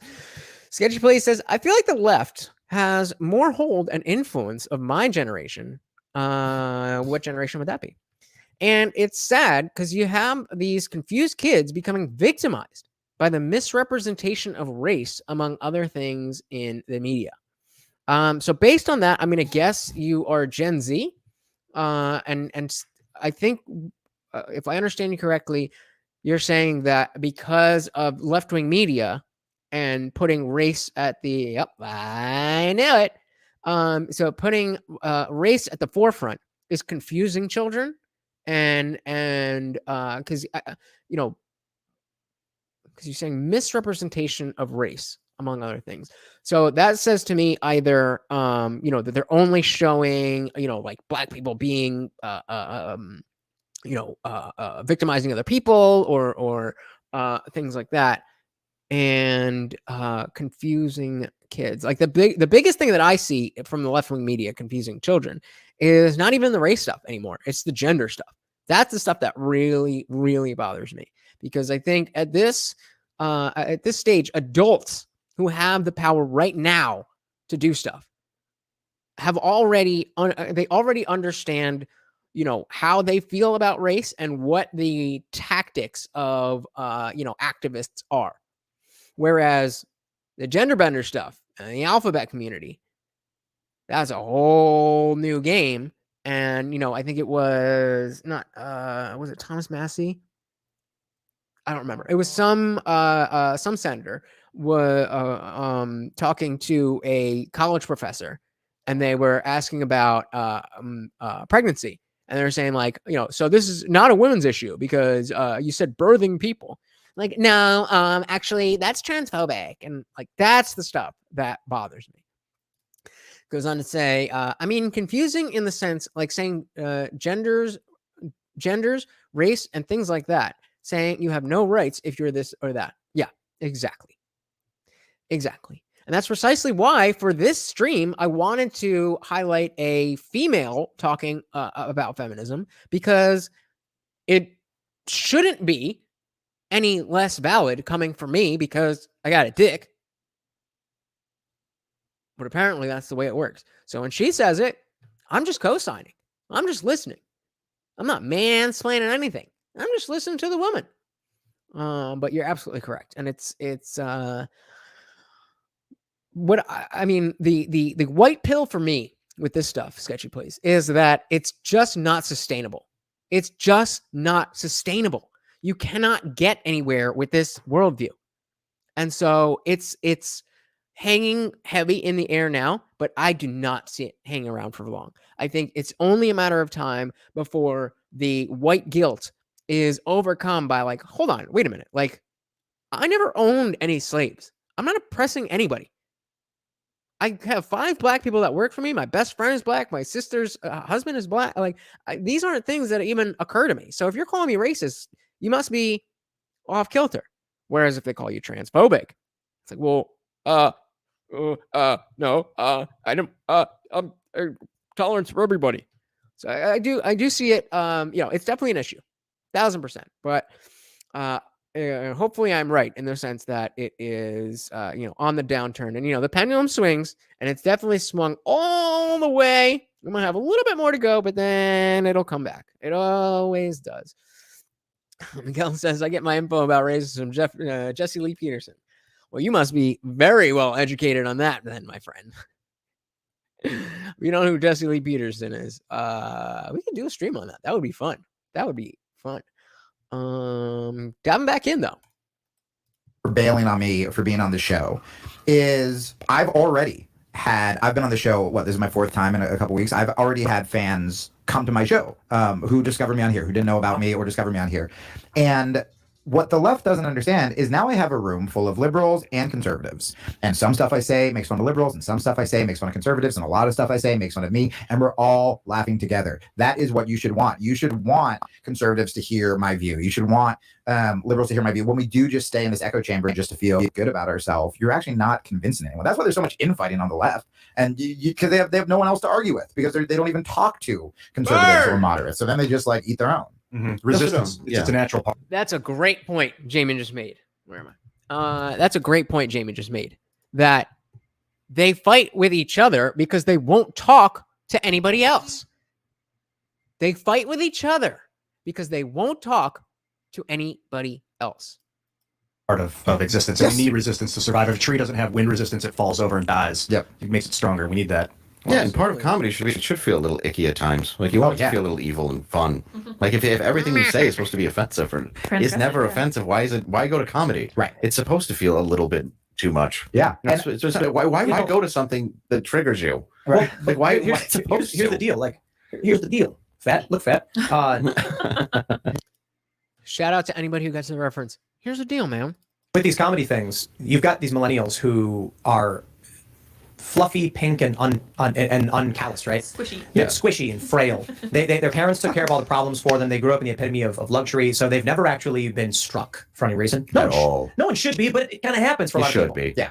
Well, I know what you mean. No, I've tweeted that. Everyone should work retail, get punched in the face, and one more thing. I don't know. Sometimes that can all happen in a day working retail. Yes. Here's my super facts. point. These people are soft. Yes. So when you say a mean word to them, it's the most pain they've ever felt. So to them, it's like, you have caused me the most pain I've ever experienced. Growing up in the city, you get into fights. I don't care if someone says naughty words to me. Right. But what happens then is they go to a comedy show. The most comedy they've heard is probably like Teen Titans Go, or, Fairly Odd Parents, or Powerpuff Girls. Yes. So they're watching these doofy little cartoons where the joke is that someone spilled milk and then cried. And it's like, you're crying over spilled milk? Oh, it's so funny. Yeah. Then you go to a comedian and he says, he calls you a slur. And you're like, and it's like he punched you in the That's the worst pain you've ever experienced. They lose their minds. Well, I finally started reading Coddling of the American Mind, and some of these college protests, when they were protesting Milo or protesting Ben Shapiro, they were. Speaking of which, I think I've talked about this one time before, but I remember specifically how I felt about like the Berkeley riots, all that kind of stuff. And I remember specifically being like, oh, these silly college kids, because, and I graduated college in 2012. So we're talking about 2015 to 2017, when all these riots were going on campus for all these different speakers. And it was like the conversation was, oh, these silly kids, wait till they get to the real world, and then it's going to crush them, and they're going to think that, oh my God, a microaggression. But then they took the fuck over. How did we get here? How did we get here? Literally saying we have to use violence because their words are violence against me. And it's like, they're not violence, though. Yeah, that concerns me. You could break someone's eardrums with a loud enough noise. In that instance, volume amplification can be construed as violence, but the definitions of the words aren't violence. No. Of course, not Marilyn Manson, what's his name? Charles Manson. Sorry, Marilyn. Yes. I wouldn't apologize to Marilyn. He's got a whole bunch of he's going through something right now. No. You can incite violence with words, but the words are not violence. Violence happens as a result of the incitement of the usage of the peaceful form of communication. Yes. Absolutely. Comedy's just fun when it's edgy, man. I mean, the stuff we grew up on. You're supposed to have an edge. Your edge may not even be dirty, though. I mean, that's the thing. See, so that's, again, I just, I didn't necessarily plan on showing that, but it seems very relevant in the sense that we're talking about feminism and how that all, where does that lead? And it's not like they were talking about feminism, but I think they are inextricably linked. I think the idea that we can have these ideas floating around without any negative impact is it's just ridiculous. So we have, since Kevin Samuels was brought up, I want to anytime I can give a shout out and a tribute to him. So let's watch this MTR. If you're not familiar, mediocre tutorial and reviews, go follow him. He was a personal friend of Kevin Samuels, doing great work. And let's do it. Make sure we're good here. That's a great question. Hell no. That's a great question. That's a great question. The answer's no. Samuel. Answer that question. Kevin Samuel. Go ahead and say about the full. I know. Because here's the thing. The man who works on fries with you. I have a question now. Go. So this is not even a story. I have a question. And maybe y'all can help me, because I've been having this debate with my girlfriends forever. Like forever. Like, and by forever, I mean the last 6 months. Because I'm becoming more aware of it. I don't like that. My girlfriends. Yeah, because I want to make sure I'm not jaded. And as a journalist, I want y'all opinion. Y'all jaded. That's when real. Women get together. Tell me. They jaded. And when the men get together? And when the men get together, what happens? Tell me, you guys are fair? We chill. When the men get together, we hanging out. We having a good time. We having fun. I don't know about y'all, but I hang out with my friends to have a good time, not for drama. When we started talking about feelings and emotions, but I don't know, like y'all. It depends on. I want to hear what you're about to say. Yeah, I want to hear what's been in the echo chamber. Come on. I got to talk about Black love and what it looks like. I have, and this is my world because I'm around y'all all the time. And I think I'm jaded, so I want y'all to help me. That's so real. I hear all these conversations, especially from my homies that are men, that are like, Black women be this, Black women be that. And it's always they down on us, right? We angry, we mean, we need to do whatever. The list goes on. I agree. I'm sorry, you agree? I love my Black woman. Okay. But she's angry. Why do you agree with that? Why do you think Black women are angry all the time? Slightly triggered. Now, I may not be the best person to comment on this, but I guess I'm that guy. Black women scare me. And I'm not alone. I don't think anything, you are incapable of anything that other women are capable of. But the culture that y'all foster in terms of dealing with you on that level scares me. I just irritated. Everything I do, I feel like I irritated. I leave trash on the floor. She put it in front of me like, you left that. I'm like, damn, that's petty. Like, y'all petty to me sometimes. Now, would a woman that is not black, would she be easy about it? Would she be easy about trash on the floor? I'm curious. I don't know. I don't date women. Nothing wrong with it. From your past experience, they would have just picked up the trash. Okay. And before MTR says his piece, like, again, I have only dated 2 black women, and it was not any kind of long-term thing. But I know a decent number of black women. Sorry, Morty. Almost killed my dog with an empty can. I went to school with a lot of black women, and where I grew up was rather diverse. And especially being able to see, you have the Hispanic women, you have white women, you have the black women, and everybody self-segregates. They do it on their own, but it just never felt like, and I'm a short guy, so maybe that has something to do with it, but it never felt like I was welcome to even speak to most black women. And especially comparing, my manliness as a, as a 5'4" guy who looks like this, like, it just didn't feel like I was on that level. And you think I'm wrong? Agree with that. No, I think when she said easier, it's not about that a non-black woman would not want you to pick up the trash. The easier comes from that a non-black woman are more likely to be more feminine when they ask you to do things, right? A lot of these talking points about the angry, the this, the that, comes from much more masculine behaviors that are put on a pedestal within the culture. So I just wanted to clarify that, but let's keep going. Okay, so a black woman will get mad at you if you leave trash on the floor, but if you date someone who is not black, 9 times out of 10, more often than not, she's gonna pick the trash up and throw it away for you. So that's what I'm hearing. I will assume. That. From past experience. From past experience. Your thoughts? I wish I was. Why are they all scared? These are grown ass men. So I guess it's not just me.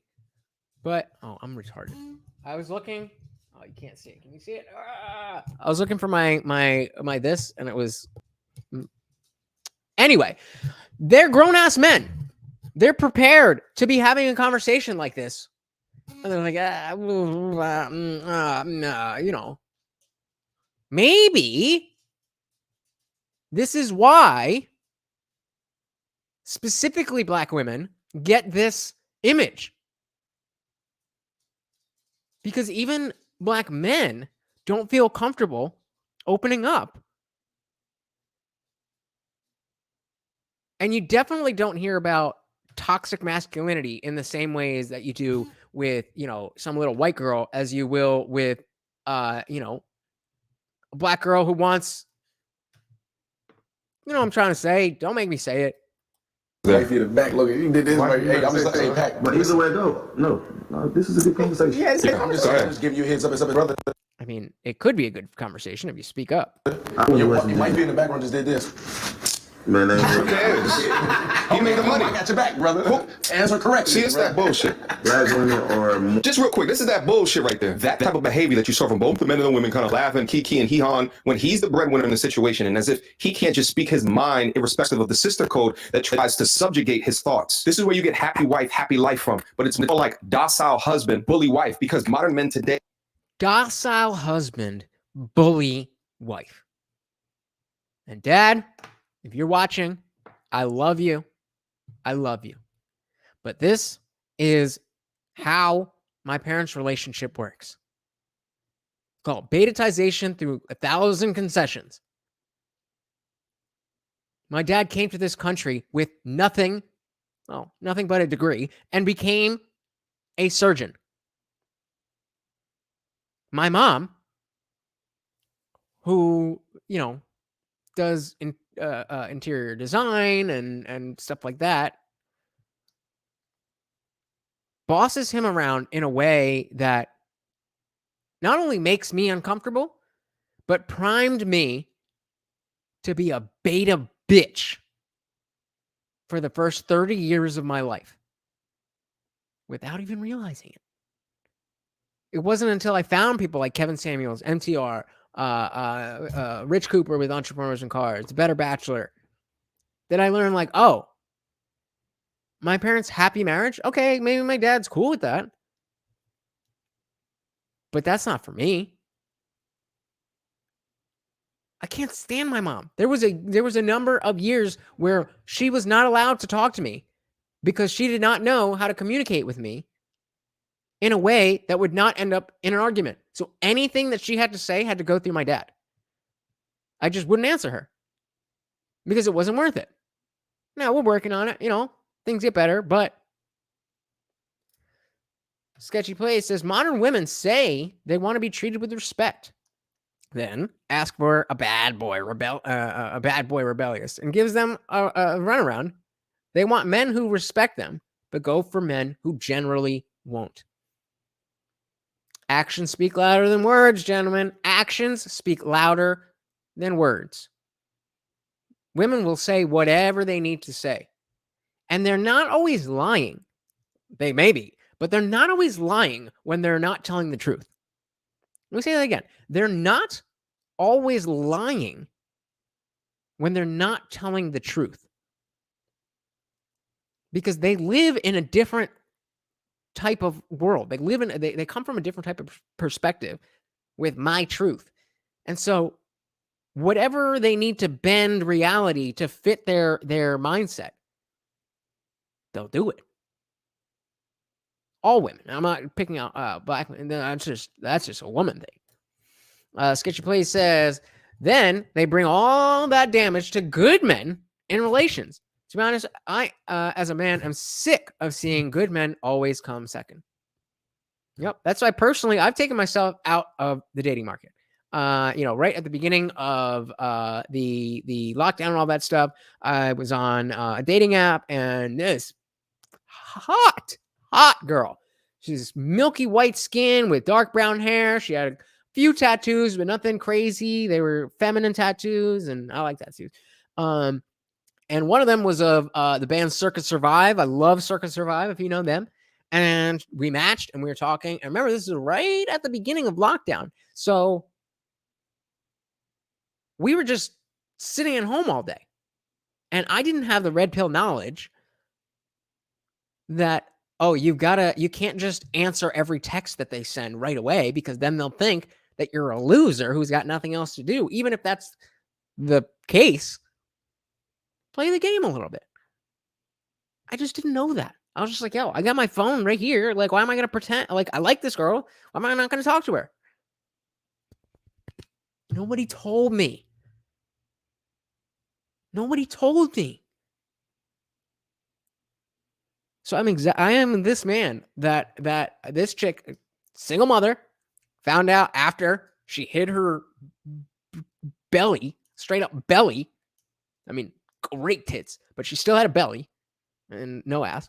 Her face was, I mean, she's still good, but she had a 9-year-old daughter. She was 3 weeks out of a 3-year relationship. And I was like, oh yeah, let's fall in love in 3 weeks.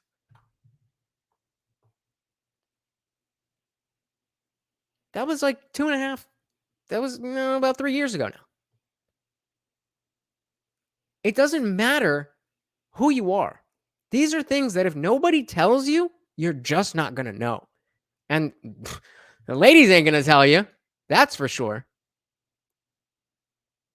Sketchy Plays is 1,000% right here.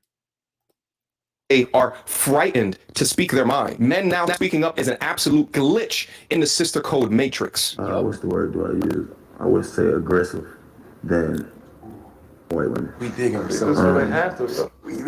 That's the truth. You know what I mean? Is it just me? Is it just me? I feel like they're children. They're children. They're acting like children who got caught doing something, not that bad, but they know they're in trouble. Like it's Christmas morning and they got up late and got up, early in the morning, opened all the presents before mom and dad came down. Like, well, I don't know. I mean, I guess, fucking say it with your chest. I don't know what made it like that. But I was going to ask you, why do you think they appear more aggressive? Because they've been through more. What's so interesting about this discussion is that she's asking kind of the characteristics that are demonstrated to be more aggressive, or in my words, more masculine. But I think within asking that, she's demonstrating a clear lack of self-perception. Because actually earlier in the same video, I noticed her man-spreading, right? Sitting like a dude. She also admitted in the same clip that her aggressive behavior is what got her fired from ESPN. So it just baffles me that she's so gun-ho to tease this answer out of the men when you watch her own behavior doesn't disprove her own question. I got fired when I worked in Atlanta on some bullshit. But the reality is that my strong personality had always been there. I had never not been somebody who would like just push back. I don't know how not to. And I did say another sucker, but that's a black thing. I curse. I would own that. Growing up, the black woman was always in a hustle mode for me, and I feel like created strong black women. I feel like they have to be strong all the time, and I don't think we nurtured them enough. So, and I also hear you saying black women can't take the armor off. They can't chill out. It's tough. It's hard. Tough. It's hard. It's impossible to switch it off. It's hard. Is that what it is? You answer me? I mean, I'm speaking. Yes, for me, I listen. What I don't understand is I'm trying, and it's funny to me because I love you. First of all, because what you said is crazy. I appreciate you. No, but I appreciate your. That's What's crazy about it? I love you for being honest. It's good question. 1 verse 3 right now, bro. We. Sorry. And do you see their actual scarier threat? Got a million things going. But good question, MTR. Why aren't you able to articulate what it is that you want to say? Let's run that back. I missed a little bit here. I appreciate you. No, but I appreciate your. That's your. What's crazy about it? I love you for being honest. Yeah, it's 1 verse 3 right now, bro. We lose. Stop it. No, y'all not listening. She's setting us up. She's setting us up. No, she ain't. I'm not setting you up. I'm saying somebody's at home listening, like he's right. Yeah, like why won't you just pick up the trash and shut the hell up? Like somebodies are agreeing with you. They will agree with me. And this is what I'm asking you. You said black women appear more aggressive, but it's because of our circumstance. But because y'all don't even meet that and sit we angry. So then we stay angry. Notice she minimized what the young man was saying by shaming him into being crazy. This is why male media is so important. So often women complain that men don't show their feelings or talk about their issues. Is that possibly why? When we share them with you, we're minimized into being crazy? Right. Yup. Again, as I was just saying, I as a dude who grew up with not a great relationship with his mom. My dad being a doctor, which is super, super fortunate, but also came with the flip side that he wasn't around a lot. Not to compare it all to single parent households, but just tell my story. I was very much afraid of my mom in the same way that I feel that fear when it came to dealing with these strong women, regardless of race, on at my age. And when I actually was able to get through to somebody, the way that I would speak was minimized and made fun of. I learned faster that that's not the way to do it, but nobody told me. So if you're under 25, especially if you didn't already know of MTR, I mean, if you already knew him, then he's doing the work, not me. But you're in the right place. Angry. We don't know we mad. We don't know we pissed off. We be like, wait, I'm trying to take care of the bills. I'm just trying to take care of myself. I don't have nobody else to do it, because I don't have a daddy with a trust fund 9 times out of 10. I gotta have 10. I had 8 jobs in college. I was a full I was always working. School was secondary. Most people don't have a trust fund daddy. Violent and call to action. And when we finally get a moment to chill out, we like, oh, You better not, boy. So, not having a trust fund daddy is no excuse for bad behavior or aggressive attitude. The anger, as I see it, is generated by this victimhood narrative, which is supplanted by our media today, multiplied with modern feminist dogma, which has replaced the importance of a man in the household. Your foremothers led infinitely more difficult lives, yet the modern woman today complains infinitely more. Yet out of post-Jim Crow segregation, you were the most married, but women by and large gave up their man in lieu of the government. But yet, if you're still angry and literally the most peaceful, simplest time to be alive in history, then you need therapy. Then you need to be accountable for your aggressive behavior. I'm not saying we should have a special victim status, but our circumstance is different. Let's take a moment of silence for the Godfather. The Godfather. Moving on. Is your circumstance harder or easier than your grandmother and your great grandmother? Exponentially. God damn, bro. I even missed that music. I even missed that goddamn background music. I don't know how close y'all were with Kevin's content. But this shit saved my life, man. This shit saved my life. That's a whole other story, but I mean, you can imagine. You can imagine. We have access to information we didn't have. Exponentially easier, but you're handling it worse. Your grandmother, your great grandmother actually can work with a black man with more trauma. Because they understood that the black woman and the black man are on the same side. Now that we're all free and independent and we could do whatever we want to, why would we seek to, be one with the black man? We even think that. Thank you. Clip it. Slice it, put it on World Star. She said it, not me. So what are we trying to accomplish? What are you asking? And so the point, if you didn't catch it, the point there was unknowingly, she's like, well, what do I need a man for? What do I need a man for? What do you need a man for? What do you think? Living a fulfilled life. Try doing that. At 50 years old. By your goddamn self.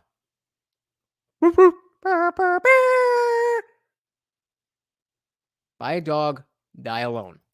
I'm talking about this back and forth between black men and black women that I don't like. Black men consistently criticizing black women and black women consistently criticizing black men. I don't like it. You agreed to it though. I do, but I don't like it. Why is that even a conversation? Because that's what's happening in the world today. I think with Advent, maybe, rest in peace and whatever you feel about him, Kevin Samuels, who he made a whole living off of going hard on us. Why? Why did he make a living going hard on you? Was it for fun? Did he just start one day and say, hey, I'm going to come after women? Or did the market demand that you needed Kevin Samuels? Women needed Kevin Samuels. And women are worse off without him. Women needed Kevin Samuels, and they are worse off without him. Did you tune in? Did you listen? I never, because I wouldn't let that get in my spirit. Of course. Of course. You're sitting here speaking ill of the dead, and you never listened to what the man said. Because the truth don't matter. It's just my truth. What I think. What I feel. The point is, he had a lot of men that I know and respect were following him and listening to him. And why do you think that is? I thought she was a journalist. So as a journalist, she formed her opinion about somebody that she didn't even watch his content? I mean, she just said it. Men that she respect followed him. So instead of trying to understand why you set up a false narrative of him and rebuke him from your life, you simply and utterly cannot make this shit up. Modern women today are conditioned not to care what men think, but are conditioned to only hearing how awesome they are. And that's exactly why most can keep us. Women I know who were dating people were like, oh, Kevin Samuels told him to do this. Like, he put somebody's God. And they were taking that advice and using it in real life. And that just wasn't realistic. And I'm like, why are we beating with each other? Why do we have such negative images of each other? That's what I'm... Maybe. Just shot in the dark here. But maybe if you watch some of the content, you'd understand. But just sitting there hating on a dead man. Why are we fighting? What's the issue? So I want to see you and be like, I'm happy to know that you are who you are. I'm happy to watch you grow. I'm happy to watch you grow. I know that with enough experience that everything that people wrote about you and said about you wasn't true. All Kevin did was just turn the mirror on modern women today. Today, they used to be modern, but expected. Oh, I'm sorry, this shit's reloading. I hate this fucking computer. They're meant to be traditional and to bear the brunt of the consequences of the decisions that they made in their modern-ass life previously, including bad finances and other men's children. And side note, women like this will often vilify or minimize what you are looking at so you don't look at it anymore. What does she say? Following them like it was someone else's God, right? They'll say that, they shit like that in order to make you feel insubordinate to the information that's providing value within your life. They'll also say something like, what was he, your daddy? And like, they'll say little things like that. It's sign language to the T. And this is your master class on picking up on it. Pay attention. Let me ask you something. Pay attention. Woman, right? Uh-oh. Wait, I want to. Hold on. Do you remember what you said to me off camera just now? Yeah. And nobody. What can you say that again eventually? Yeah. Okay. As a black woman. Okay. That'll be good. Can you be with a man that's making less money than you? Uh-oh. Hell no. She's gonna be like, hell no. Why should I have to do that? Oh, it's a great question. Great question. Answer's no. Answer that question. Kevin Samuel. Uh-oh. Two things. One, the first thought is what had happened was I don't want to be with someone who makes a significant amount less. But if you're in the family of where I live, No. Let her answer first. Let her answer before you respond. Let her answer before you respond. if you're in my family, like where I live and what I'm comfortable with, then I am not gonna have a problem with it. Because here's the thing. The man who works on fries will cheat on you. So if I gotta deal with some drama and you gotta Hey, damn, you went there. So you see, take a look at McDonald's. I can't believe that she just did that. Enter Kevin Samuels. Just say no, mama, because no would be the direct truth. But notice what she did right there. Instead of just answering, she answered, said in the family, and they gave the caveat of pointing to the man being at fault. Because that's what it always comes back down to at the end of the day. The guy has to be at fault of something, okay? The guy at McDonald's is even gonna cheat on me. What does that even have to do with the entire conversation, Mrs. Strawman argument? If she was a So, I mean, sorry to interrupt MTR going off, but we got Sketchy Plays saying Kevin Samuel's message was to everyone that men, was to everyone that to men was that there are tons of problems in the dating market, and to women that they need to stop thinking they are at the top because they won't self-improve. Yeah, I mean, we have it happens on both sides. Men think because like just because you watch Kevin Samuels and you maybe red pilled doesn't make you a high value man. There was oh my god, I gotta find that. There was a dude on Rich Cooper's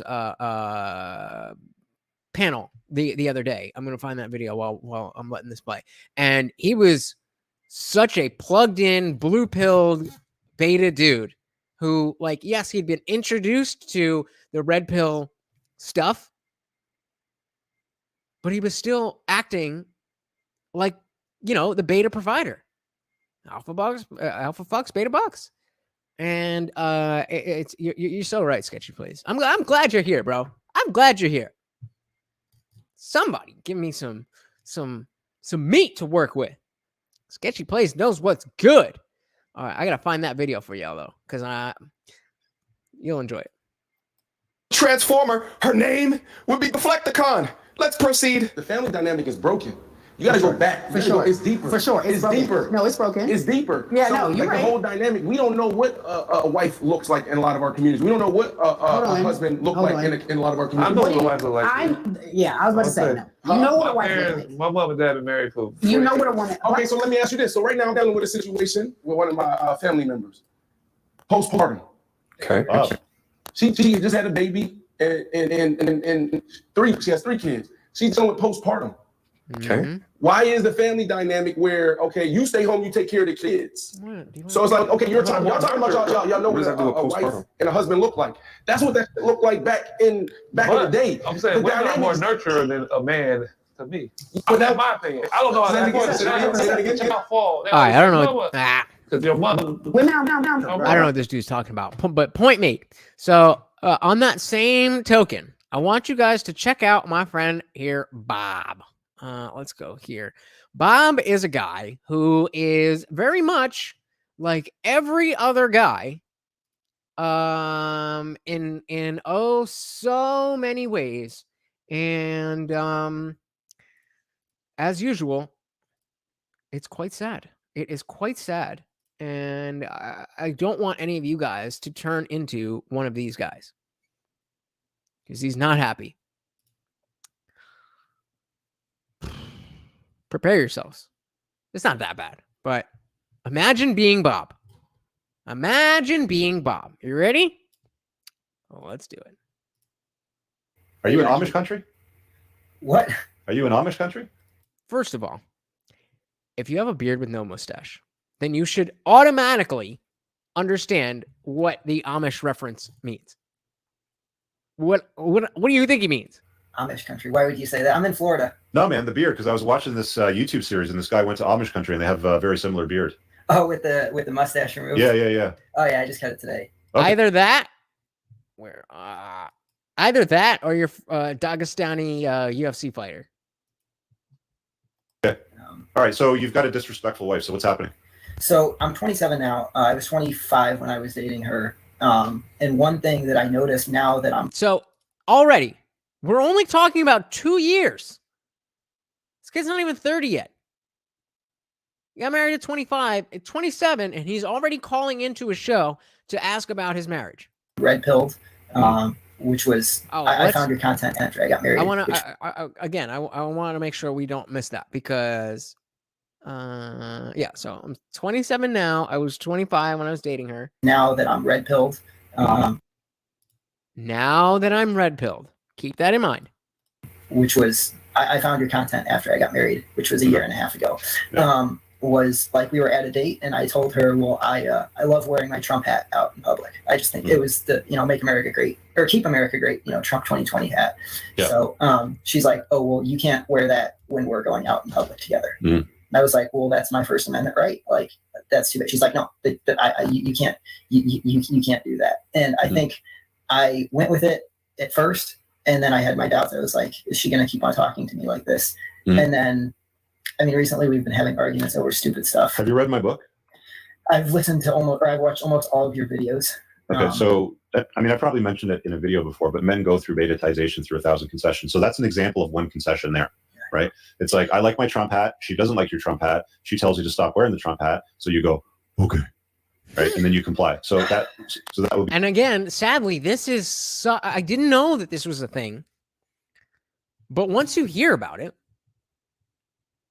I look at the best relationship that I've had modeled in my life, which is my parents. They've been together for damn near 40 years. And that looks like success to me. But my parents are around 70. My parents were born in the West Indies in the Caribbean. They were married in England and didn't move here to America until they were my age. So clearly, the context and the landscape of what dating was like 40 years ago in the Caribbean is not really relevant to how we date in 2022 in America. Do one concession. So this is an example. Oh, sorry, I missed a comment here. Sketchy Play says, I think a lot of men marry too early and then end up in unhappy relationships with women that don't make them happy, that are not good women, which is why I tell my people, don't make decisions like this yet. Absolutely. Do not get married before you are 30. You really shouldn't get married before you're 35. But just don't do it. There is no reason to. I don't think there's a reason to get married at all. But, obviously, people, especially if you want a family, that's the situation you want. But check out, go everybody. I'm gonna drop a link as soon as I start playing this again. If you're not familiar with the lead attorney, you need to be. If you're a man and you don't know about the lead attorney, then you are asking to walk into a situation where you're gonna get fucked. I was just talking earlier about how he did a 3-hour stream on a 10-second TikTok. It was a female lawyer. The caption was, convincing my cheating client, she's a divorce lawyer, convincing my cheating client to go sleep with her husband or her ex. So it's a woman and a woman lawyer convincing my cheating client to go sleep with her ex to revive alimony payments. So no matter what you think about your sweetheart, when these ruthless lawyers get to them and they want to get paid, they're like, yeah, I get it that, you guys moved on, you don't want to whatever. But all you got to do is have sex with them one time. You've already, it's your ex-husband. It's not that, you just have one sex. And then $3,000 a month for 7 years or some shit.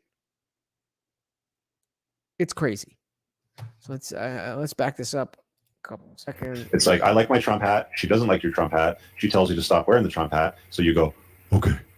Right. And then you comply. So that would be one concession. So this is an example for those of you that are watching of what one concession looks like in betatization through 1,000 concessions. So I'm willing to bet, since she said she's disrespectful, she's done this more than once. Well, recently we've been having like stupid arguments. Like now I have the Let's Go Brandon hat, so she won't let me to wear that. She won't let me. If you are ever in a situation where you're saying she won't let me, leave. You will never get that respect back. You are the man. Unless she's paying the bills and you're the woman, then be the man. Like, or even when I'm out mowing the lawn, because she's like, oh, I don't want our neighbors to see that you haven't, Let's Go Brandon with the FJB on the side. Mm-hmm. And like recently it's just been stupid stuff. Like tonight it was the toilet seat. Like she was like, you have to put the toilet seat down after you use the toilet. And I'm like, okay, look, I value it. I know girls are like, they're like that, whatever. This is a common one that I don't understand. I guess even as a, I don't know, whatever the fuck you want to call it, a former beta, plugged in, blue pill, whatever. I can understand that, okay, if I'm with a girl and it's that important to her that the seat is down, I'm going to try to do my best to put the seat down. But also, if I don't, then just put the seat down. You're a strong, independent woman, right? Why can't you put the seat down? Which one of us needs the seat down? Oh, you need the seat down. And so that became my responsibility. How? I was speaking to someone else who was like in a similar position to me. He's like, yeah, dude, like married men go through this with the toilet seat. I was like, okay, like she's been asking me for the past year and a half about the toilet seat. I told her, look, I can't like remember every time I go to the bathroom. And anyways, I work. Okay. So, I bet you are, Little Toes. I bet you are. I got some questions for you because I think I understand where you're at. So you're 27 now? I'm 27. And how old is she? 26. Okay. What do you do for a living? I'm in the aerospace industry. Okay. And what does the missus do? She's a teacher. So we got an aerospace engineer and a teacher. Who's paying the bills? Shocking. Yeah, I feel like she talks down to me as a teacher. And I'll be honest, like even once I mentioned to her, like, oh, I was doing research, like, do all marriages suck? And then I found if you have to search at any point in your life, do all marriages suck? Don't be in a marriage. At least not with her. The problem is, Bob, is that yes, you're unplugged, but you're still a beta. And every day, every week, every year that goes by, she's beta-tizing you further. So you see the code in the matrix, you know what she's doing. Guys, can you get me one more like? I know there's one person here who hasn't hit the like button. I would really, really, really, really, really, really, really appreciate it. And I know this is stuff that could really help your life. So if you could just, that's it. It's free. It's free. You know, you understand the concept, but you allow it to happen. So you're still kind of like so I've recently living been in the standing matrix. up. So I've been standing up recently. Like, Okay, and how's that working out for you? Basically, I'll say like for the toilet seat, I was like, look, like I want to meet your need. I can't promise you. And then she like got really. I want to meet your need, but I can't promise you. Put the fucking seat down yourself. I am an aerospace engineer. I'm trying to get shit from Earth into space. And you want to come to me about the toilet seat? I am not one of your kindergartners. Put the goddamn seat down yourself. He's an aerospace engineer.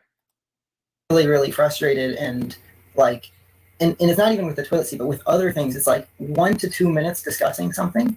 And then it's like name calling. And I'm like, no, I'm not going to let you call me that name. That's bullshit. Like, you cannot call me stupid. You can't start cussing at me. Like, I'm not going to stand up. And then she just storms off and slams the door. So one of the things that you got to understand about teachers is they spend their days dealing with small children that they get to boss around. Yeah. Usually if they deal with smaller kids like kindergarten, grade 1, you know, it's a lot different. Yeah, that's where she is also. Yeah, so if it's the younger kids, like she's basically. And notice how Rich already knew that she was dealing with younger children, because that's how women in that position act.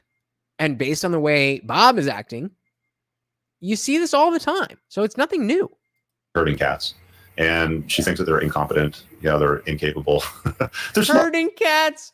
He said it's like herding cats. That's how she communicates to me. Right. Too, like, so, you know, so she's looking at you the same way. Like she's looking at you like her kid. Right. And when that happens, intimacy drops. We're up to 12 likes. Thank you so much, guys. I really do appreciate that. It means a lot to me. If not completely off the table, but definitely drops, you know, to well below levels that you experienced pre-marriage with all the crazy monkey sex hanging from the chandeliers and stuff like that, right? So that starts to go away. Then she beta ties you. Then she starts to take away some of your rights and privileges, like when you want to wear a hat, you know, what kind of shirt you want to wear when you're cutting the lawn. we had this other discussion about we wanted to go to a certain event, and she wanted me to wear a white button-down shirt, and I wanted to wear this polo. This is like a short sleeve polo, right? It's in Florida, it's hot and everything. So I wanted to wear the polo, and she wasn't having it. And eventually, I was like, you know what? I'm just gonna go. I'm gonna go there by myself. Like, oh, he wore that polo. If that's a victory in your life, you took a wrong turn down bad choice road. Oh, that reminds me. Fuck you guys. Fucking Better Call Saul is on tonight. All right, we gotta get through this. I gotta watch Better Call Saul. Holy shit! Are you guys watching Better Call Saul? It is so good. Did you miss the beginning where he's like, "Are you from Amish country?" And he's like, "Why would you say that? I don't get it. Amish country? What do you mean?" Like, bro, what do you mean? What do I mean? That's the mask. Yeah, he's trying to stay away from COVID. Like, this is a nice shirt. Like the white button down is nice, but like that's. You want to hear a funny story? When I want to run that back, because again, I want you to pay attention to how he's talking about his victory of getting to wear his nice polo. This is the life this man lives. What kind of shirt you want to wear when you're cutting the lawn? Remember, this is an aerospace engineer, and his wife is a kindergarten, first grade, elementary school teacher. And this, to him, is a victory. We had this other discussion about we wanted to go to a certain event, and she wanted me to wear a white button-down shirt, and I wanted to wear this polo. This is like a short sleeve polo, right? It's in Florida, it's hot and everything. So I wanted to wear the polo, and she wasn't having it. And eventually, I was like, you know what? I'm just gonna go. I'm gonna go there by myself. Like this is a nice shirt. Like the white button-down is nice, but like that's. You want to hear a funny story? When my ex threw the engagement. I have my cup in my hand, but where I meant to pause it. But how sad is that? How sad is that? I'm going to wear my shirt. Engagement party. It was in July. It was hot as hell, like humid as hell. And she's like, "What are you gonna wear?" I'm like, "I'm gonna wear this shirt and these shorts and these sandals." "Well, you can't wear shorts." "Why not?" Because I said so. It's, because everybody's wearing pants sort of thing. I was like, "It's like 40 degrees and humid. I'm wearing shorts." I showed up in He's Canadian, so 40 degrees is he's talking Celsius.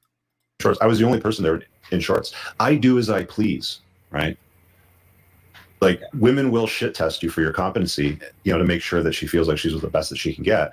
And you've already failed a bunch of those shit tests, and she's already beta-tized you. So now she has this condition in her mind, like, well, I can talk to Bob like this. I can call him stupid, or I can, tell him off for not putting the toilet seat in the right direction for me as it serves me. So to be honest with you, something like this, to try to fix it, is very hard. I don't even want to get involved, right? I mean, like, look, if you want to book me privately and we'll do a couple hours of coaching, I'm expensive, right? Yeah, I don't have like that money. People, we have a counselor here that we go to for counseling. Okay, well, that, like, clearly this marriage is not working out, right? And you might be red pilled, but if you think that this is going to work out with some other chick, you're still red pill beta. Oh, I'm not getting married again. Like, screw that. Like, Dating, maybe you invite her in, you get a dog together, sort of thing. Maybe you change your mind 5-10 years down the road. If you're still the same guy right now, just like the last one beta-tized you because you couldn't stand up for yourself and say, "What's wrong with you putting the toilet seat down? The direction you want."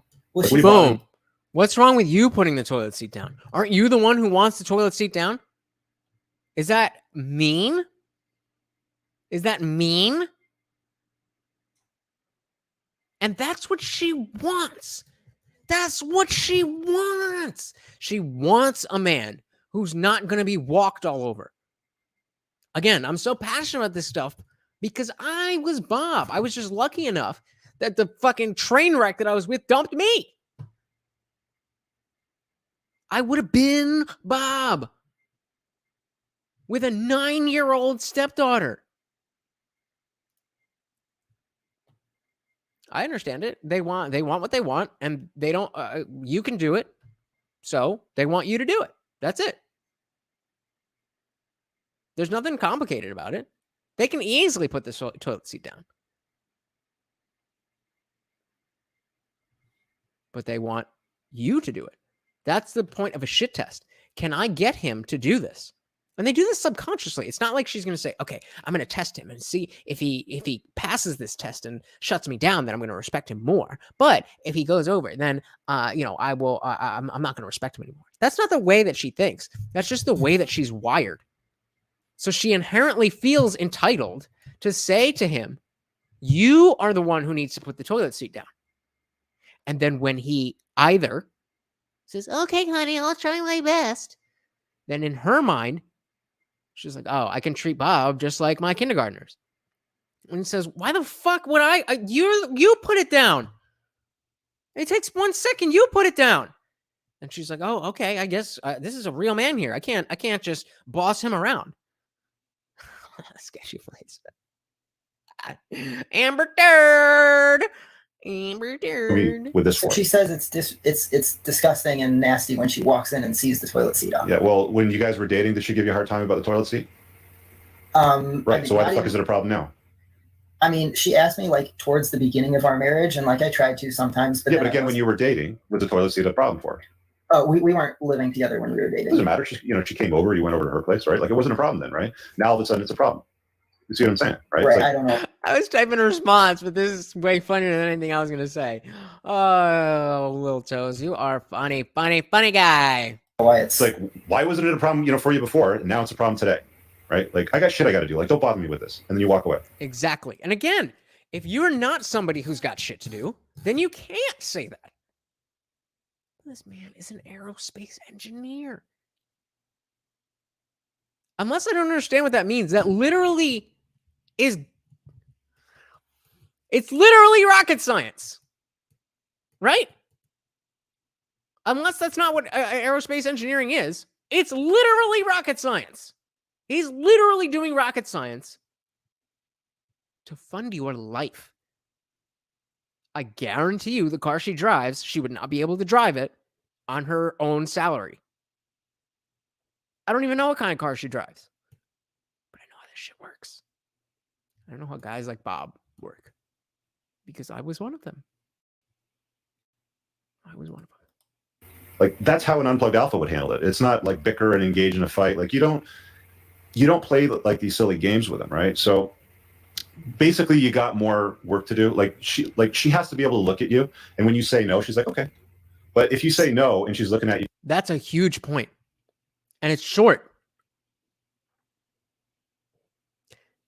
She needs to be able to look at you, and let him say it, because I'm I'm 3 years into learning this shit. I'm still I'm not some alpha or whatever. I mean, hey, shout out to your sisters, but I don't think Bob has that kind of authority in his relationship. But that definitely would solve the problem. But I do, yeah. Let's back this up one click, and she has to be able to look at you, and when you say no, she's like, okay. She has to be able to look at you, and when you say no, she's like, okay. The same woman who will flip the fuck out. How you say no to me? You're so the same exact woman on the same exact topic. She'll let Tyrone do whatever the fuck he wants with the toilet seat, as long as he's blowing her back out. As long as he's maintaining the frame and saying, no, you're on my program. Not because I'm better than you, but because that's my role as a man, to be on a program. It's your role as a woman to help me out. And that exchange is that you will live a fulfilled life. You will have everything that you need taken care of. But when I say no, you fucking listen. When she freaks out, you tell her to shut the fuck up or leave. I mean, you don't necessarily have to say it like that. But you can say, listen, I am not going to speak to you when you're raising your voice. Do not raise your voice to me. If you cannot have this conversation without speaking like an adult, the door is right there. And if you as a man, and again, I am coming from the place of being that beta guy, so I'm not trying to big dog you. I'm just, telling you what I've learned. If you as a man either don't feel like you can do that, then you've already messed up. Or if you're scared of what happens when you do that, then you've also messed up, but just not as bad. You need to work, you need to be paying attention to these shit tests and actively be making sure that you are the leader in the relationship. I know I'm going to get so much shit. It's just an analogy, but I'm a dog trainer. And I would rather take a verbal lashing from any woman than getting bit by a pit bull. That's a fair statement, I think.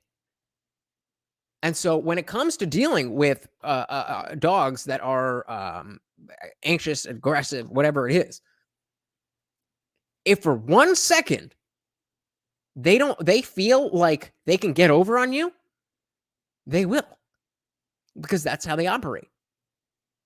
And so every single second from the moment you bring that dog into your house, you have to, on a micro level, control everything. Now, obviously, with a dog, you have a lot more power because they're a dog. With a human, you have to, it's a much different balance, but the dynamic is the same. Sketchy Play says, bro, he's an aerospace engineer. He is more educated in math than most teachers, understands astronomy and mechanics, and which is more than she could ever do, yet she talks down to him.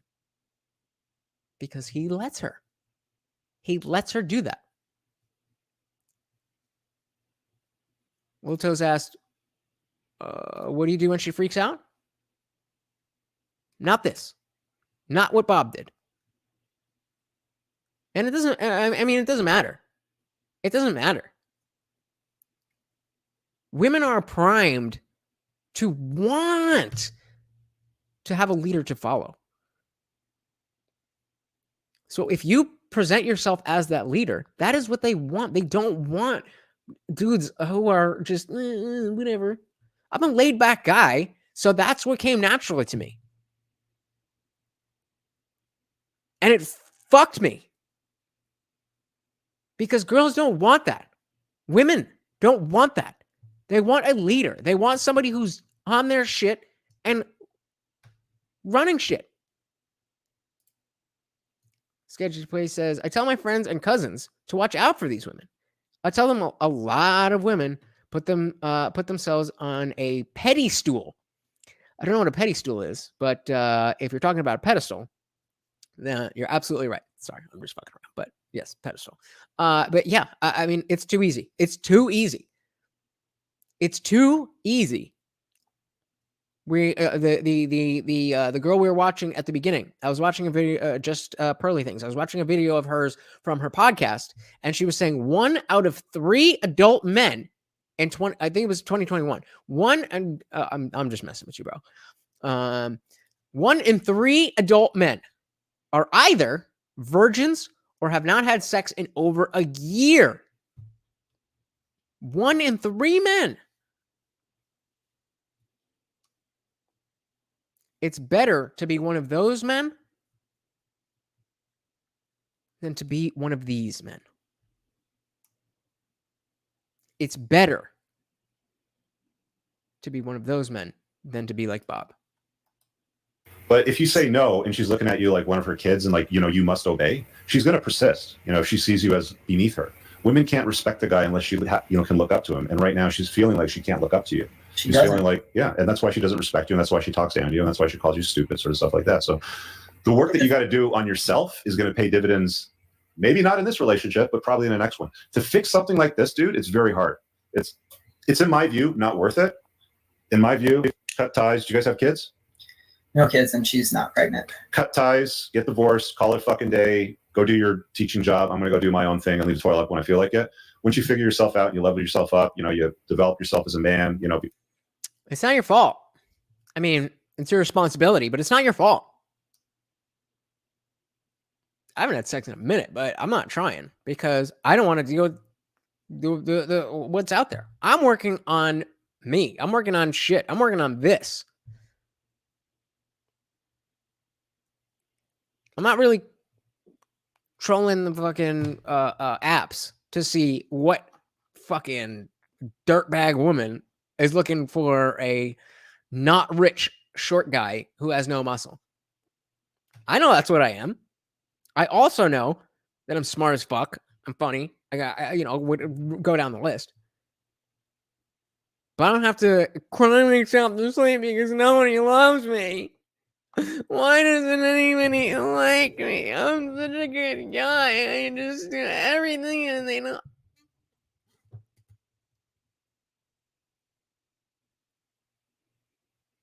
It's better to be one of those, to be one of the guys who are not getting it, than to be getting it at the cost of your manhood.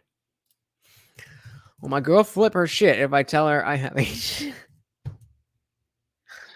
I mean, if she doesn't, then she's gonna be like, "Yeah, I know, I gave it to you." So hopefully, if you tell her that, she freaks out, because if she doesn't, then she's the one who gave it to you. Come the unplugged alpha sort of thing, right? Then you'll be in a better position to make better choices with women. But I mean, you got leveling up to do for yourself.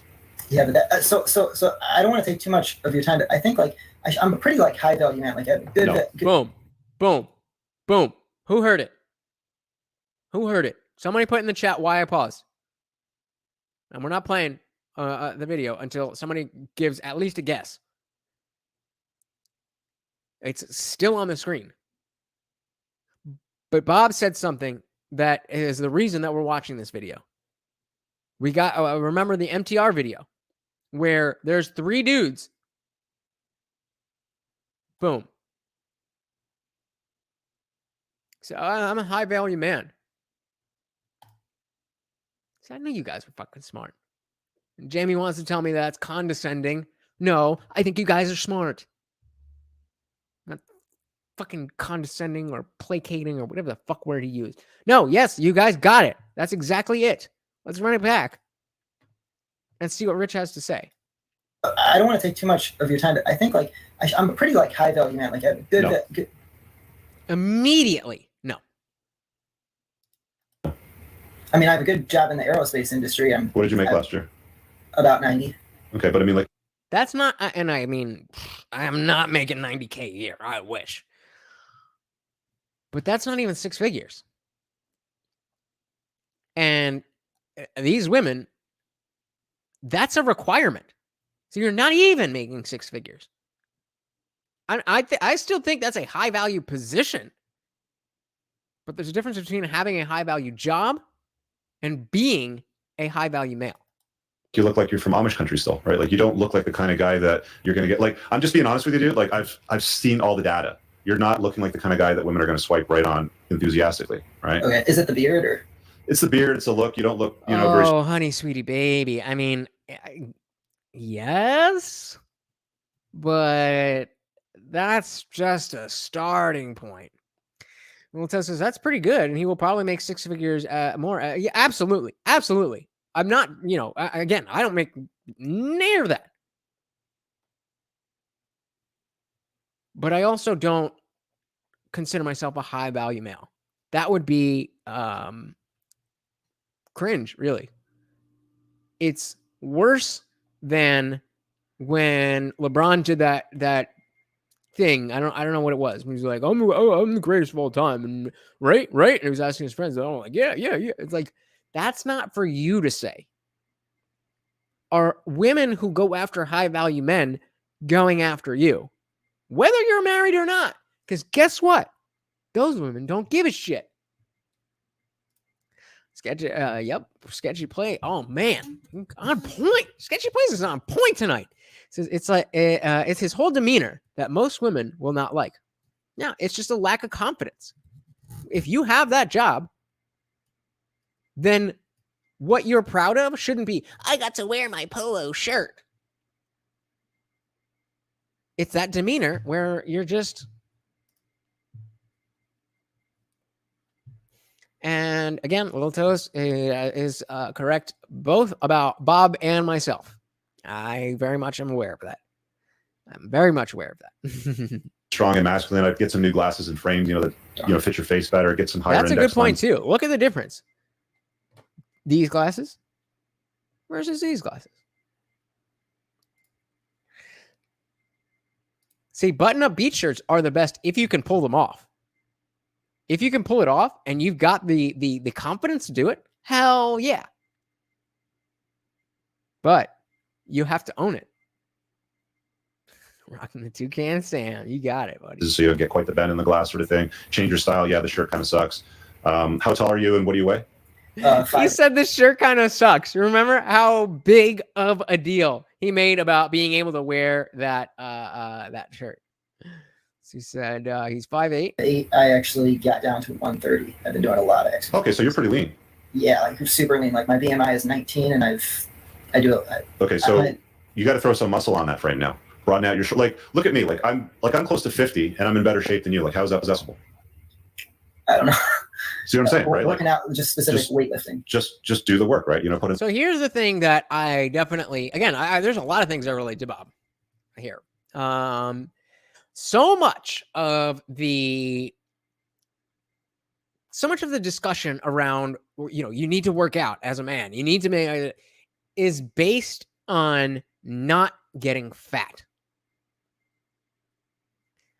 Now, I understand that I should be working out and building my body because that's a healthy thing to do, and I want to be a healthy person, and I want to look good, and all of those things.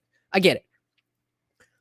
But I simply have never had the same level of needing to get into the gym, because everything I hear is, oh, you're going to be fat, you're going to be fat, you're going to be fat. Even my dad, he was always a slim guy just like me, but right around my age, he just, you know, the metabolism caught up. And I'm 32. I'm going to be 33 at the end of the year.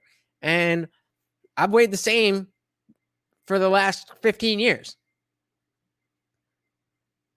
That's not an excuse, but it is true. And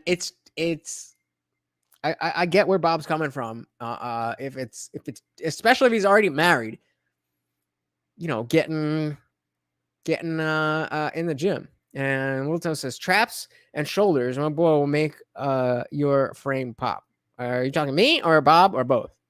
Because that's the other thing. I feel like I have bad posture.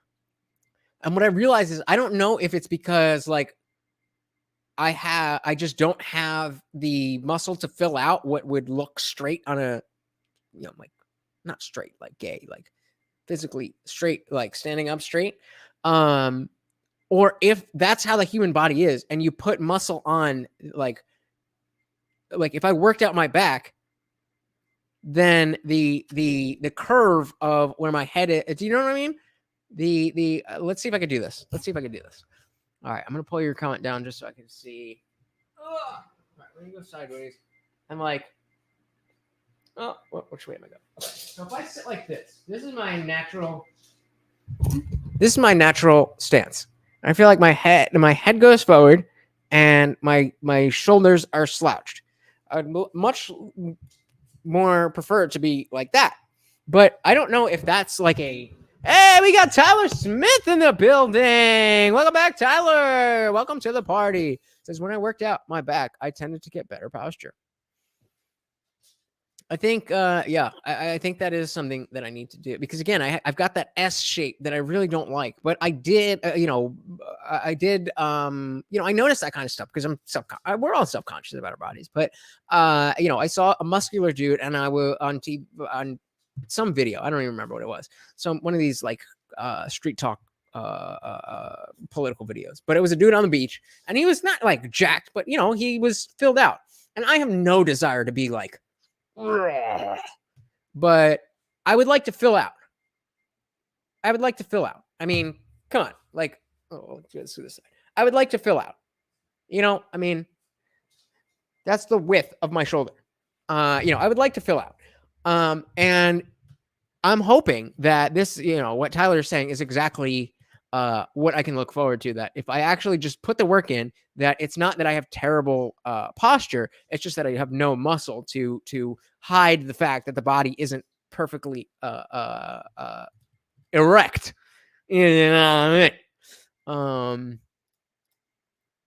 Constantly humping the air. I thought I was the only one. No, I'm just kidding. Lito says a lot of the social media ripped people are on roids. Yeah, I have no desire to be like I said, I have no desire to be ripped. But like, this is a small size t-shirt. If I could fill out half of this sleeve, this is a small. My arm ends here. The end of the shirt is here. If I could just fill it out. And again, my back, my shoulders, because I mean, even from here, doesn't it look like I have a big head because I just have a small body? I don't know. Now we're getting off track, but anyway, let's finish this up. The reps, I would join a dojo, learn how to be lethal, right? Like when you start fighting and you start punching people and you start sparring and shit like that, and you knock a guy in the head, that feels fucking good. Okay, like it's going to enhance your confidence, right? So the next time a chick tries to tell you off over a toilet seat or a certain hat that you're going to wear, you're going to be like, shut up, I got other options. If you don't like it, I'll just call up so-and-so, right? You see what I'm saying, right? Because you have other options, because you're a stronger, like a lot of people call themselves high-value men, but they're not. Like, do beautiful women that you want to be with look at you as a high-value guy? Do they chase you down? Are they blowing up your phone saying, hey, Bob, what are you doing this weekend? Can you help me? Yeah, Sketchy, please. I'm in exactly the same boat from the other side. Like, I eat decently healthy. For my, let's say I eat I eat decently heavily. I eat decently healthy for my metabolism. I think if I was an average, if I had like the average American metabolism, then I would probably be fat as fuck. But I also don't really eat that much, and I try to eat decently healthy stuff. Like, I'm not super conscious about it, but just being a small guy who lives by himself, it makes sense to have very simple meals. So usually I'll just have like some kind of meat. I'll cook up a bunch of meat, and then I'll just cook up some rice, and then like I'll eat that. Unfortunately, it's not very cost effective to buy greens because they just go bad before I can eat them, because I'm not only just one person, but I'm a small person. But I try. And I hear you. I hear you. There's no need to be super ripped. You just want to look healthy. You want to feel comfortable taking your shirt off at the beach or the pool or whatever. Or even when you're hooking up with a girl in the dark in your room. You don't want to ruin the mood because you're like, oh, all right, here it goes. She's going to see that, I'm this, that, the other. You just want to be comfortable in your own skin. And you're not entitled to that. You have to work for it. And I am, just as bad as any fat fuck out there. I'm just lucky enough that my body works in the opposite direction. Halitosis is very dangerous. If it doesn't look natural, it probably isn't. Eat 4,000 calories, lots of protein and eggs. All it takes is chin-ups, push-ups, and a few other workouts. Only a few a day. In a month, you'll be shredded. Well, I also have issues with discipline. So that's the biggest thing. It's not like once I'm into doing something, I can use the momentum. It's getting started. That's the issue for me. So like, I was like, all right, let's make this as easy as I possibly can. For 1 month, I'm just going to do 10 push-ups every day. That's it. Just 10. Just 10. 3 times I've tried that. 3 times I've tried that, and I've never made it. So here, let's do this. Let's do this. I want you guys to hold me accountable. That's what I've heard. But I want you guys to hold me accountable. Every time I am sitting in this chair, well, that you see, every time I'm here, I try to do that too, but like my work schedule is different. So sometimes I wake up super early and I wake up just enough time to, get going. And then other times work doesn't start till 3 p.m. So I kind of wake up and I lounge around, and that's another part of, building a ritual and a schedule around different things, is that I've never had, like a 9-to-5 job where yeah. All right. Here we go. Let's do it over here. I've been challenged.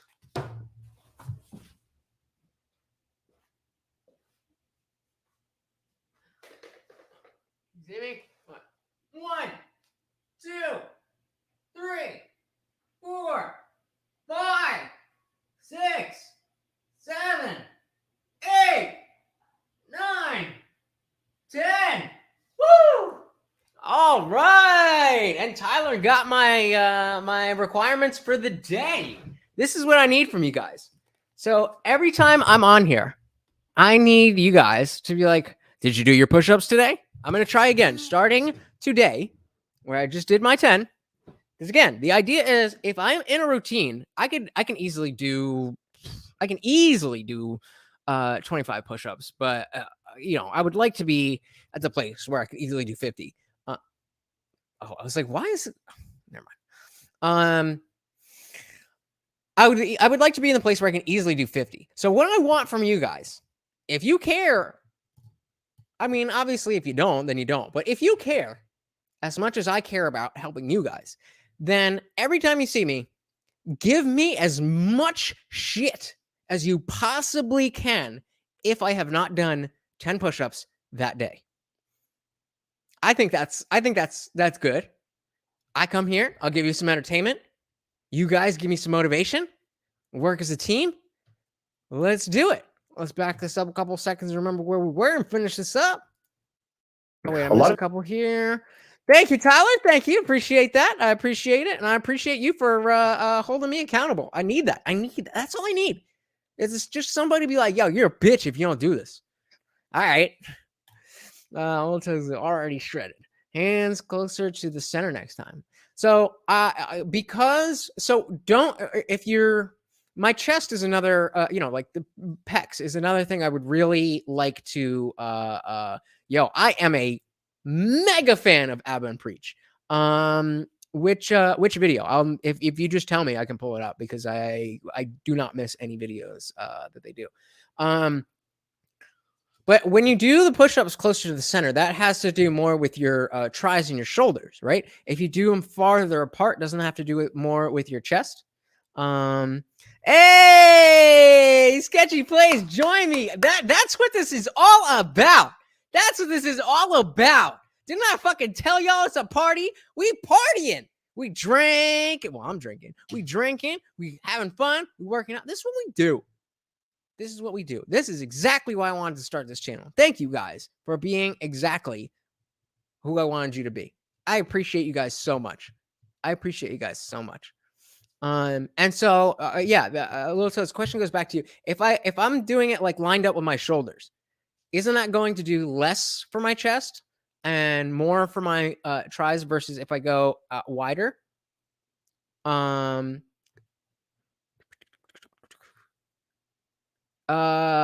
know which video you're talking about, Sketchy Plays. Can you grab the link and just tag me in Discord, and we'll finish this one up and then we'll watch that. But I do remember it. I figured you were talking about a very recent one. But yeah, I thank you guys. Man, that was an awesome little moment. I've been sitting here for hours and nobody was watching, and I was getting upset, and you guys came through and you cleaned this up for me. And that I appreciate that, guys. That means a lot to me. That means a lot. This is great. This is great. So let's back this up a couple seconds, see where we are. Finish this up. We'll get to the Abba and Preach video, and then it's panel time. You guys can come up and tell me whatever it is that you want to tell me.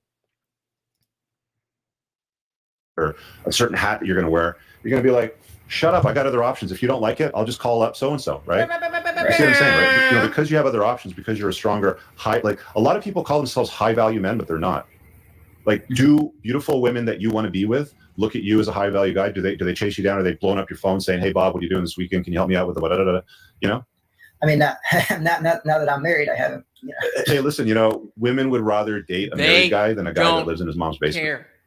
So the point that I'm making is that, you're calling yourself a certain value, but realistically on the sexual marketplace, when they're looking at you, you're not where you think you are. Mm-hmm. And you're definitely not where you think you are, because you're getting shitty results in your marriage. I can always tell what somebody's belief system looks like by the choices they make every day and what they'll tolerate and the results that they get. So if you just reverse engineer from the top of the funnel, results, wife's a bitch, she yells at me over the toilet seat, calls me stupid. Word. Okay, well, what choices is Bob making, right? What does his belief system look like? That's where the problem is your belief system. You can start with, you're not a 10 out of 10, bro. Mm-hmm. Sorry. I'm not trying to disparage you or put you down. I'm just stating facts, right? Yeah, for sure. I'm happy to take feedback. Yeah. I want you to do the work. I want you to come back in a year with Jack tan and juicy as fuck with a nice ass beard and be like, yo, Rich, you're right, man. All right. That's the thing is, she's like so. That's what I want from you guys, is for y'all to be able to. Yo, remember when Lutch was the skinny little whatever? Only you guys will know, because we're changing today. I'm gonna be that guy for you guys. And if you're skinny, puny like me, or if you're a little overweight, let's do this. Let's just start with 10 push-ups a day. Who can't do 10 push-ups a day?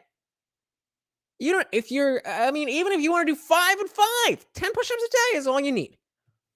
Join the Discord. We're going to make I'm going to have Semper make a specific thing. I don't know exactly what it's going to be, but we're going to have a specific thing. And we're going to track this. Everybody has to log in their push-ups every day. If you already have a workout thing, then do your thing. But I got the Abba and Preach one queued up. We got about 4 minutes left. Let's finish this one. Even just in general, texting, like calling, just having dinner. She's so nice. And then when it just comes to these nonsense stuff, it's just dude, like, what? My girlfriend has never called me stupid. Never. Not fucking once. It would be the last word out of her mouth if she called me fucking stupid. High value guys don't tolerate bossy, disagreeable, bitchy women over trivial things. So, I mean, you're saying, hey, she's a nice person and she texts me and she's kind and that sort of stuff. Yeah, teachers are. Okay, but she's also calling you stupid and giving you shit over a toilet seat. Basic stuff in life. She's And you been make double the money that she does. Like, why aren't you running the household? Oh, like I think I do in terms of, you know. You don't, because she's yelling at you over the toilet seat, bro. And that's a big point that, you know, that's why I want to show this video, is him thinking he's a high value man. And it's like, just because you watch Kevin Samuels, just because you heard how it all works, doesn't mean that you're a high value man. And that's okay. Not everybody has to be a high value man. But you need to be aware. As MTR would say, she belong to the streets. Well, I mean, I do want to like validate, like You can't even cut the grass wearing the hat that you want. I Next time you go outside, wear the shirt that you want. Wear the shirt that you want. Again, he's trying to take pride in that. I wore the hat. That shouldn't be a fight that you should have to fight, brother. Wear the hat that you want. Yeah, Bob, why are you wearing that? I told you it's embarrassing. Shut up. You can't talk to me like that. I just did. I'm wearing the hat. It's my hat. I like it. So this exact scenario happens, and then she just starts cussing me out and then slamming doors. Dude, I'm telling you, it's next to impossible to fix a situation where you've already been betatized, and then you try to reclick. Like, I've unplugged. I see the code of the Matrix red, so I'm red pilled. Blah blah blah. Cool, but she still sees you as the same guy that she shits on before you were red pilled. Yeah. Right. So again, the work that you need to do on yourself is going to pay dividends for you. Probably not in this relationship, but most definitely with the next one, because you start. It all begins with frame. Yeah. Right. Is she in your frame or are you in her frame? And right now I can tell you're in her frame. Right. You think, a lot of things she's in my frame. Like, dude, again, I've never been called stupid. I never get lectured over anything. Yeah, ever. It's nonsense. Stupid is the least of the insults. The insults doesn't matter. It's still an insult. A lot worse. Like, no, like she's like insulted me with other cuss words, you know, sayings, and just. That only makes it worse. That only goes to Rich's point. I've never said anything like that to her. You get out of life what you tolerate, Bob. Right. So I mean, like, you know, keep doing the marriage counseling bullshit. You know, keep dealing with the fights. You're going to start to develop. Honey, I just think that sometimes when you come to me and you say things in a certain way, even if you're right, I just feel like you're not taking my feelings into consideration. Cut to the therapist. Now, Bob, do you understand what she means? That she has feelings. She's an individual. I graduated with a degree in psychology, and let me tell you, the type of people that go to school for psychology, they're fucking weird. I'm pretty weird, but they're fucking weird. Bob is stuck. But hopefully, thanks to Rich, he'll be able to change his life. And you could see that from the beginning of this call, getting out of his marriage was never even an option on the table. But after, watching, as he said, he watched almost all of Rich's content, which is a decent amount. So it's not like this is just something on the side for him. After that, and Rich saying, oh, this is not going to work. You need to leave. That option opened up a lot more than it ever has in his mind than before. We got about 2 minutes left. Let's bang this out. A backbone. You're going to not tolerate things. Look, if you want to learn more about LTR stuff, I'd probably say long-term relationship. Find some of Ryan Stone's material. Go to the Red Pill subreddit. See what guys are doing to try to reclaim their masculinity and move. Don't go to the Red Pill subreddit. Don't do that. It's going to be a bunch of dudes cheering each other on because they're dunking on women. That's not the company you want to keep. That's not the company you want to keep. That's where you get into the incel black pill territory. You don't want to go there. From betatization to, alpha credit card sort of thing. But I've not seen it be very successful. And even if you are successful, you're still going to be dealing with the same bitch that betatized you, right? I mean, you're still going to have that animosity over the process. Yeah. And then just one other thing, like I mentioned to her, like I found your channel. She watched one of your videos. And I'm a misogynist and sexist. Oh, so she said I've got a small PP. She said she said you oversimplify things. Yeah, okay. And then she's like, I don't want you watching his videos anymore. And another one of Rich's sayings is men love to complicate their lives and justify why. Life is simple. It may not be easy, but life is simple.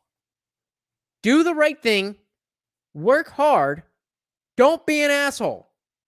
That's it. That's it. Now, how that manifests in different situations is certainly unique, but that's it. It is simple. It should be simple. And I'm like, well, she's gonna be pissed when she sees this interview. She better not. I don't think she's going to. She better not. But you guys know that when you come on my show, it's a live show, and it ends up on the internet. So don't come crying to me when she gets pissed off at you. Have some balls and lift up your skirt and say, "Yeah, I had that conversation. What are you going to do about it?" And I am going to wear the hat. And I'm going to wear the shirt. And I'm not going to be listening about toilets. Just move the fucking seat. The amount of time that it takes you to walk over here and complain to me about the seat is stupid. You move the seat in the direction that it needs to be. Don't bother me with this bullshit again. Yeah. Right? Yeah. Okay, Becky? Thank you so much. Really appreciate it. All right, Bob. See you, buddy. Rachel. Continue to listen to your program. All right. So, again, the reason I wanted to show that is because of how pathetic, and I mean that with a decent amount, not completely, but a decent amount of respect to Bob, but you can't just claim that you're a high value man because you make money or whatever. Like, there's more to it than that. And claiming that when you're in a situation of your wife telling you can't wear the hat you want, that a victory to you is wearing the polo that you want, you're not there yet. And it's good to recognize where you've been wrong in the past, but it's also probably more important to understand where the work yet to be done is. We got Jimmy the Drunk. I have not seen a Jimmy the Drunk. I don't know if this is a different Jimmy Dean, but if Jimmy the Drunk, first time here, welcome to the party. Cheers, brother. Good to see you. Welcome to the party. We started off talking about feminism, then we were talking about the manosphere, and now we're about to check out a little bit of Abba and Preach. Now, I have seen this video, but I don't particularly remember it. Who was it that it was Sketchy Plays that requested this one? So let's dive in. See this? That's what I love. Community. Sketchy Plays. You get it. You get it, bro. All right, you got it. Oh.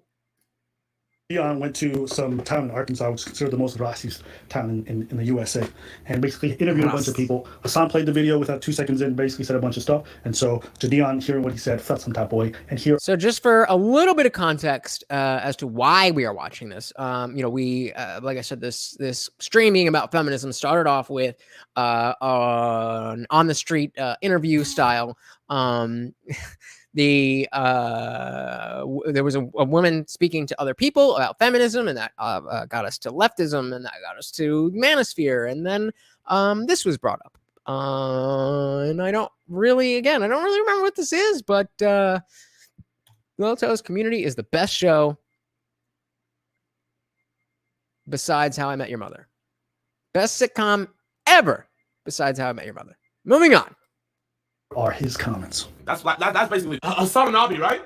The reason why I want to react to this video with you guys is because I felt very, very, very, very, very, very, very patronized watching his video and then also reading the comments. Baffled. Like, how are you gonna tell me I've been a black man, I've been a black kid, and now I'm becoming a black man, bro? How are you gonna tell me in my 21 years of life I don't know what is? Because I felt, bro, when I tell you I've not felt like this in my life, like, it's crazy, bro. Like, basically, I felt like they were telling me how I should feel. Yeah. All right, we'll get to it then. Get used to that. Now that you're in the art sphere, you're content creating, you're going to be around a lot of left-leaning people. You're going to be around a lot of people who think they know better than you. Even if they're white, they're going to tell you, no, as a black man, this is what you should feel. That actually reminds me of a situation that is relevant to the video I dropped yesterday. I really don't want to get into too much drama, but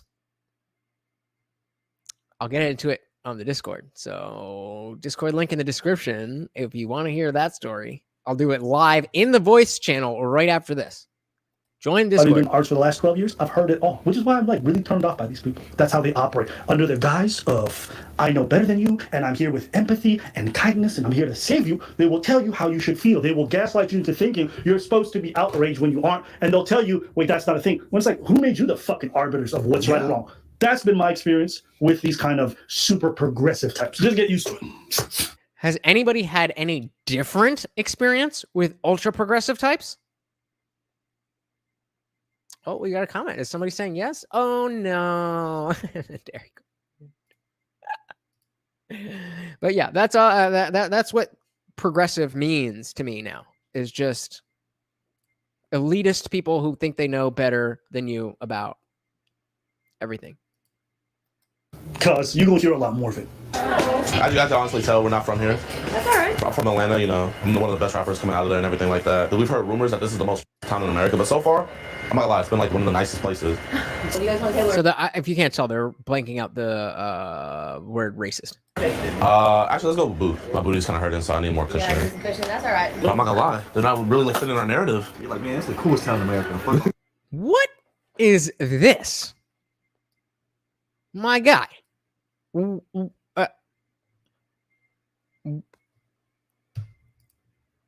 Whatever you're trying to do, blend in. This is not helping your cause. Whatever you're trying to do, this dude, one of those thinks he's drippy.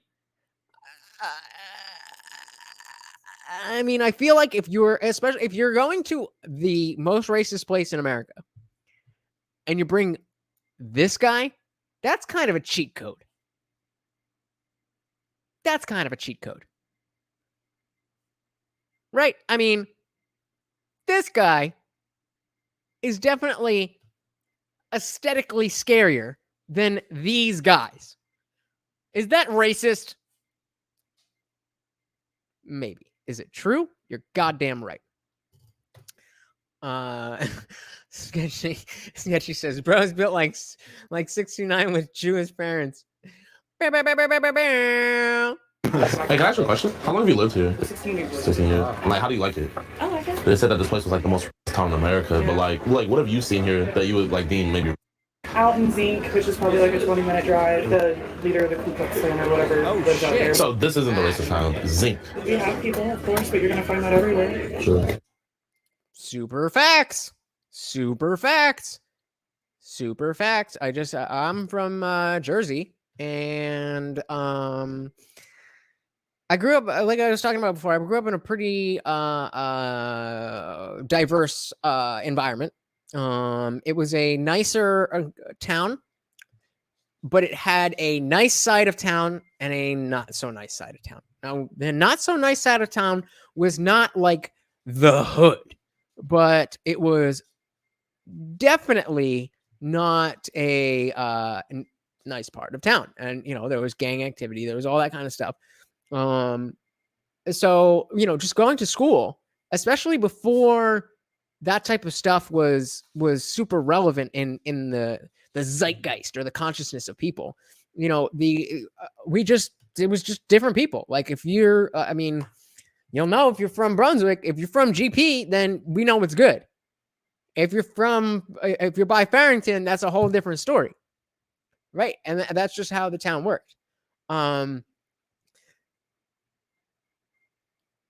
it's just true. You're going to see racism everywhere. Even you're just going to see racism everywhere. He said they don't hate black people. They just love white. Well, you know, I mean, fair enough. You're not going to, that doesn't convince me, but do your thing, KKK. I don't know why Americans have such a twisted and broken fucking understanding of what is, which is weird. I mean, I know Gideon doesn't give a shit because he's like, you know, he's a content creator first. Like that's what. I mean, no, I do give a shit because I don't know if you guys understand the insult that is. To say, well, yeah, he's a content creator first means that Hassan is saying that Gideon is this guy's name? That Gideon is just doing this for the gram. You know what I mean? And you know, when it's something that's so not just controversial, but something that is, obviously clearly personal to him. Hassan sounds like a fucking moron. First, I'm a black man. Like, it doesn't matter how many followers I have or what influence I have. First thing first, I'm a black man, Like, not everybody in the world knows who I am, when people just see me walk down the street, just a regular black guy. So, first thing I do care. And then second thing, I care about my people. I love my people. I love being a black man. I have no shame about it at all. And I love my blackness, and I love... There's just something funny about a black man trying to convince a white man he loves black people. That's how bizarre this world is. You don't care about black folks. Like, no, I love. Why am I just to my side? To this fucking random. To who? To Hassan. Hassan Piker's the same person who says he cares about trans people, but tells them to shut the fuck up when they have an opinion. Because you're just a trans person. Hassan's relationship with the trans community is interesting. He once lost a trans-related debate, and people in his community were rightfully upset with him because they felt like he made them look bad. My issue as a trans person is the fact that you, a guy that isn't super well versed on trans shit, brought on a known transphobe, knowing he might bring up transphobic shit. You aren't exactly a vosh of trans debates. I hope that the rest of your life is as horrible as it is every single day. Okay, there you go. I would assume that if you're here and still here, that you're not a fan of Hassan. But if you are and you haven't seen that, just saying. Sketchy says that's literally what Hassan does. He claims to be a socialist, money for all, and the poor and the homeless, and then goes out and buys a $3 million house that could have helped the cause he's preaching. That's what we call a grifter. And I wonder how many people Hassan has called grifters in his day. I bet you it's more than 10. Well, I mean, this is on Twitch right now, but ain't nobody there. And I'll post the reels that I post to YouTube. I just I post them to TikTok because it's just another place. But I think I don't know how I know Sketchy. You said you're Gen Z, but I'm 32 years old. I don't really know if that's TikTok is kind of a younger person's game. Suck my dick. I despise you. I despise you more than anything else on the planet. You are fucking cancer. You are just a trans person. Sorry, you don't know what the fuck you're talking about. See, you are just a trans person. That's hilarious. YouTube is the best little toes. That's why we here. That's where the party is. If you are on Twitch, if you are on Twitter, come over to YouTube. The link is in their thing right there. Come over and join the party. What are you doing? I always tell y'all, be careful of these fucking progressive people who try to fight you. There's obviously people on the right who hate minorities or hate fine. But these people who come under the guise of wanting to help you, what was it, Malcolm X? Was it Malcolm X? It was Martin Luther King. Martin Luther King and the polite racism of white liberals. He warned. Also, or now known as the bigotry of low expectations. I was saying this just the other day. It's such a white liberal thing to be like, oh, we have to do this, that, the other to save the black people because black people can't do it themselves. Voter ID, that's racist. Do you expect black people to be able to know how to go to the DMV? Are you kidding? Black people? They can't do that. They're oppressed. That's this. About this for a long time, where people come under the guise. This has been a thing forever. It's not new. It's not brand new. It's been around since the good old days. Just because they lean left, don't mean that they for you or they understand you or they know better. But they'll convince you they do. Mm-hmm. And that's the same arrogant attitude that a lot of these guys in progressive circles take.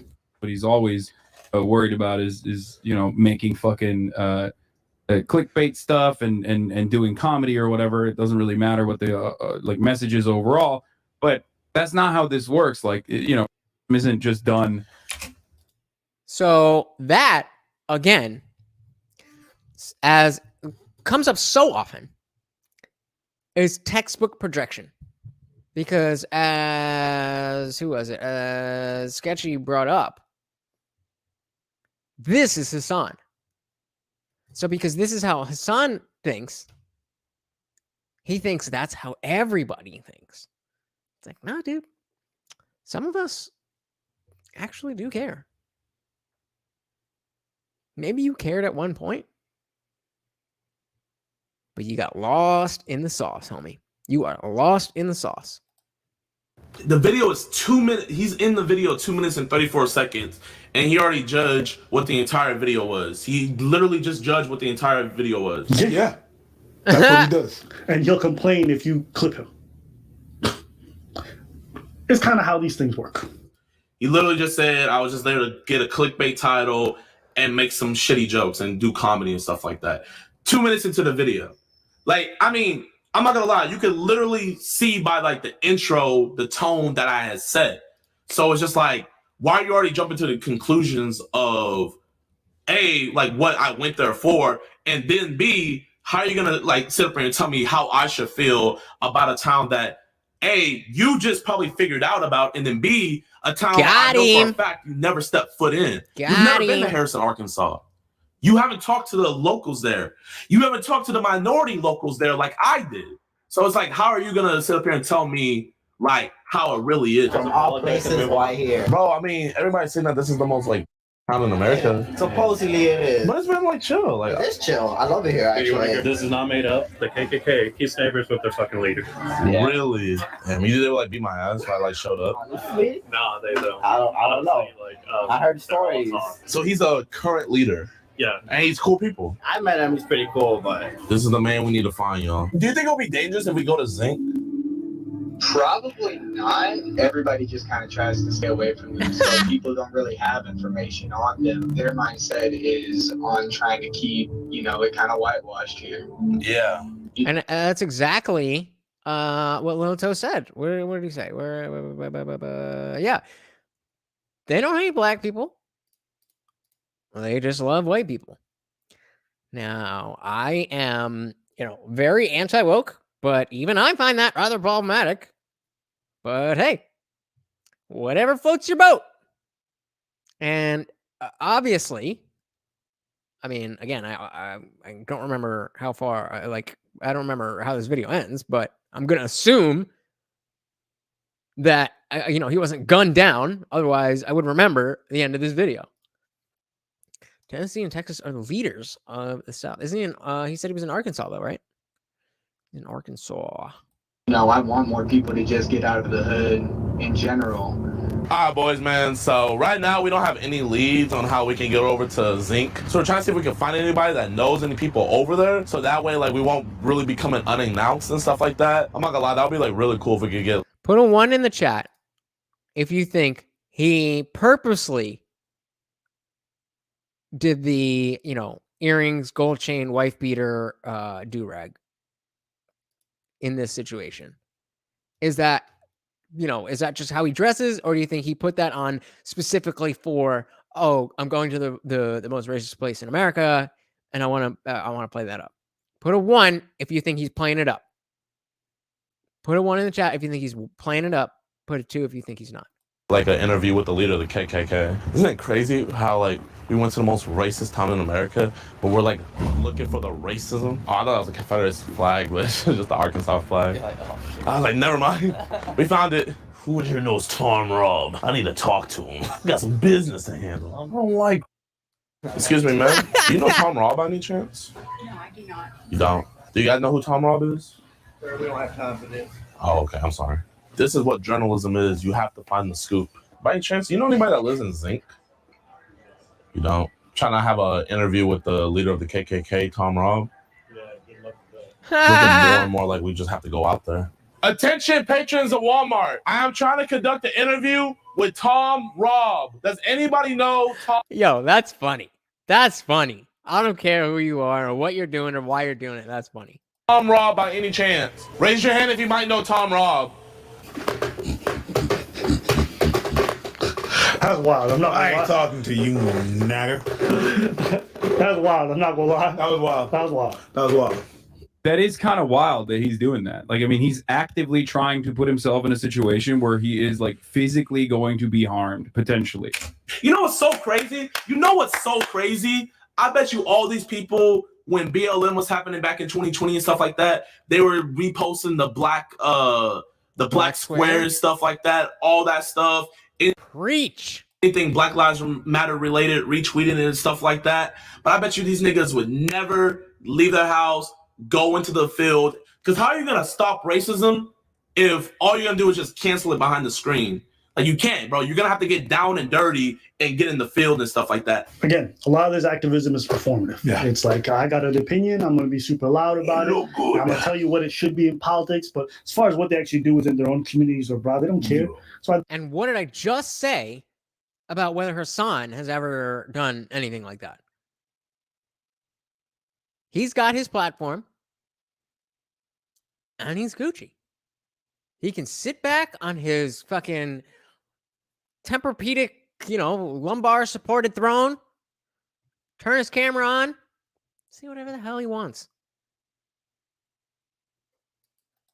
They buy themselves mansions and live in Beverly Hills away from all the fucking ills of the world. They don't live in any of these areas. They don't really interact with it. They try to distance themselves from it as much as possible. Same with the fans. They just be there in the fucking live stream chats just typing away. But it doesn't mean that they're actually involved. So yeah, I won't take their opinion seriously. And I do think it's dope that there's a perception of a place, and you're like, let me go out there to confirm for myself, not listen to what my parents told me or what the internet told me. Let me go see for myself. And I think there's something commendable about that. Even if it is a little wild and crazy, I think it's dope that you want to investigate yourself. You know what I'm saying? It's kind of like you when you went to Haiti. Mm-hmm. What did everyone tell you before you went? Bunch of shit. Good or bad? Not so good. And once you went, what happened? It's great. Same for me. People tell me, oh, Haiti's this here. I've been. I had an amazing time. And we were in the middle of Carfuffle. Yeah. Sketchy's right, absolutely right here. And it's, I mean, even we've seen motherfuckers come on this fucking stream, not this one stream, but on this channel while I'm streaming and try to be activists and to, argue with me. And how often do I put this banner up?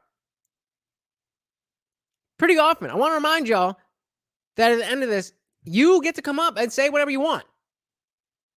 When you see this, I'm going to drop the link. You hit that link, you'll be right up here with me. All the people who were talking shit in the comments never come up. Never. Why?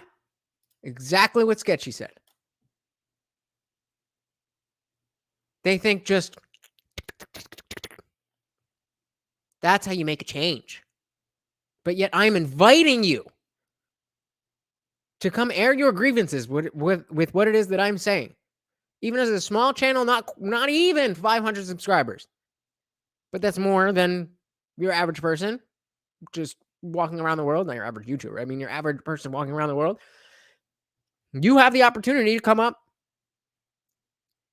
and say whatever you want. And this person that I'm talking about, not this, Sketchy's cool, but the person that I'm talking about will go on for days. I'll have to scroll through DMs about, hey, this is why you're wrong, and this is what I think.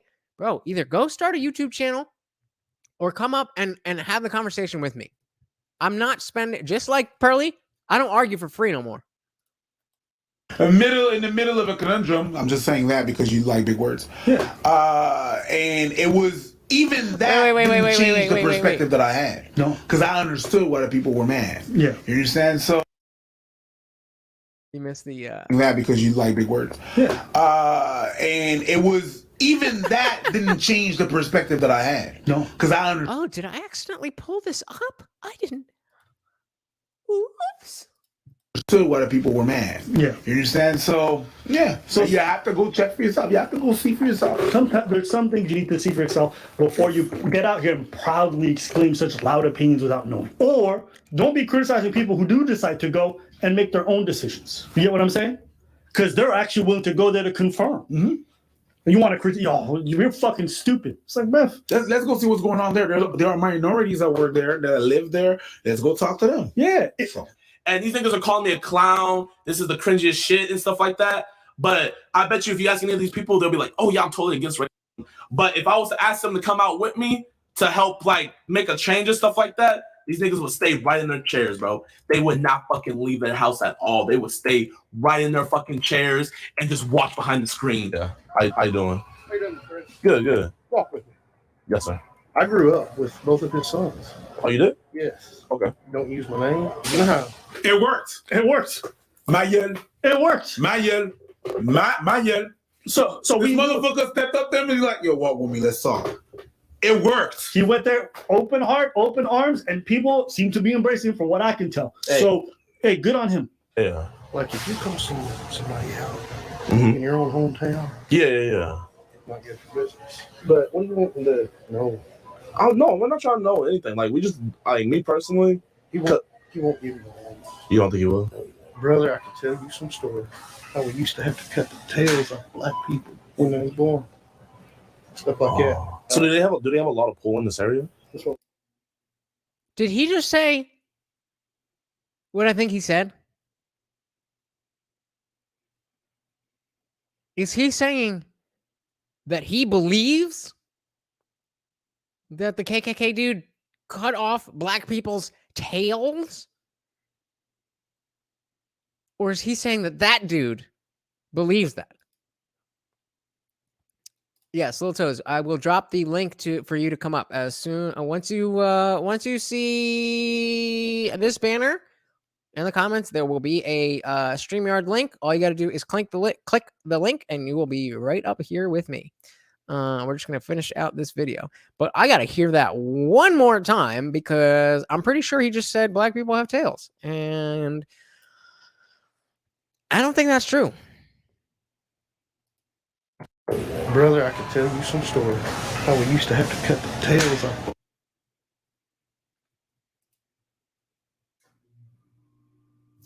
I'm gonna be honest. I knew racism was a thing still. But this grown-ass man thinks not only do black people have tails, but that the KKK needs to cut off those tails? That's wild. No, I mean the Discord, we can always, hit up the voice chat in the Discord. That's open for y'all whenever. But the panel specifically on the whatever show I'm doing, that's for here. So if you're in the Discord and you see me in the voice chat, then you can come up and chat with me whenever. But panels specifically for the streams, I'll drop the link so that you can come up here and we'll be split screen, and whatever you want to say about what we've been talking about, then we can do that. Figure of speech. Okay. Okay. That makes me feel a little bit better. I don't love hearing that, but at least if it's what is that supposed to mean? Cut the tails off black people? What does that mean? I don't know what that means. Black people when they was born. When they were Stuff born. like that. So do they have a lot of pull in this area? That's what we call backwoods pull. And see, right now, me doing this, I'm a sellout to the hill folks. To the people around here, he's losing his pull. You see what I'm saying? Yeah. People's getting educated. And they're also starting to step out for once. I've been around here but I've been seeing nothing but nice people. The only reason I come up is because you got balls. Oh, for asking that? Yeah, hell yeah. This motherfucker. I'm not going there to change his mind. Like he grew up believing what he believes. So they have a church. And if you read your Bible. Wait a minute. Wait.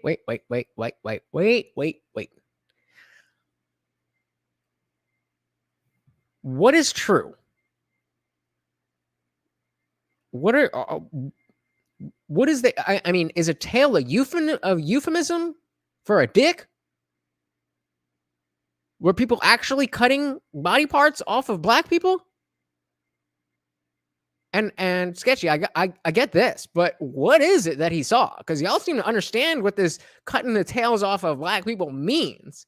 I have never heard that phrase in my life, and I've seen this video before.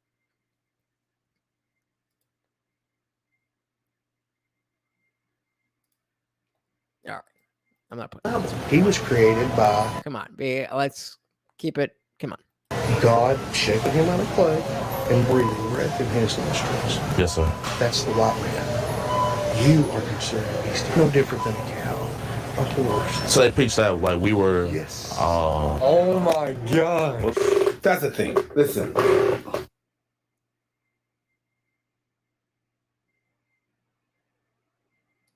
These conversations are really hard to have. Mm-hmm. You're gonna hear some shit that you're not gonna like. Yeah. But in order to understand what's going on, I understand what is going on. They hate me. Yes, fair. I get you. But where it's from and how they were indoctrinated, you have to have conversation. Very hard conversation. Yeah. That's the thing that's very hard. I never heard about the whole biblical thing where breath made out of clay in the white, but you know, people say this is crazy. Why would you even waste time with these people? I personally wouldn't do it. But there's a guy who goes on Joe Rogan often, and he goes basically converts folks who are part of the. He's talking about Daryl Davis. I mean, okay, you're not gonna.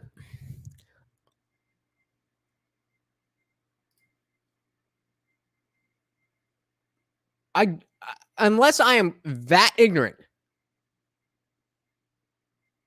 we're not going down this road. Black people are not born with tails. Tyler's with me. This is not something that is biological. And a sketchy, I get that he was, he grew up with them and their sons. What does it mean to cut the tail off of a black person? People of any race, again, I might be learning something new. As far as I understand from biology, no race of creed or people are born with tails.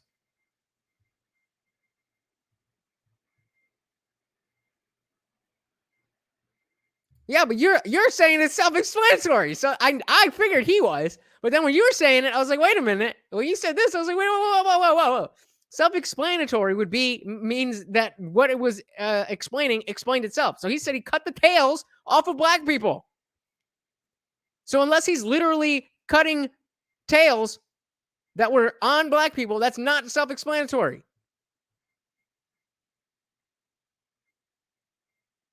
Whoa. Do you really think black people are born with tails? No, I'm all right. Ku Klux. Yeah. And basically makes them. He collects their rope. Yeah. And basically takes them away from that. And they do change for the better. And he talks about how they got there and he takes the time. I'm not saying everybody should do the work or everybody should want to. I'm just saying there are people who are willing. Don't get in their way and don't call them clowns. Y'all take advantage. Y'all take advantage of my modesty. I know I'm smart as fuck, and because I know I'm smart as fuck, I don't want to get caught being like, I know this. See, y'all got me. But now I know. Now I know that you're... Keep an eye on you, little toes. If they're willing to do something to change people, to be better folks, why would you try to get in their way? You know what I'm saying? So me, I would never do this, but hey, I'm not going to say nothing. And I do think it's interesting to hear their perspective, because this is not stuff I would normally hear. He's talking about the Hill folks. He's talking about how he's losing sway over the town because people are educated, they're going to school, they don't care about that shit. So you're hearing how, like, even how a lot of these ideologies don't have the same hold anymore that it used to. And that's the thing, is that whenever what you do is that you base yourself in just an article that says Harrison, worst town in America, and then you just go off of that. Yes. How can you blame the media for so much, but rely on what the media is saying and for stuff like that? Yep. And then you don't go out there and look it for yourself. You don't go out there and find your information for yourself. Yep. And that's what he's doing. So I'm not saying, again, like Abba said, I'm not saying that I will necessarily do and go out there, but he's doing it, and he sees from the people that are working there, not only that are living there, not only the minorities, but also the white people that are living there. Yeah. What if the link has been dropped? We're going to finish the video, but the link has been dropped. If you got balls, you got something to say, now is your time. Y'all and y'all friends come by, scoop me up, and we go drive up there together. How fast can you get this all set up? Right, we got you like 30 minutes. We got you. Let's do it. So he's taking a bunch of local school kids who were willing to go with him, a bunch of white kids, and all going to go up together with him to the Ku Klux Klan. And they went to speak to him prior? Yeah, no, they went to speak to him prior to see if he would come out to set up the meeting. And he's like, let's just all drive up together.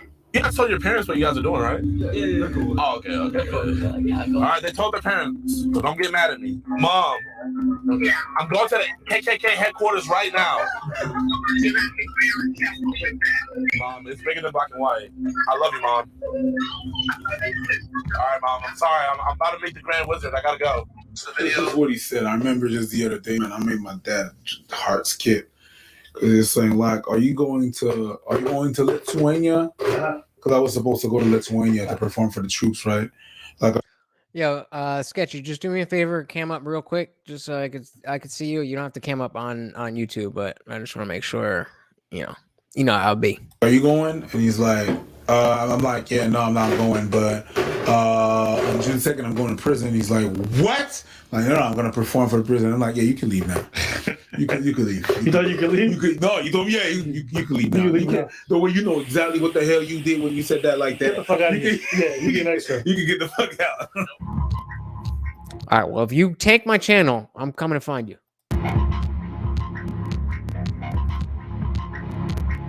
Oh my I've never been on shows like this. I think we were going to visit a long tribe. Yeah. Oh shit, okay, we got some people right here. Hello, how you doing? Okay. I was trying to see if Mr. Rob was maybe here. No. I'm a YouTuber. My name's Jadion. I was just wondering if we could have maybe a little dialogue with Mr. Rob if he has any free time and stuff like that. Right now, he's getting different stuff together. And for Getting different stuff together? For what? the conference that's coming up. So I heard about that. What can I ask what that conference is about? Faith and freedom. I don't know if there's any way maybe I could come. No. Especially not. Nah, feel that. The paranoia some people have. Man, we aren't anarchists. We just came here, it's America, you got the First Amendment, freedom All of right, speech and everything like that. We got the point. Actually, We got the point. So we got Sketchy. You can unmute yourself. Okay, so what I wanted to say was just to add on to something that Abba or I can't remember, Preach. I don't know who said it, but they said you got to go out and see it for yourself. I have this liberal friend who I sound like I'm white, but I'm actually Mexican, and I've been to Mexico. I've been down there, seen what it's like, and I've been to the bad parts, let's just say. And my friends all well, the thing is that with all the drugs down there, the shit that goes on down there, that's a stereotype. And I'm all like, well, how do you know that if you've never even been there? I've been there, and I've seen it for real, how bad it is. How bad is it? Very bad. There's this one town, I can't remember what it was called, but you could walk down the street and there were 4 people sticking heroin in them, and the cops wouldn't even come into that part of town. Hey, shit, you can see that in San Francisco, San Diego, whatever. Which True. Probably both. Yeah, I mean, it's definitely weird to be in situations where the social norms are not what you're used to, especially in a different country when the laws could be pretty sketchy. When did you at what point did you jump in? Where were you where were we when you jumped into the stream? I believe I was at the part where that one lady was talking to the feminists and just getting her point of view, Okay, so what did you think about that conversation? Well, I joined right at the end, so I didn't know necessarily how it started and what the lady's motivation was going into it, but I thought she's a woman. Yeah. But yeah, I just thought the whole stream was kind of interesting. So, well, thank you, brother. I really appreciate you being here. Your comments were definitely appreciated. I think I think we're a good fit, man. Was it you who suggested this Aberrant Preach video? Yep. Yeah, so I originally seen this when did it come out? It came out in May. So I originally seen it then, but I haven't seen it since then. And it definitely puts, when we talk about, we started talking about feminism, and then we get to leftism, and then we get to racism, and those things are all somewhat connected. but they're not necessarily intertwined in the way that the people like Hassan would want you to think of it, right? Yeah, and it's like one of the things that Preach said, like racism isn't like institutional, it happens on a person to person basis. Right. So do you feel like being a Mexican that you've experienced oppression and racism to a degree that has impeded your life or your lifestyle? Absolutely not. I've been adopted though. That's pretty much all. Just not even racism. I guess I haven't really experienced any sort of racism. I've went through school without it. I've gotten a job without it. So I really haven't even come across it in my life personally. Kudos to you, brother. Word up. That's what we like to hear. I mean, the video I put out yesterday was from a panel that I was on. And there was a gentleman talking about how black people are oppressed in 2022, so hey, we got Postili, Positili. I'm sorry about that name.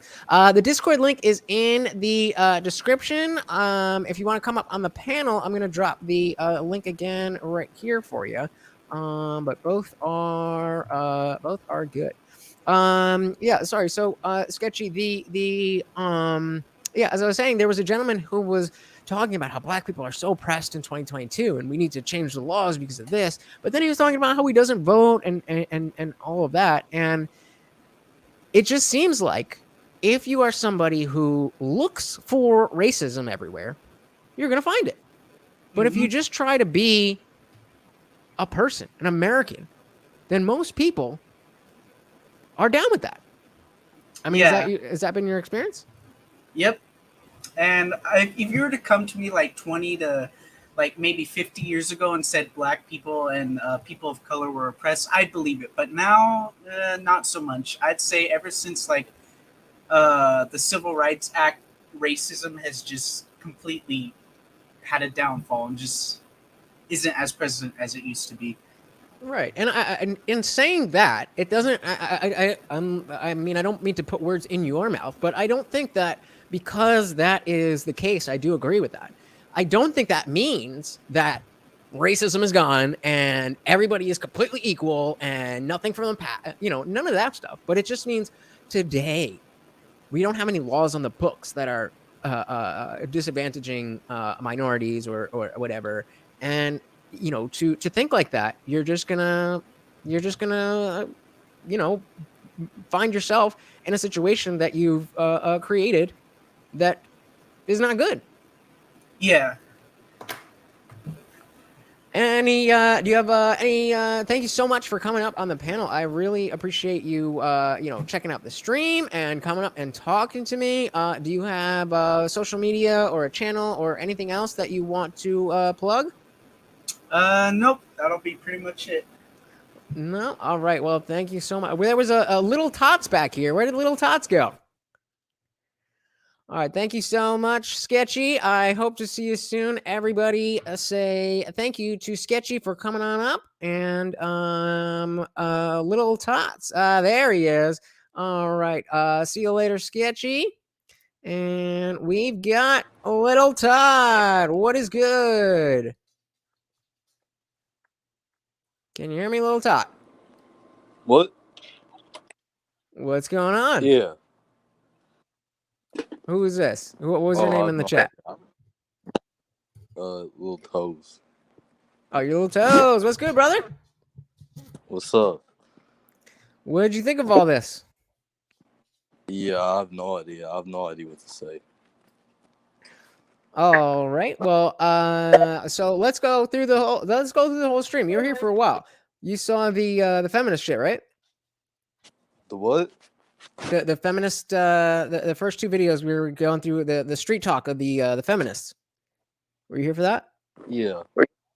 Yeah. What did you think of that? Do you think a lot of women are more in line with the interviewer or the chicks who were coming up saying the feminist stuff?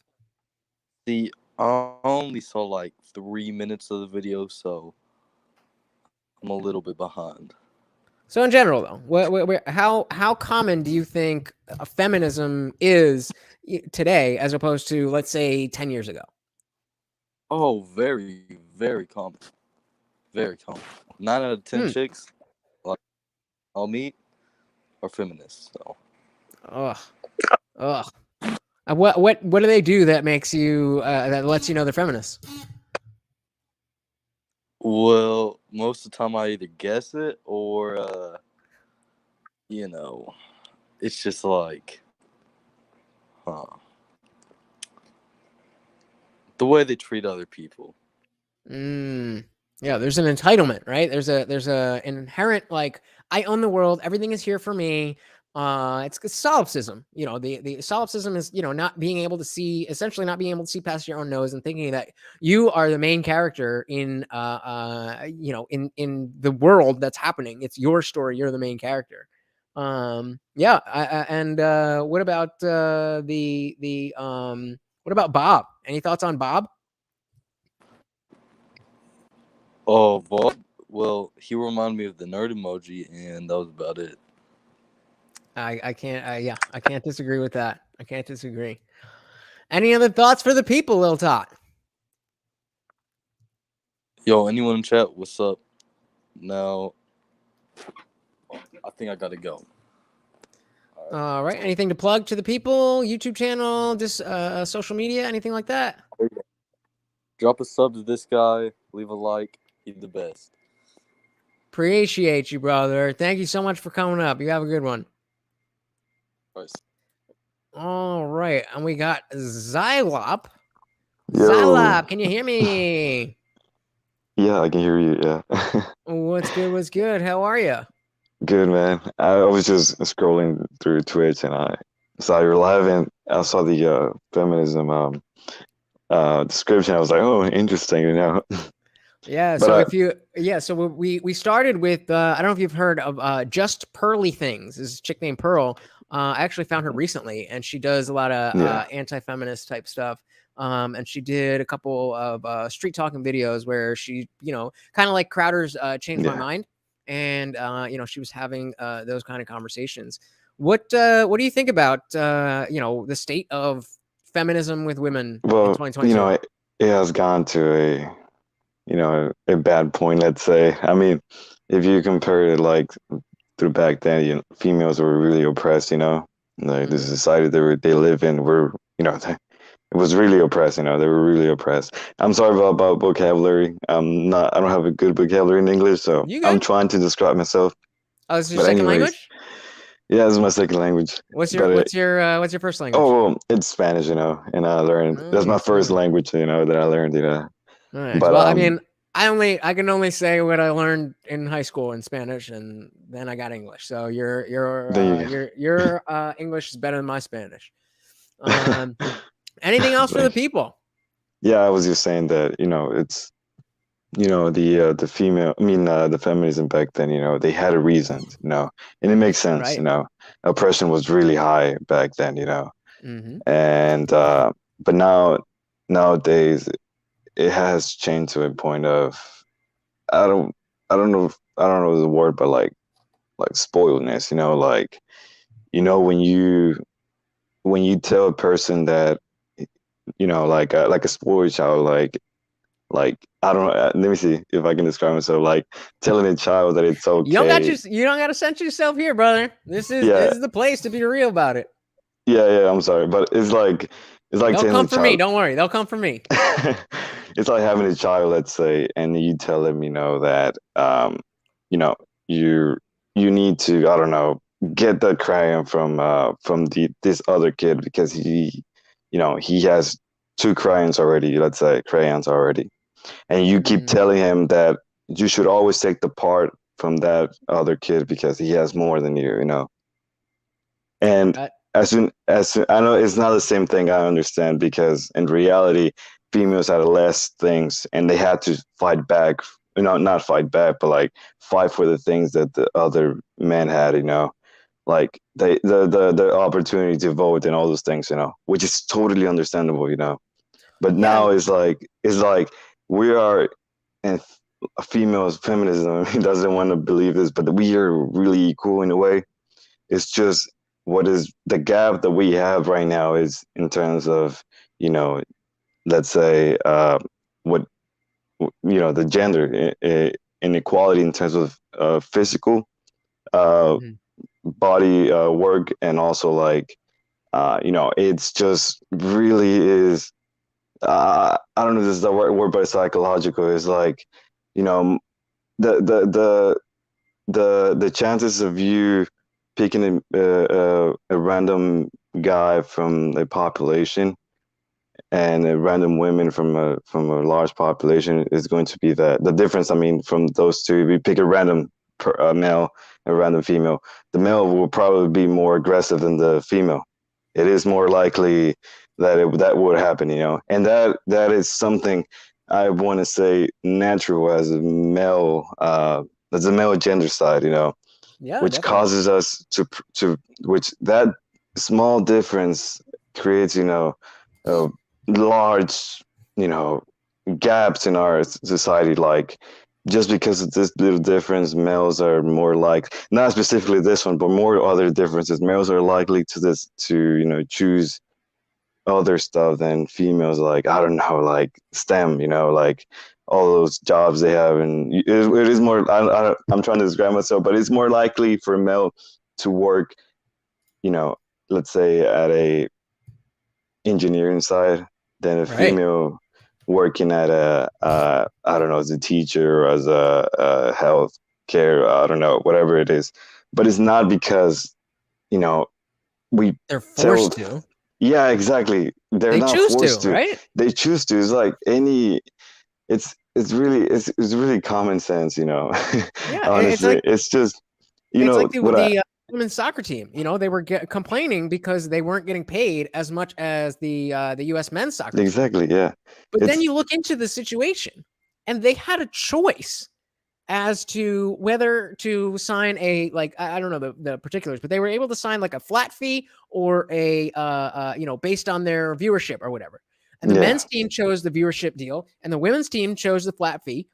Turns out people care about, or I think the women's U.S. soccer team happens to place higher against other countries than the men's soccer team, something like that. I don't know, but you know, they weren't getting paid as much. But it's like, you signed the contract. Like, what do you want? Exactly. Yeah. We gave you the option. And it's like the WNBA. You know, every feminist will come out and say, LeBron James gets this. How many people are paying to go see LeBron James?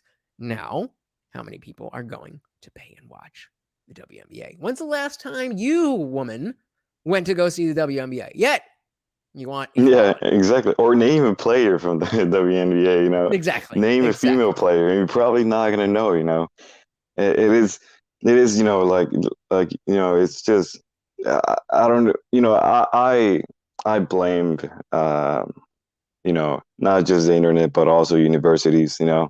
Oh, I feel like absolutely. Universities, you know, were the first step for this path we're going to, but the internet, you know, made it worse. You know, it's almost like before the internet there was stupid people. And I don't want to call feminism stupid people, I'm sorry, but I'm just saying, like, there were people who, you know, who are not politically right, let's say. I want to say it like that, but they, you know, there were people like that, you know. But now, since we have the internet and everybody can use a phone or a computer, now everybody thinks, you know, that stupid people or politically incorrect people are barely. You can go off stupid. You can go off stupid. Well, they stupid.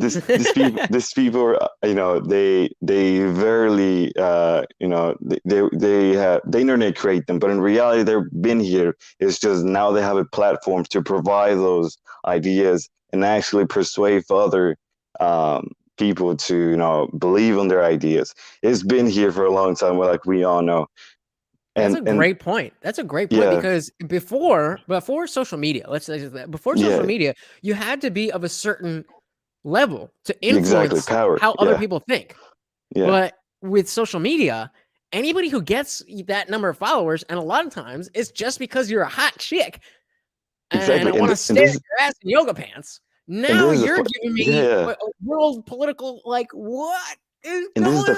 This is the funny part. This is another funny part, but like the interesting part. Feminism, you can search up, the definition of feminism right away in Google, okay?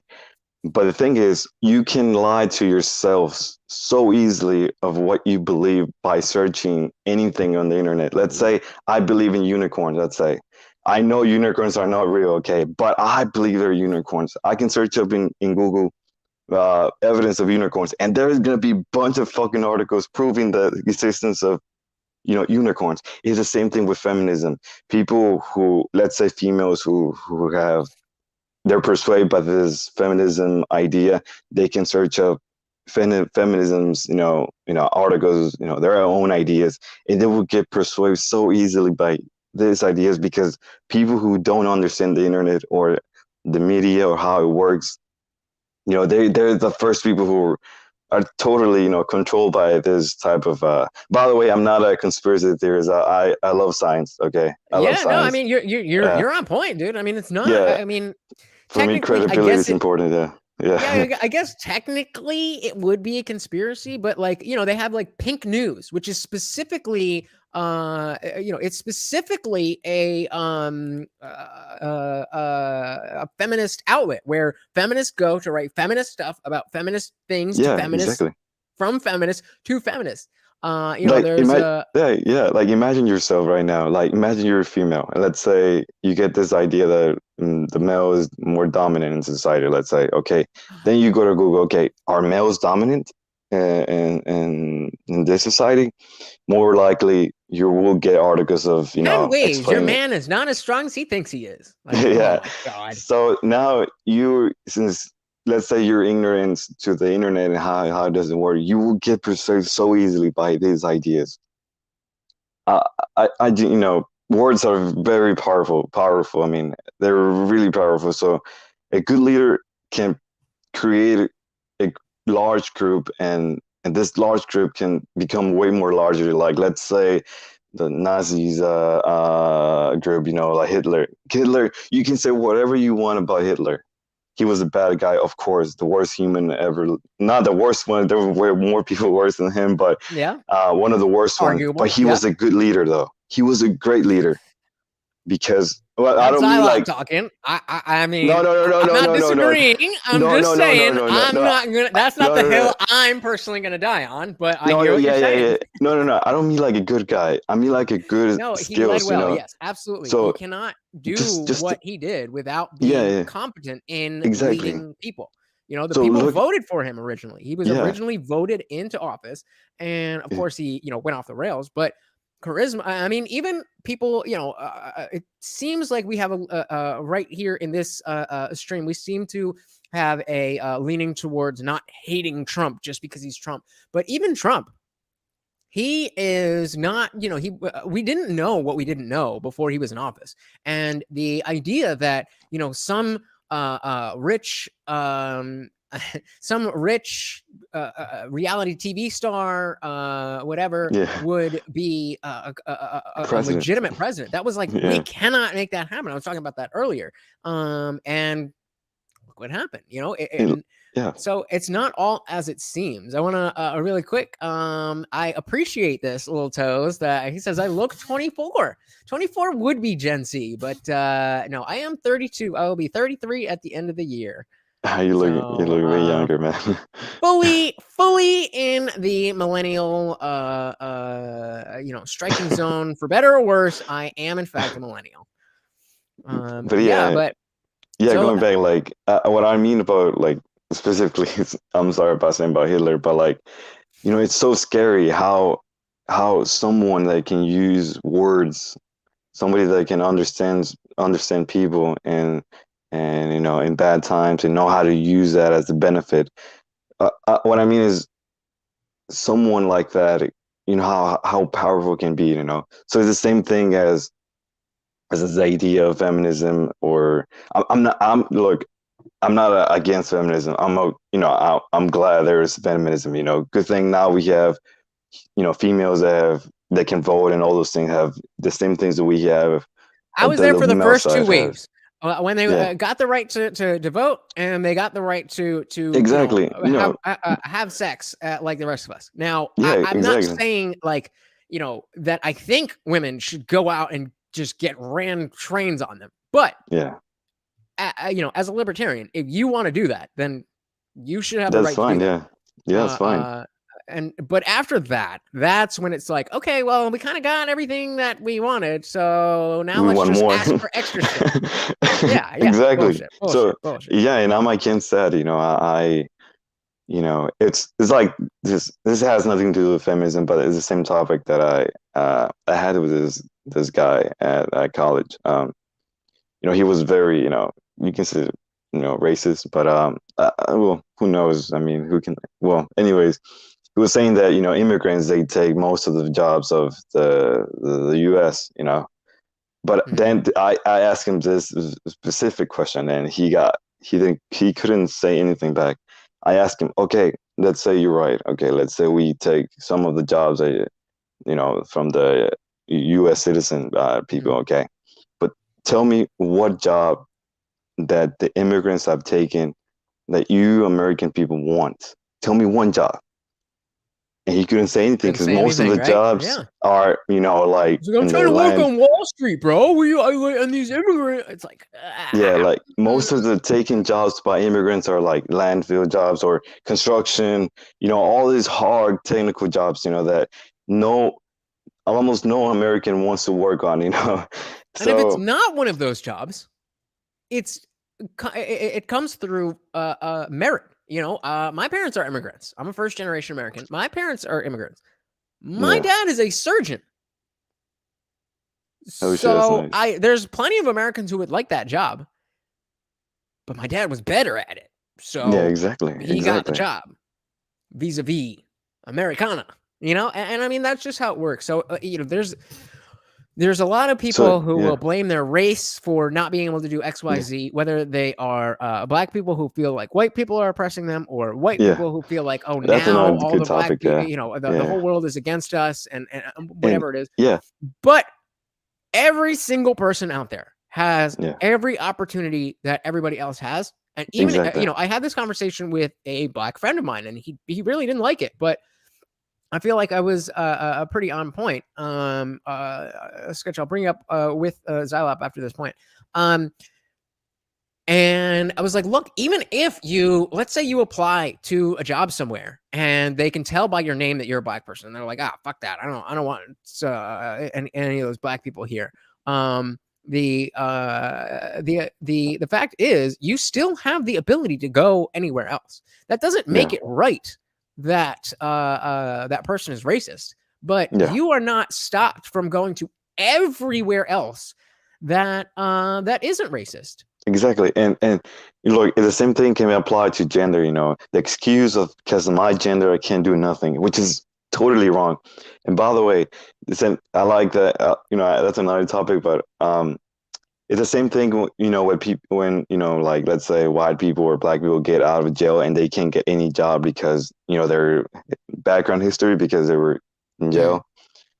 It doesn't work out. I mean, it's not a fucking excuse, to be honest. Look, there's immigrants with no fucking documents. Documents. I used to post when I was when Facebook was more relevant. Every year I would post because it would show up in my memories. So every year I would post a giant list of companies that will hire convicted felons. And like, it may not be the best job ever, but shit, if you're a convicted felon, then exactly, there's no excuse at all to not work. That's what I mean. Those people under the freeway asking for money because apparently then no job wants to hire them. It's a whole fucking lie. Immigrants with no documents, they find their way to get a job at a mechanic shop, let's say, or construction work, or anything that provides money to them, and they can provide. They provide for themselves. Anything, because these people know how bad it is to be living in third world country. They know how bad it is. They understand. Remember, I don't know if you saw the part where we were watching Tim Pool, but he was saying that some of these people have lived such nerfed lives that hearing an insult is literally the most pain they've ever felt. And so while that's fucking pathetic, if you put yourself in that state of mind, you and understand that they are in fact experiencing the worst pain of their life, kind of puts it into context a little bit. Sketch, did you want to jump in on this? Sketchy Sketch. Oh, he's mute right now. I didn't mute him. All right. There we you go.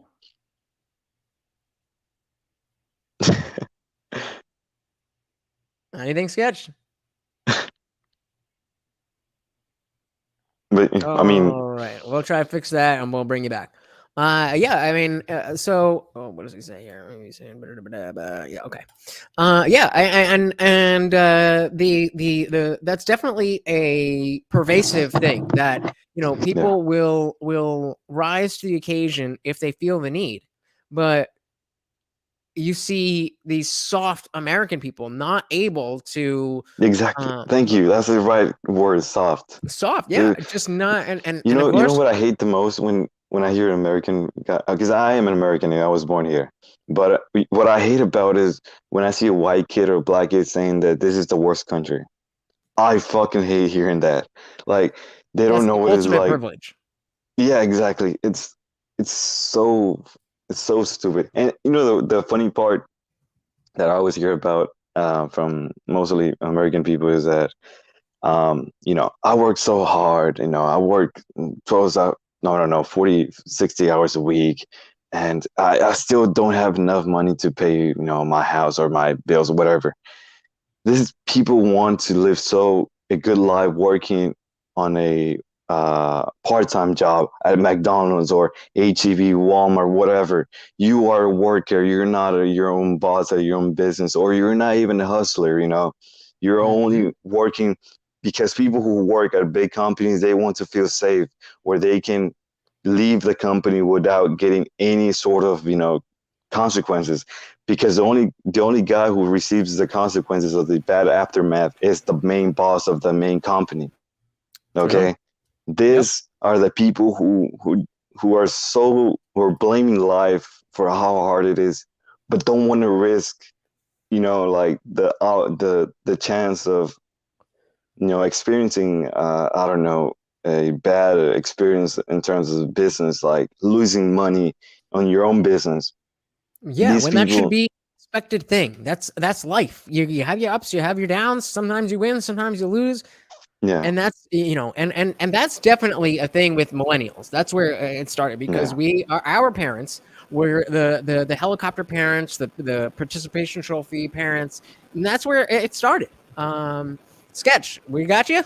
One thing I wanted to add on to something you said earlier is like how your father was an immigrant and he became a surgeon because surgeon because he was better at the job.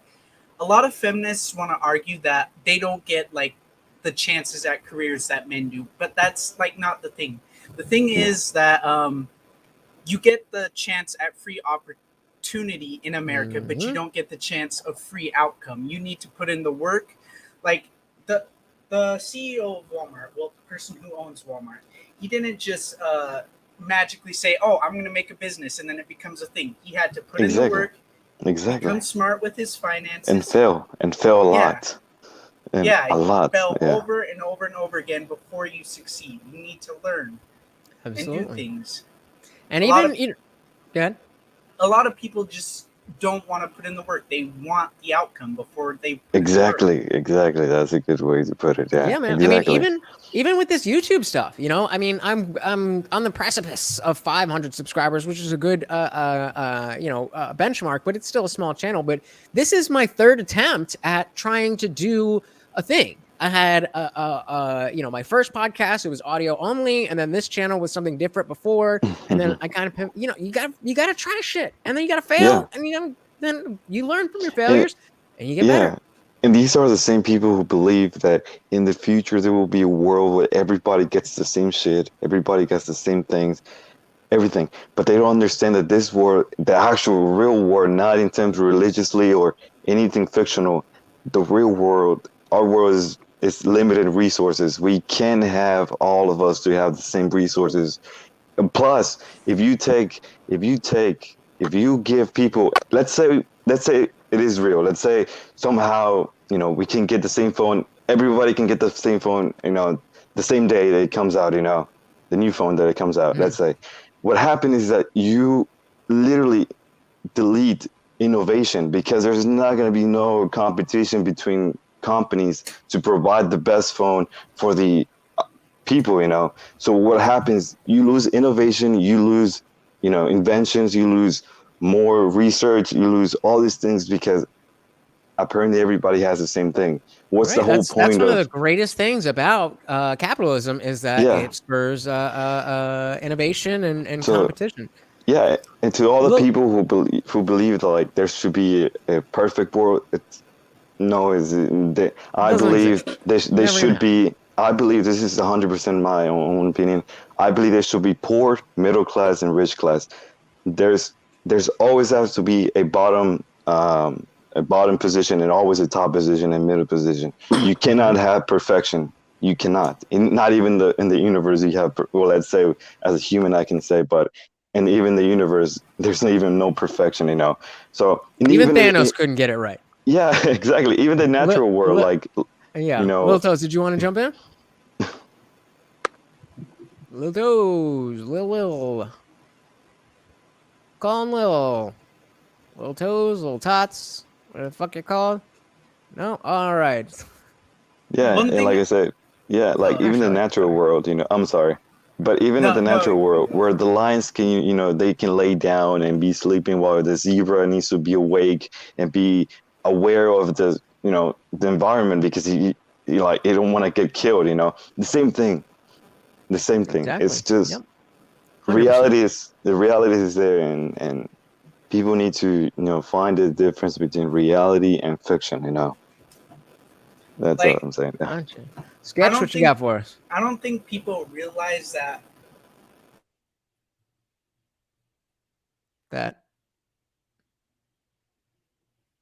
Sketch, Yeah, they cut off. lose ya? I think we lost Sketch. All right. Well, I think I am going to be. I have a. There was a debate between Prime K's and Just Pearly Things, the girl from the beginning of the stream that was going on when I started. So I'm pretty sure. I'm not promising, but I'm pretty sure I'm going to do that tomorrow. So if it's not tomorrow, it's going to be the next day, but that's going to be the next stream. Xylop, thank you again so much for coming up and hanging out. I really appreciate you checking out the channel, and I really appreciate you coming up and having this conversation with me. Is there anything else that you want to tell the people? Same thing here. Well, don't watch movies. Yeah. Fair enough. All right. Thank you, buddy. Have a good one. All right. So we went over a decent amount of things today. We started with the feminism shit. We moved over a little bit into manosphere stuff and just general political stuff. Where is that type of thinking leading us? And we ended up with this, this Ab and Preach video with this black dude going to supposedly the most racist town in America, and seems to be fine. So does that mean that racism doesn't exist? No. Does that mean that bigotry doesn't exist? No. We can see that these types of biases are manifesting in a different way than they did in prior generations. It was blatant before, but now there's people have to be low key. Even the guy that can I put this? Even when this guy was talking to the dude in Walmart, that dude had his face blurred out. And I mean, you don't have to because he was in public, but I'm sure this guy seems to be a respectful person, and we'll get release forms and whatever. And the dude obviously asked to have his face blurred out, and he's like, "I'm selling out by telling you all this and all that stuff." It's on the decline, and what I think is pausing that decline is all of this stuff that's being pushed in front of our faces about like, hey, look how racist everybody is. It's like, well, no. Well, hold on. I'm not racist. I have white friends who are not racist. I have black friends who are not racist. I have Hispanic friends who are not, like, none of us are racist. Like, maybe y'all motherfuckers are doing some shit over there, but that's not everywhere. That's not everything. Not anymore. And as long as we continue to embody our values and our beliefs, that will spread. And, you know, I don't, maybe if you're new here, you may not know that I am an atheist, that I am a disaffected liberal coming around to being comfortable with the conservative title. Either way, what I care about is people living their lives in a fulfilled and successful way, and our country getting better. And that bottom that we were talking about before, the bottom of society that Zalab was talking about, I want that. There's always going to be the bottom, but that bottom should be continually raising. If that's not something that you're interested in, then this is not the place for you. If that is something you're interested in, you're in the right place. You're in the right place. So I hope you guys enjoyed this stream. Please do make sure, you know, especially if you didn't catch the beginning, see how much fun we have. Hit that subscribe bell, the subscribe button, and ring the bell so that next time, tomorrow or the next day that I come on live, you'll be here right from the start, and we'll get right into it. And I won't have to be here drinking by myself, talking to myself. And as always, if you want the link for the Discord server is in the description of this video. So just go in and hit join. It's free right now. There's like 20 people in there now. When we get to like 50-ish, I'm gonna close it off and make it either like a paid thing or a private thing where there's gonna be some kind of barrier to entry. So enter now while you can just do it. And even if there's not people posting stuff there all the time, I'm always posting there. I want to really make it a community, just like this channel, these streams. I can't be streaming, 24 hours a day, but I can be fostering conversations, and we can be partying 24/7 in that server. So join the server. Also in the description are some support links. It is not free to do this, and there's about 17 lights around me that all cost money, along with this StreamYard subscription, all that good stuff. So there's some support links you can see going across the bottom right now. If you just hit me up at CashApp or Venmo, TheIndianJesus, I would really, really appreciate that. You could also go and visit the sponsor, mysickt-shirt.threadless.com, where you can get your own Indian Jesus merch. But if you don't want to do any of that, it is completely free to like, comment, subscribe, ring the bell, tell your friends, all of that stuff, as well as coming back the next time. And even if you don't want to do that, and you just want to sit at home and think about how great I am and how awesome this channel is, you could do that too. That would be perfectly fine. I hope you do. But if either way, what I really hope is to see you back right here next time. Until then, I am your host, Lutch, aka the Indian Jesus, here to resurrect the second coming of common sense. Till next time, I am out of here.